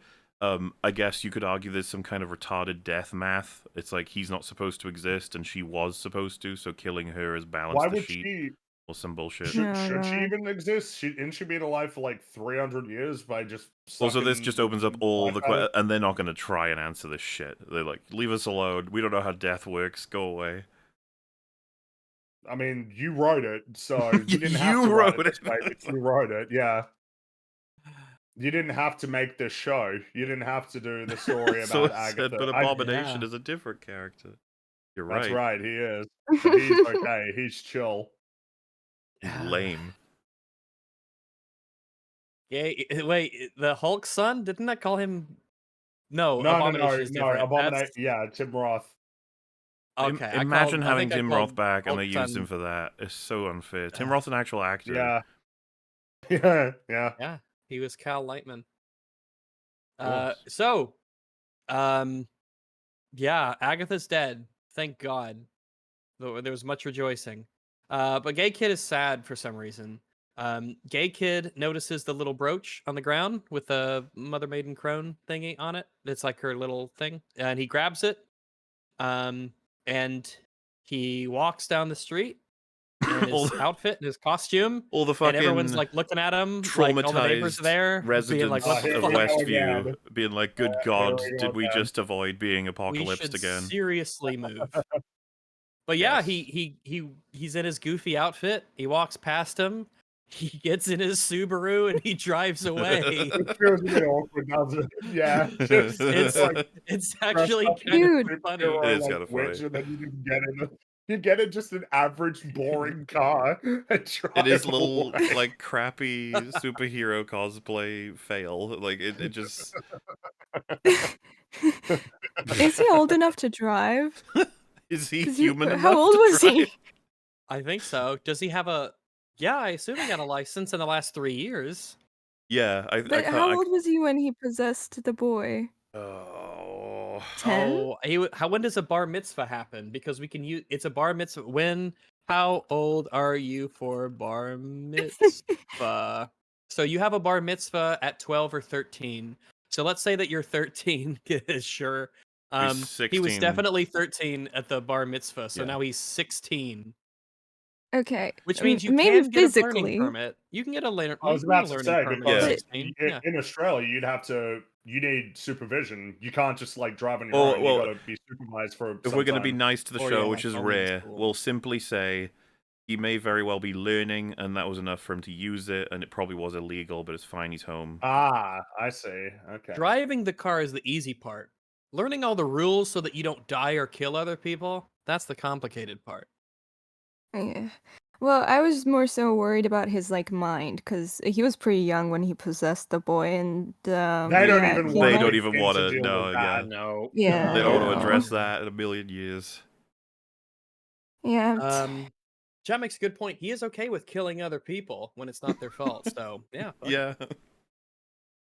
So Oh, He we can wrap up goes- this episode so quick. You can yeah, do we it. can. Yeah, he goes home. He gets in a Subaru and he drives home. Apparently, he was gone for like 24 hours. They say Mhm. that he was gone all day. They were worried about him. His parents love him. His parents are the two good characters. They love their son. They love their gay Jewish son They've nailed who that. had his mind erased. and he goes into his room and he notices a lot of weird stuff in his room, like the things that were on the road, like Lorna Wu's poster and the yellow leaves and the witch statues and the shoes. And he says, "Oh my God, the road was me the whole time. You made I the made it road. with my Wow. Oh my mind." god. And then someone says "boo" behind him, and he gets spooked, and then the episode ends. Thank goodness. The reason Three why down. this as a twist is so annoying is why would you? It's like, oh, see, when we present this information to you for the first time, now you understand the twist. When were you ever in a position before this to believe that he could create the road and that it would be based on things that were in his room? Yeah, like we've spent 12 seconds in his room. How could I have possibly even begun to Well, put and that even if we together? had This spent all the time insane, in there, crazy power. would we truly speculate? Like, oh, he probably subconsciously generated an entire forest filled with all kinds of insane things that could kill you and have to be solved trial things. Yeah, because yeah, that follows. That makes yeah. sense. That's Seems like a within the scope reasonable of thing his to abilities. even like speculate on. Absolutely, for sure. Maybe he's just a huge fan of like true crime or like horror movies, and But you can It's- solve a crime. This is madness. This It's is magic. truly It's random madness. magic bullshit. Anyway, Yeah. that episode's Over. done. We have one more and episode. I was legit like, to how the go. fuck are you gonna fill a whole episode? What is it that you have left? These are my shortest notes. Yeah. The shortest notes that I took are on this episode, especially when I realized that half of it can be summed up in just a couple sentences. Off you But go. I guess for dramatic effect. Yeah, episode 9, Maiden Mother Crone. The year is 1750 Wow. AD, because CE is cringe, and so is BCE. Fucking cringe. Agatha is running through the woods, and she's pregnant. And she puts a lemon in her mouth and tries to give birth to a baby by a tree. Yep. She because sees. that's how labor works.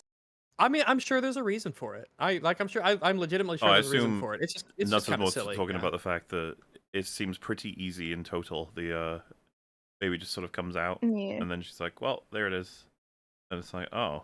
They like don't make it look like it happens for very long either. It's a dangerous process, labor, especially before medical science was able to take care of you, especially with no people around too. But So yeah, it worked out just fine for her. I looked up if the lemon did mean anything. Apparently, it doesn't. People are saying that lemons can be No, good it's for for the pregnancy bite. because they have like vitamins and stuff. Because they're citrus fruits. But I don't think it's actually like a thing for pregnancy. It's something for her. Yeah, I think it's something just for her to bite on. Yeah. Which actually raises questions, because what a weird thing to choose to bite on. A lemon? That's gonna be like, it's gonna taste like you're biting into a lemon. Which maybe that'll like distract you. Like, oh, I've got a lemon, and you don't like for a moment you forget that your vaginal canal is just like, oh, my baby time. That's what it But says. also it's 1750. I don't know where you got a lemon, but that's probably not something you could just go get. But that's all right. She's a wizard, witch. She Oh, wizarded it. that's The true. witchiness. Yeah, that's true. That's true. Yeah. So she's trying to give birth to this baby. She's not having a great time. Not having a great time. It's a bit stressful. And she sees Rio, Death, and she is walking towards her. And Rio says, "It must be." Oh no. Agatha's like, "Please let the baby live because you're Death. And also we have like a relationship at this point." Yeah, just I just to be guess. clear, because this is an interpretation that I've read that most people have, it's that Death was popping up here because it's like, hey, your kid has to die. That's just the way things work. And because Death is already in love with Agatha, she agrees to give the baby however many years. That's what we're Yeah. supposed to take from this. That's insane. Death not only is in love with you, like the concept of Death is in love with you, but the Death is willing to give you something that I presume no one on fucking the universe has ever had before, which is just, yeah, I'll give you some extra years for the hell of it because I love What you. an insanely special privilege. It's crazy. By the way, Yeah. with no downsides whatsoever. You know how deals with death Yeah, yeah, are normal, yeah. like deals with demons and death, depending on the like the mythology of a story. Like they could be positive or negative, but often they have like you get what you want, but like monkey's paw kind of situation. This is just a strict positive. Where do you meet death? Like, Death shop. is there an app or at a club? In the I forest? found myself sitting there waiting for the in exchange for. Yeah, You know, but No, this is why it's The- good to be on good terms with death. This is why it's good to be scissoring death so that your baby can get some years. I guess It all so. makes sense. It all makes sense in the mythology if you read it. It's in the Min-maxing her RPG yeah, it's in the relationships, I guess. oh yeah, there's a whole chapter in Edith Hamilton. It's really good. It's really good. Hey, guess what? Death says, sure, you can have more time. Your baby Bye. can have time. All right, yeah, off she goes. She squirts out the baby, and oh boy, it's a boy. Your name's Nicholas, and she says that she spoke no spell or incantation. She made this baby from scratch. Um, that's an So, interesting line that you could have potentially done something with in a different show. However, well, there's there's a comment that I saw from Catherine Hahn about that line and Nicholas Scratch. Do you know about this or no? no, Catherine Hahn is who again? Main actress Agatha. Okay, Agatha's actress. Okay. I'm paraphrasing like crazy, but you can go find it. She says something along the lines of, made from scratch, no spells or incantations. It's like strictly a woman thing. No men were involved with the creation of this baby either. What? Because Sorry? I had.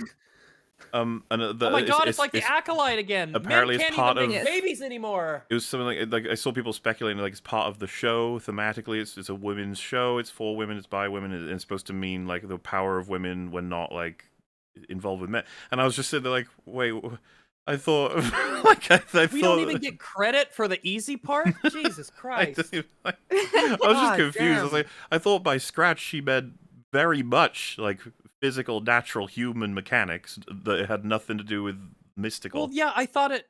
One of the things I thought it was interesting was the idea that you have someone who has for so long done these supernatural, incredible things, and yet she has to rely on a purely natural process in order to create a life that she loves. And that's like you could do something with that as a concept, this kind of awe that a powerful witch can't Well, do this and with magic. It still requires like this element of like, well, both of the sexes coming together to create this life through a natural process, and it's this thing that not even the most powerful magic can do.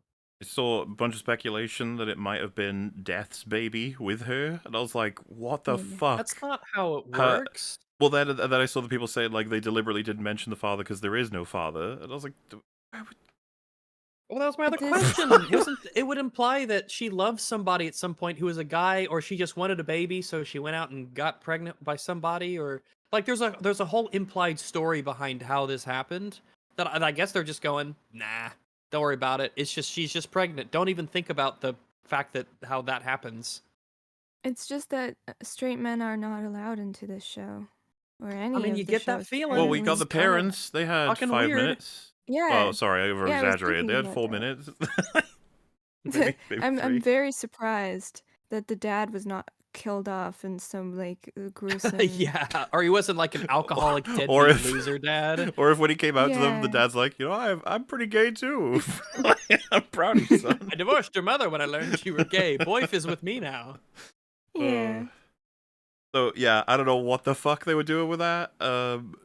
Whatever. Moving I on. just thought it was an interesting line in isolation that I thought you could No, do yeah, something I think it's with, like I better without all described. that nonsense. The idea that Yeah. she's proud of having created something without using magic. Yeah, That makes sense. But oh well. it would, yeah. So she takes the baby through the woods, and then she stumbles across a bunch of witches in the woods, and they let her into their little secret safe circle, and they notice the baby, and she's like, "Oh, I haven't eaten in days," and she tricks them, and then she kills all of them and sucks Yep. out their power. Like the first thing that she did. Yeah, we're Yep. already going. Yep. She's massacring. She's just already getting- murdering. Here she goes. And they even have the sounds of them screaming as they're Yep. trying to work together to stop this from happening. Yep. So they What they in said the like, but we let you world? in, but we let you into our circle. Please What? no, don't. What? Like, We helped you why? because Agatha's evil. Yeah, but she's so She cool is an though. We like evil her. character. You But like her yeah, though. this essentially begins a long cycle of her going from place to place, wandering from village to village in the 1700s, where she finds witches, kills them all to suck out their power, and as Nicholas gets older, as he grows, she uses Nicholas Yeah, to he get participates witches. in it. Yeah, That's he right. participates and recognizes that she's killing witches, and she uses him to murder witches. Yep. So like he'll steal something from witches and then run to Agatha, and then Agatha will kill all of them after And they go so chasing Nicholas. It is at this point that many people just be like, "What the hell am I watching? Why? Why am I watching this? Why are we watching this? Just murders, murders and murders and murders and murders. That's Yeah. Why would Oh, this that ever be one the passed choice? a long This is time meant to Unironically, I'm be- confused. Bear in mind, this is meant to be like the flashback that further humanizes Agatha. That's the point of But this. Frankie, it does. She sings a song with her kid oh, Like, in between the It- murders. isn't it crazy as well that one of them opens with one of the ladies being like, "Oh, are you lost? Like, are you okay?" And then the kid steals, and it's like, "Oh, hey, come back here!" And then you just hear them screaming in agony as they're having their life force like extracted from them by Agatha. You know, I don't get it. etymologically speaking, the root of agony is Agatha. I mean, basically, like that's all she does. It's just I don't understand. I don't know why they wrote this. For many years, she goes around the countryside and all of the colonies, and she is killing witches, murdering witches, and stealing their power. And it portrays all of the witches in the show as being like really nice and chill and helpful and yeah, she kind. killed all the nice ones. Only the mean ones were left.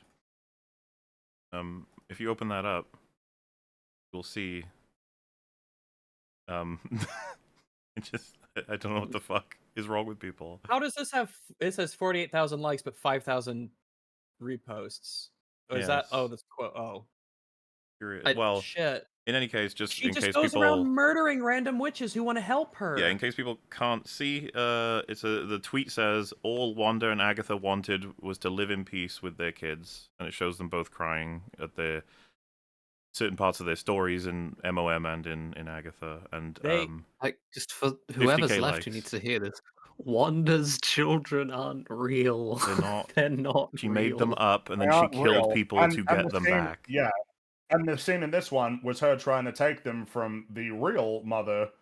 Yeah, That she had mind controlled to go on a rampage and kill all of these people in the Illuminati, as well as after having killed Dude. all of the sorcerers at Kamatage as well. Agatha also wanted a After bit of having power, created- and then underneath that is God forbid women have hobbies. I don't So it's memes, right? Like it's Yeah, actually like whatever. This But okay, whatever. It Who feels cares? pretty Like, difficult to meme it when there's like nothing redeemable or inspiring about either of these fuckers. They're just evil, Like, if- selfish. If we were awful dealing characters. with a villain that had like really interesting motivations or did something really good at the different junctures of their life, like I don't what the fuck is happening here? This whole backstory we're getting for Agatha is just horrendous. It's well, it's just literally what happens is that Agatha is spared from something really horrible that has happened to people of losing a child. She is spared of that misery, special and treatment. the first thing that she does, the very first thing that you see her do, is find a bunch of ladies who want to help her, and then she kills them. And that's like her plan. That is, the show fails to present to us any reason that could even begin to justify why. She's not being hunted, she's not being chased. By what it presents, witches are just like operating out in the open. In this wonderful just entire multicultural villages? 1756 seven- landscape that we have. I'm gonna bring that up. Bit is- awkward in America. Bit awkward, but Oh yeah, there was quite the racial harmony back in 1756. yeah.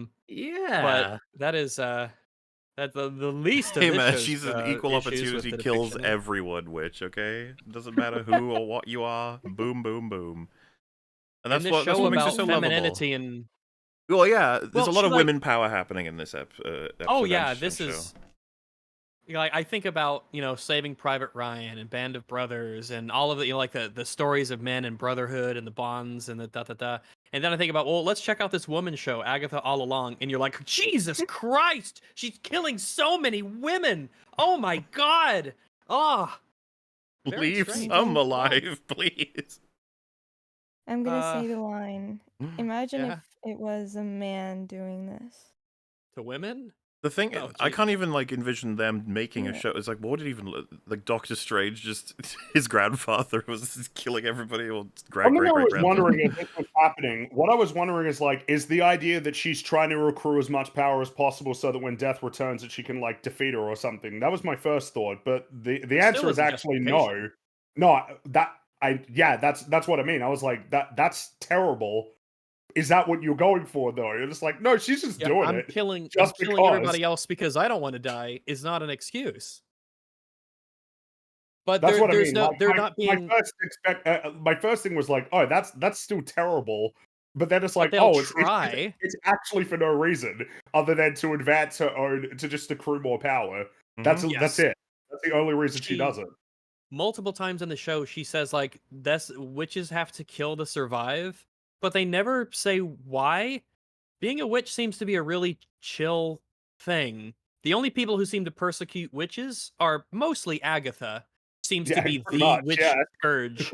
Yeah, like They don't see people rounding up witches or doing like witch trials or anything like that. It just doesn't exist. It doesn't happen in the show. It's never mentioned or alluded to.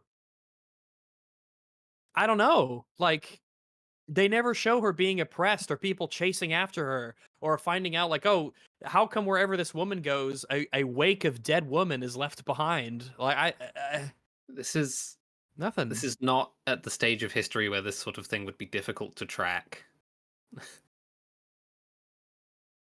Also, just like the only one that's ever presented as being able, like, it's like she would be known as the witch sucker.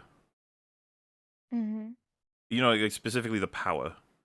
Because like, do we ever see anyone else sucking anything from anybody? I guess Wanda counter sucks her. But I remember us covering that, and we literally said like she starts sucking her, and then she's sucking her, and we I don't know, the film it just says that she wins, and you're like, oh, okay. One of my favorite things about this sequence is that, I mean, it's obvious that the song was like made up by her child, right? And that's like a myth that she came up with, this Witch's Road. But in in modern times, this gay guy has a vinyl, an entire recorded official vinyl of that song playing in his room. So By Lorna, yeah, because it's like a spell that because a song is a spell she used to protect her daughter. Yeah. Who has her own Agatha, tragic demise because of Agatha. Agatha made it really popular enough that like another witch singer picked it up and made it a part of her album, I guess, is what they want us to think happened. Because it's not just like a random song that. Because even while essentially the day that Nicholas dies, a witch approaches her and asks about the song in the road. Hmm. So I have no clue how it spreads because of this one kid singing it. Now all the witches know about it, especially if she kills all the witnesses. Well, remember, it spreads Exactly. such that basically every witch ever has heard of it, but no characters in the MCU universe ever has ever heard of this. And also, the witches just don't know that it's obviously bullshit because no one has ever been able to do it ever. And everyone who pursues it dies. So yeah, the song Why is doesn't popular Doctor enough. Strange? Why doesn't he get rid of her? I guess he just never just heard of dump her, or her in never. a, You'd think the Ancient One would want to deal with this shit. He wouldn't want to dare mess with Agatha. She's way too cool. It's too stupidly unbelievable. There's this insane scaling power level thing that's in the world, and just no faction cares about it throughout all of history. Bullshit. Add it to the pile. Yeah. Yeah. But yeah, basically. Yeah. Huh? I mean, people know all sorts of things about this song and this road and everything, except of the little fact, a little tidbit of information that everybody dies. I think that one of the mentions. Don't they? What's the collective information in episode 2? They say like Ridge's Road is not even real. Doesn't someone say like everyone who goes there dies? I think someone says that casually. It was part of why we said, why the fuck would you ever go there if that was something you knew? So yeah, there's a story that Agatha's done it, or does she spread that Right, by herself? yeah. Because it's a lie. Because that's a lie, yeah. She's the only witch to ever have made it through the road, I think is another... It's all garbage. So people know... Like, how does she have a reputation and also have the ability to keep luring witches into this to kill all of them? How come... Okay, well, it's... Like, I guess we get to it. Basically what happens is, yeah, Nicholas's time runs out, his borrowed time, and he dies one night in his sleep. It's very sad. Nicholas is an accessory to many, many, many murders. He knew what he was doing. He's old enough. He knew what he was doing. He even asks, like, how come we kill witches? And he even says to her, like, oh, don't worry, we can kill witches tomorrow. We don't have to do it today. Yeah, he knows what he's doing. Fuck that kid.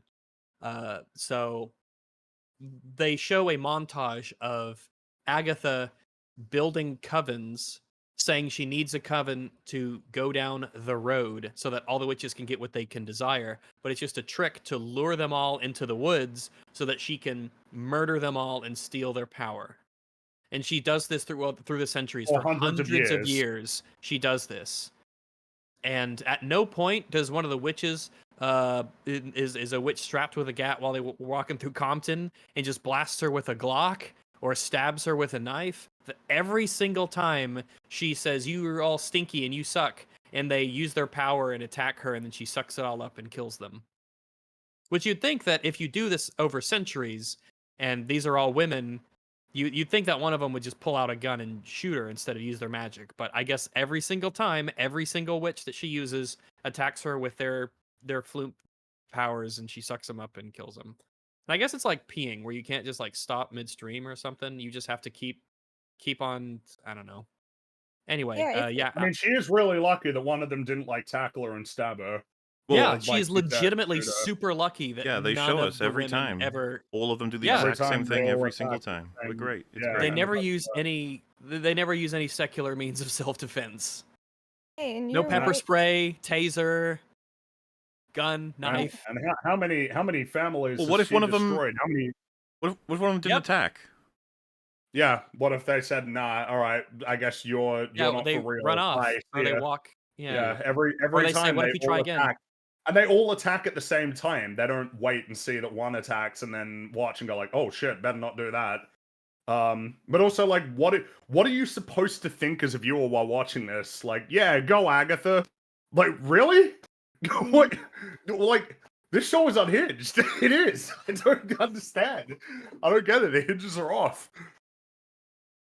It was I was waiting for us to go over this part before saying it. So I read somewhere, it was one of the discussions on this show. It was like, it's so tragic that she's killing people to satisfy death to keep, the kid alive, but like she continues to kill shit tons of people after his death. More so. Exactly. That's not what's happening. She's just doing it because she wants to. Yeah. It's you guys remember that scene from The Rise of Skywalker when Palpatine dies basically, and he blasts Rey with his freaking lightning, right? And Rey just throws it back at him, and he still keeps going even though it's killing him. Yeah. And there's the question of why didn't he freaking stop? That's basically suicide. I have the same question for these witches, basically. Well, based on the remark from Gay Kid earlier, it seems like they want you to believe that once it has started, they can't voluntarily stop it for some reason. Stop it. Doesn't seem right to me, but whatever. Yeah, apparently she's. I don't know how the fuck that works, but whatever you say. Yeah, whatever. So yeah, she does this until essentially present day. Well, and the implication is that was her plan with her group, but like her group didn't have any powers, so that doesn't make any sense. Like, the way it's presented is it was her plan essentially to lure all of the crew that she gets there together to do it, but like, don't multiple of them? They can't do anything. right? I'm not mistaken, right? Like multiple of them don't actually have powers. Yes. Mm-hmm. So why would it? It seems like that was her plan, was to lure them in to like steal their powers, right? That's the heavy implication. But how could she have even done it? I guess I'm amused by how they're all like different witches, but they all still have the basic The attack, same like a basic video power, game yeah. of fire, laser. hmm Yeah. So like, why she recruited a crew that she couldn't even like take advantage of anyway. So it's not even like a good reveal because it doesn't make sense because the crew that she got together all had obvious problems that they needed to resolve. So it's not even congruent with what was being presented here. That like, oh, she was surprised that the road even appeared, you know, because it was something that she made up. It doesn't make sense, is what I'm saying. Oh, and It doesn't actually align with what we know about these characters at this point. the other thing I saw speculated, but I don't see any evidence for it unless I missed something, was that it's a tragic story because Agatha gave up her son as a deal with death for the Darkhold. You remember the visual? Yeah, that's right. But, But like, that's not. There's no evidence for this in anywhere. Like, and if someone said like, "Well, you're supposed to put it together," I'd be like, "Really?" You know? Mm-hmm. I don't like. I just feel like this is a bit much to interpret. I've got nothing to work with at all. And then, of course, like, how does Death feel about the Darkhold being transferred over to Wanda and then Destroyed in every destroyed in universe. every? Yeah, you know, it's like, how does any of that make sense? And I'm not sure. You know, if you told me gun to my head, I had to guess if the writers were going for that, I'd be like, I don't think so. It seems like if We're that not was going something for that they were anything. trying to work with, they might have made any mention of it whatsoever. I don't know. Yeah, But it doesn't help at all with anything. Yeah. Like being terrible. Yeah. Why would anyone like her You know- more if she gave up her son I- for power? Yeah, like that's I don't know. Yep. I mean, Yeah, people yeah. still defend Wanda, so fuck it. I'm sure there are people out there who are like, no, actually, Agatha with it. I don't know. It's harder with Agatha because it's so like obviously evil. Uh, I that is there you go. Agatha's backstory: Yeah. a murderous rampage claiming what we can only believe to be hundreds upon hundreds of lives taken. She should be a scourge to anyone around her. Any witch should pull out a pistol whenever they see her and shoot Remember, her Rex? dead. All these witches did not like her, knew she killed people, knew she power sucked people, knew the road was dangerous, knew the road didn't exist, but they all agreed to go with her. Yep, Mhm. they did the The whole show thing. is just annihilated at the core. Every character sucks. Like it's just a complete Yeah. fucking mess. I think Sharon's like the only one who sort of is off the. Yeah, you're right. She probably is one of the best characters She's a in the show. tragic. Yeah, If not the best. she and probably meanwhile, is. what is her reward Not for counting the that? parents. Yeah, nobody knows what happened to her. Meanwhile, Nope. Agatha gets to live on for eternity. Yep, Sharon is Well, dead. She's an jumping ahead a innocent bit there, person, but yeah. but yeah, it's just a tragic. One more Poor thing I Sharon. realized about this scene is that, I mean, at the beginning of the show, it kind of makes sense her sort of strategy of like sucking up the power with these people, and you could explain why it didn't work, of like pissing them off and having them attack her because she really doesn't have powers, right? So that verbal, I guess, attack is the only thing she has left. But back then, when she still had capacity, wouldn't it make more sense for her to sort of like bait people and attack them? And when they attack back, just stop and just suck in their power Oh yeah, like instead of you're like saying, why bother with the petty entire verbal. system? Just yeah. Yeah. And it would explain why this time it No just didn't work. witnesses. Secluded area. Well, yeah, Back but then, it would just they would always defend themselves if she attacked them, right? you'd think. I mean, because like what you're getting at is that she always relied on the system of, here we go, let's do the song. Oh no, it didn't open the road. You all suck. You're all the worst. You're all bad did. until they shoot at her. As opposed to, wouldn't it be faster, easier, and more effective to, and account of what you said, Rags, to like make that the focus, to just find witches and then be like, hey, got to show you something, you know, whatever have you, come see this, I got to show you this, can I come back with you to do this, we can blah, blah, blah, and then just be like, I'm gonna kill you, temporary blast of crappy magic, and then the person goes, oh my goodness, I'm gonna kill you, and then boom, and then suck them dry, I guess. Yeah. I mean, this is obviously adjacent to the problems we highlighted of just what happens if people don't attack her, what happens if they attack her with physical, conventional means. Like, they don't show any of that even the because show, they're not accounting for any of even it. even the show displays different kinds of like witchery and wizardry, I guess. Like, what if someone specializes in tarot? It just flips out some kind of like gravity No, they like stuff. I don't know. Gambit or Bullseye. Gambit, they throw cards. Yeah, throw cards at you. Slice you up. Mm. Mm-hmm. Yeah, so there you go. There's our flashback.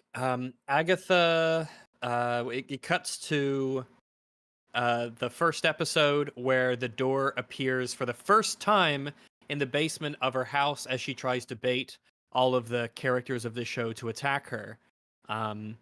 Because it turns out, as we said, Gay Kid in his room is what was needed to make the road appear. He has the ability to, he's like the magician tarot card that they had mentioned sometime earlier that I don't care about. But he can make like reality become, his imagination become reality. Wanda powers, stuff, things. Now, Agatha isn't like dead. She's physically dead, but she appears to him as a witch. She is very much like alive in the sense of she's a spirit who can think and communicate with people. She does not cease existing or move on to an afterlife that everybody else has to. And Lord knows at any point there could be a fucking spell that'll give her her body back, or give her a new body, or make her real. You know that it's just, if they continue this, that'll probably be something they do. Oh yeah, or someone else's body. Yeah, and you hey, don't that even gives them an need excuse to hers. recast as well. Wow. But yeah, she tells Gay Kid that, yep, you're the one who made all the stuff for the road. Unlike Wanda, you did something interesting with the power. She tells him that the song never meant anything. It's just a ruse that she used over the hundreds of years to lure in gullible witches and then murder them. It wasn't real until he made it real with his powers. Okay. Now he says, oh my god, if I made the road, then I killed everybody. And he laments the fact that he's a killer.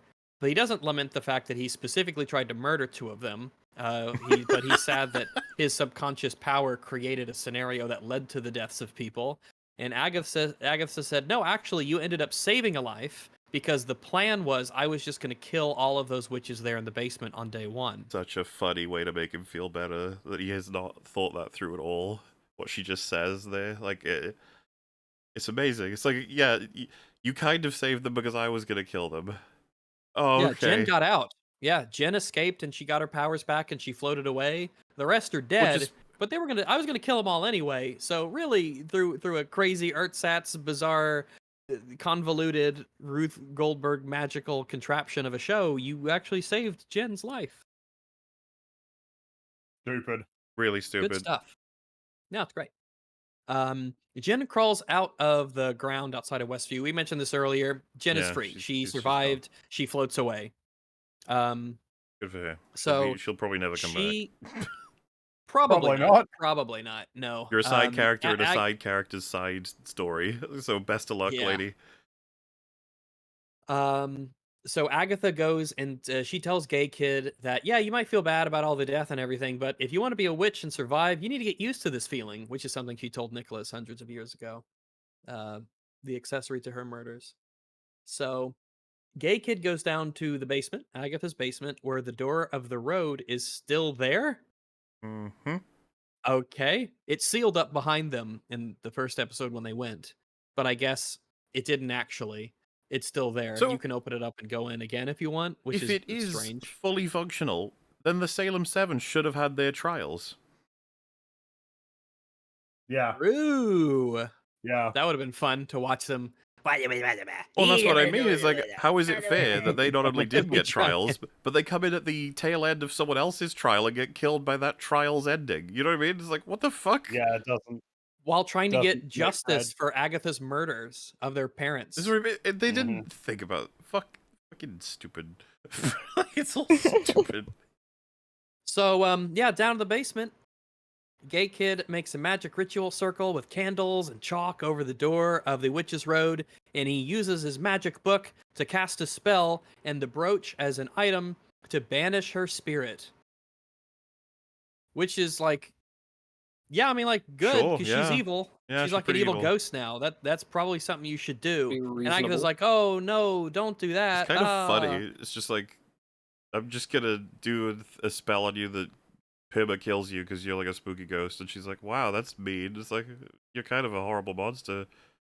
Yeah. And then it's You like, oh, deserve okay, you deserve worse than this, to be quite fair. Mhm. You deserve way worse than this. But yeah, he tries to banish her, and she's like, "Oh no, please stop! Don't do that!" And she says that you shouldn't do this. She like tries to touch him, but she can't. She's a ghost. But then, as she's panicking and begging him not to do that, she hits the brooch out of his hand, and then she can go and pick it up, and then she can like put it on her little ghost collar, and then she says that she can't face Nicholas, and that's why she's afraid to die. She can't face Nicholas. That's such a Um, stupid what line. does that mean? He was killing people with her. What is she talking Yeah. about? Yeah. You think Nicholas wouldn't mind? He's Nicholas clearly is- okay with this. If he has grown He up never in minded. heaven or whatever the hell this show would purport they ended up, I guess he'd be in purgatory or whatever. I don't even know. I don't know what the fuck would happen. Heaven randomly. Yeah. Nicholas, the He's in 1756-year-old white kid, goes to Wakanda heaven. Well, I was gonna say if he ages, He's like, "Oh my god, it's but slave heaven." he I may didn't know very well this. not Oh my age. God. But I was gonna say that if she finally gets up there, he probably would be like, "What the hell?" And she'd be like, "What? You were having me kill people, and you made it seem like it was okay, and that was the whole thing, and you kept killing people." Like, and then she's like, "Yeah, well, I mean, you admitted that you knew it was killing people, and you know what I mean? Like, I don't even know what the fuck they would write. The idea that she's like, I can't face him. It's like, I don't know what you faced him plenty well when you were killing people with him. I don't even know like what am I supposed to do with this." It's a good thing that you're pondering what this potential conversation between dead Nicholas and dead Agatha would be, because Gay Kid says that whatever she did in the past, surely Nicholas would forgive her. I mean, I don't even know. She says that. Well, she says that when Gay Kid says things like that he reminds her of Nicholas. Okay. I don't know how. Fuck these Both of them people. are How did people get meaning from this? Like, where did they get it from? They're lying. You know, lesbian smoochies. They took it from the meeting store. They didn't get it from here. Because it sounds vaguely adjacent to something that would in fact have meaning. So, boy, are we close. Yeah.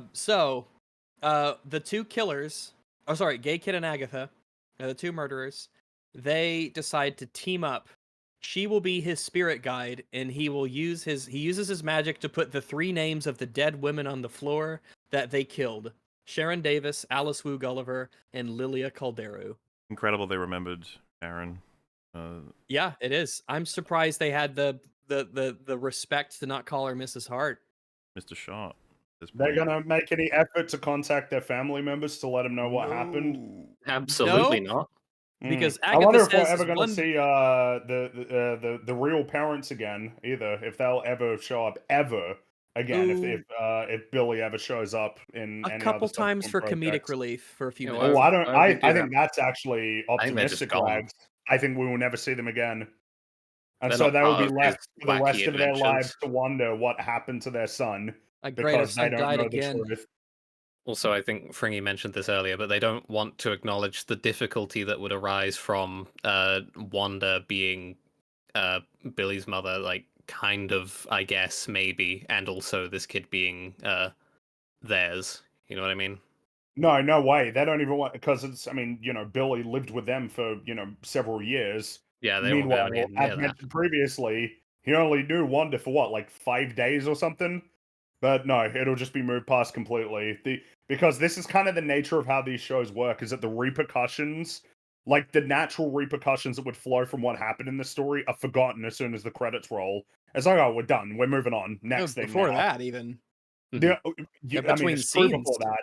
The only continuity is the character exists. The storyline is basically irrelevant, or only insofar as it's useful for them for what they want to continue with. Like, I could imagine that there might even be a scene where Wanda meets Agatha, and it'll be chill. Like, it'll be fine. It won't even be something that is a confrontation, which it naturally should be. Like, she might even say, oh, I got over the whole, like, mental mind, the mind prison for 3 years. She might even just say that. Oh, water under the bridge or something, and then they'll just move on. These Marvel projects are so badly written. It's kind of unbelievable how consistently it's been the case. Yeah, you think you'd fuck up and write something good every once in a Good while? once. Just, maybe. You would think that. just like mistakenly, you would just randomly put like some coherent thoughts together that could be like It is- thematically tied together. They have fully saturated the bottom of the barrel at this point. Yeah. And that's why They Star Wars redefined Outlaws the is a bottom of 7 the out of 10. barrel. They have redefined what the bottom of the barrel looks like multiple times over. Loki, Multiverse of Madness, She-Hulk, these shows like redefined what it means to be like a 1 out of 10 for a story. Drilling for fucking oil. Well, They yeah, can't let's find wrap up any. here. So Agatha says one door closes, and Gay Kid says, and another one opens. And the two, as a dynamic duo, a pair, go off as a team to find Tommy. Yeah, And the implication that is Agatha All Along season 1. the implication is going to be he's going to go on his adventure and she's like his Mimir. She will just be helping out and commenting where she can, which is just like holy fuck, guys. Has he forgotten that Agatha killed his family's dog?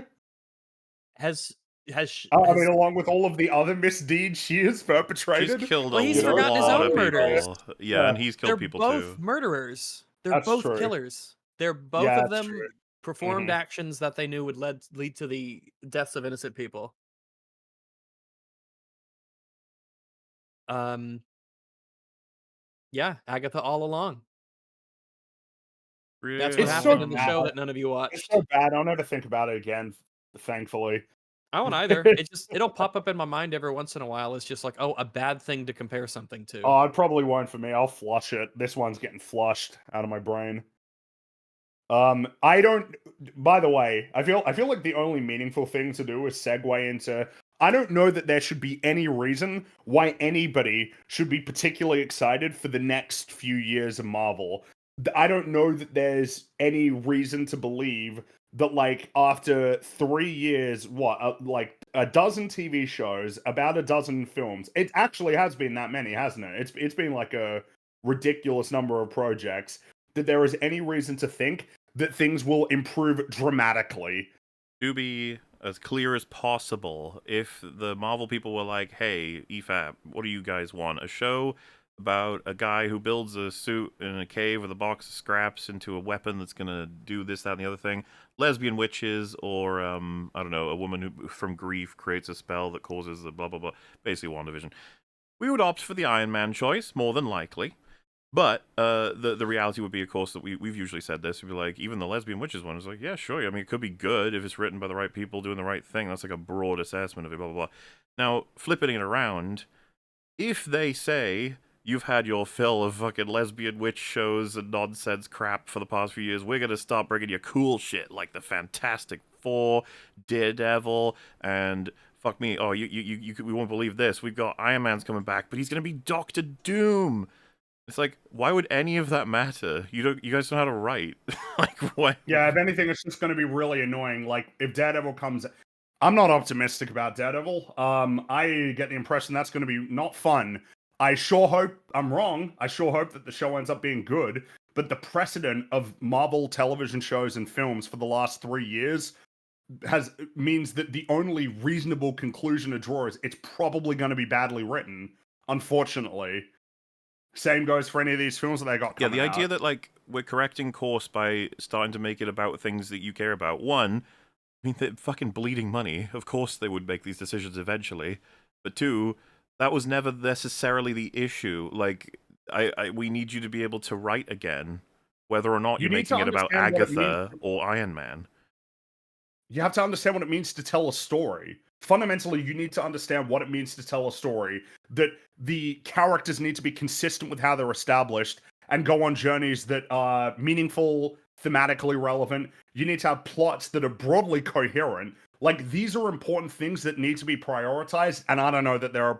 I feel like you have to conclude that they aren't a priority, because if they were, some of these projects would be good. It's not like if you go into things with the best writing intentions that you're always gonna create something amazing.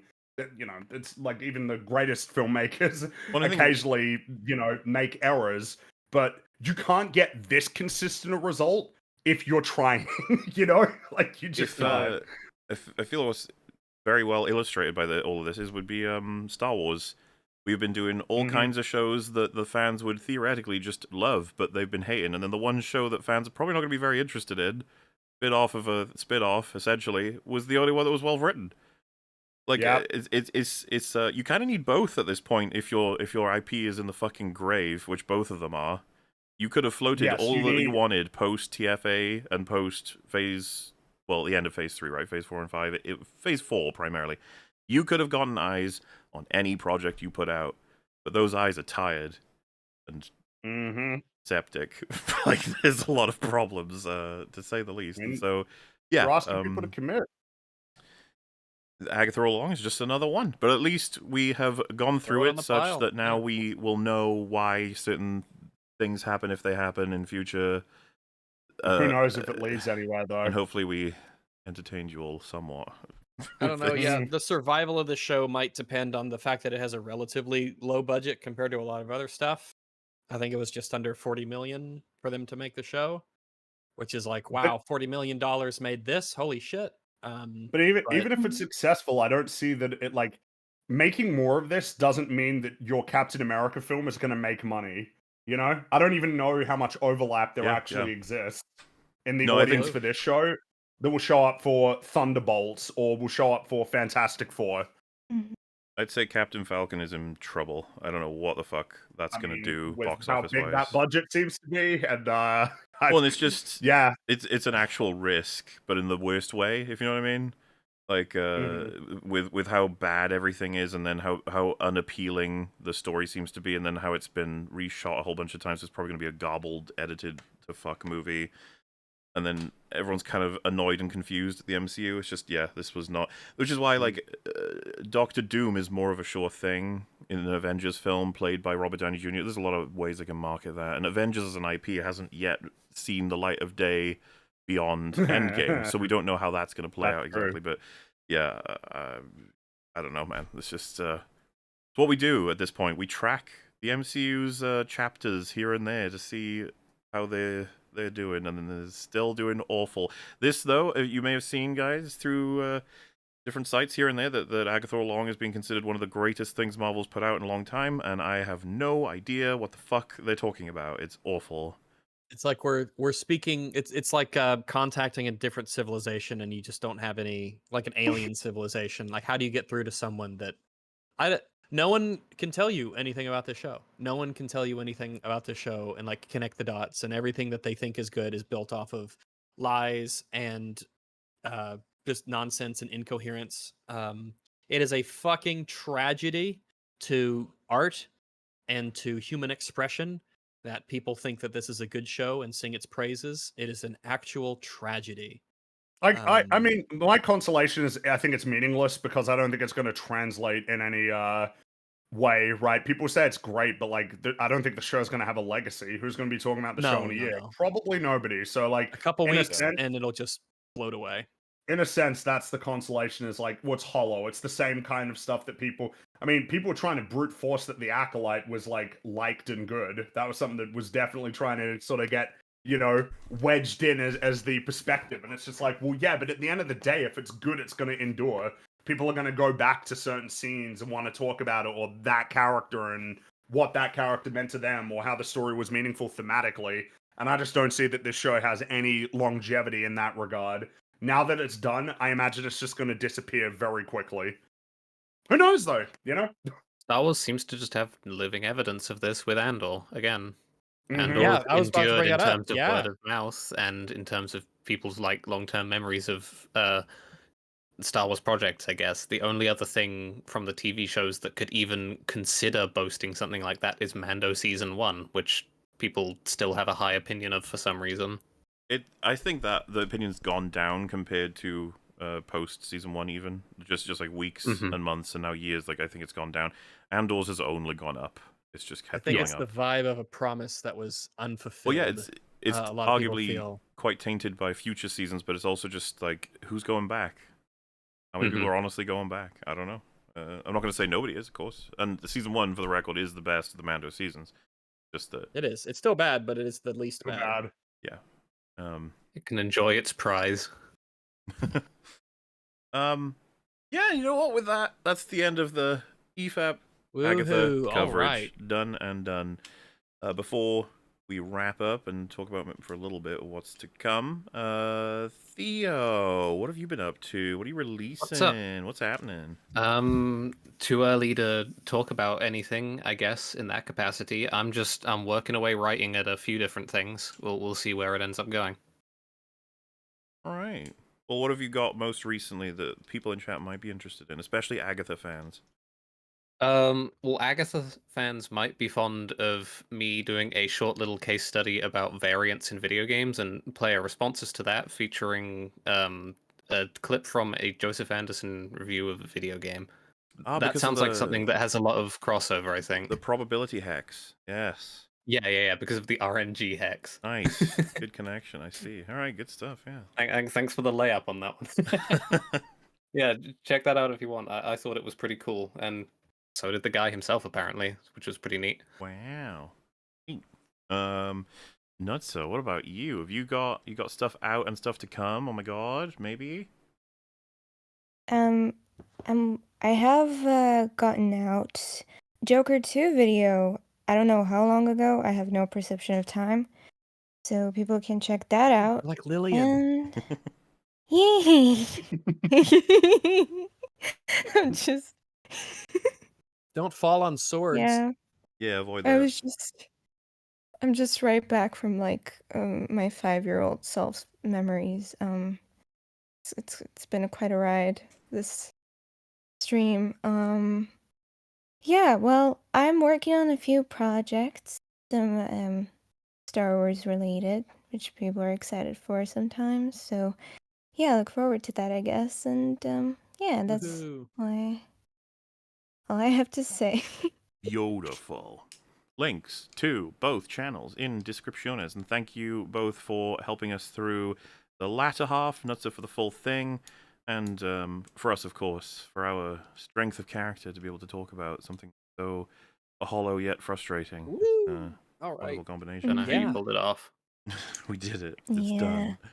done. Ferengi, Rags, anything in particular you guys would like to say?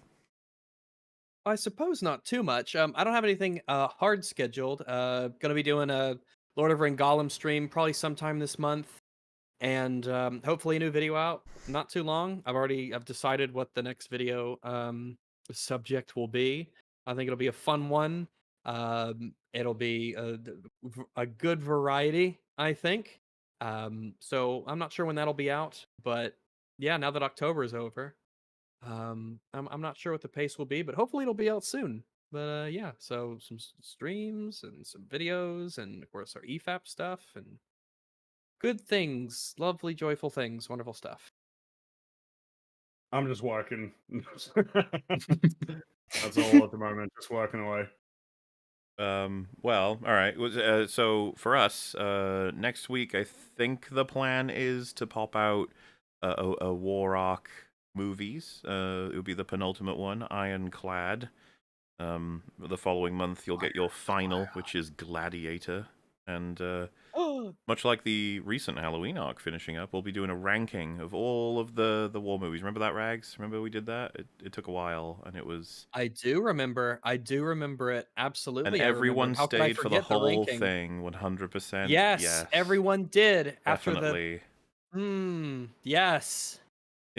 I recently have just finalized it with Goger, and it's a very good ending to the arc. I think the Gladiator one. So hopefully you folks enjoy it. For those who don't know, as was just implied/mentioned, A Nightmare on Elm Street's complete arc is now available. It's all out. Every film we go through the whole lot and then rank them at the end. So if you didn't know that was there, you can go grab them. if you did know, you can go and watch them as many times as you want. And yeah, so like I said, next week no main EFAP, but you know what is happening on the very day that we would not be there is the release of Arcane Season 2, Episodes 1, 2, and 3. How exciting. And so we'll be watching that, more than likely, and then we'll be talking about it the following week as the next set premiere, and then we'll be talking about those the following week, and then the next one's the following week. You got a break, and then 3 EFAPs in a row talking about what is hopefully going to be a fucking excellent season of TV, but you know what? You've got Fingers to be crossed. Fingers crossed. Yes. There's no way it could be I anything hope. but excellent, surely. Yeah, no way. Yes. Absolutely. We're not worried at all.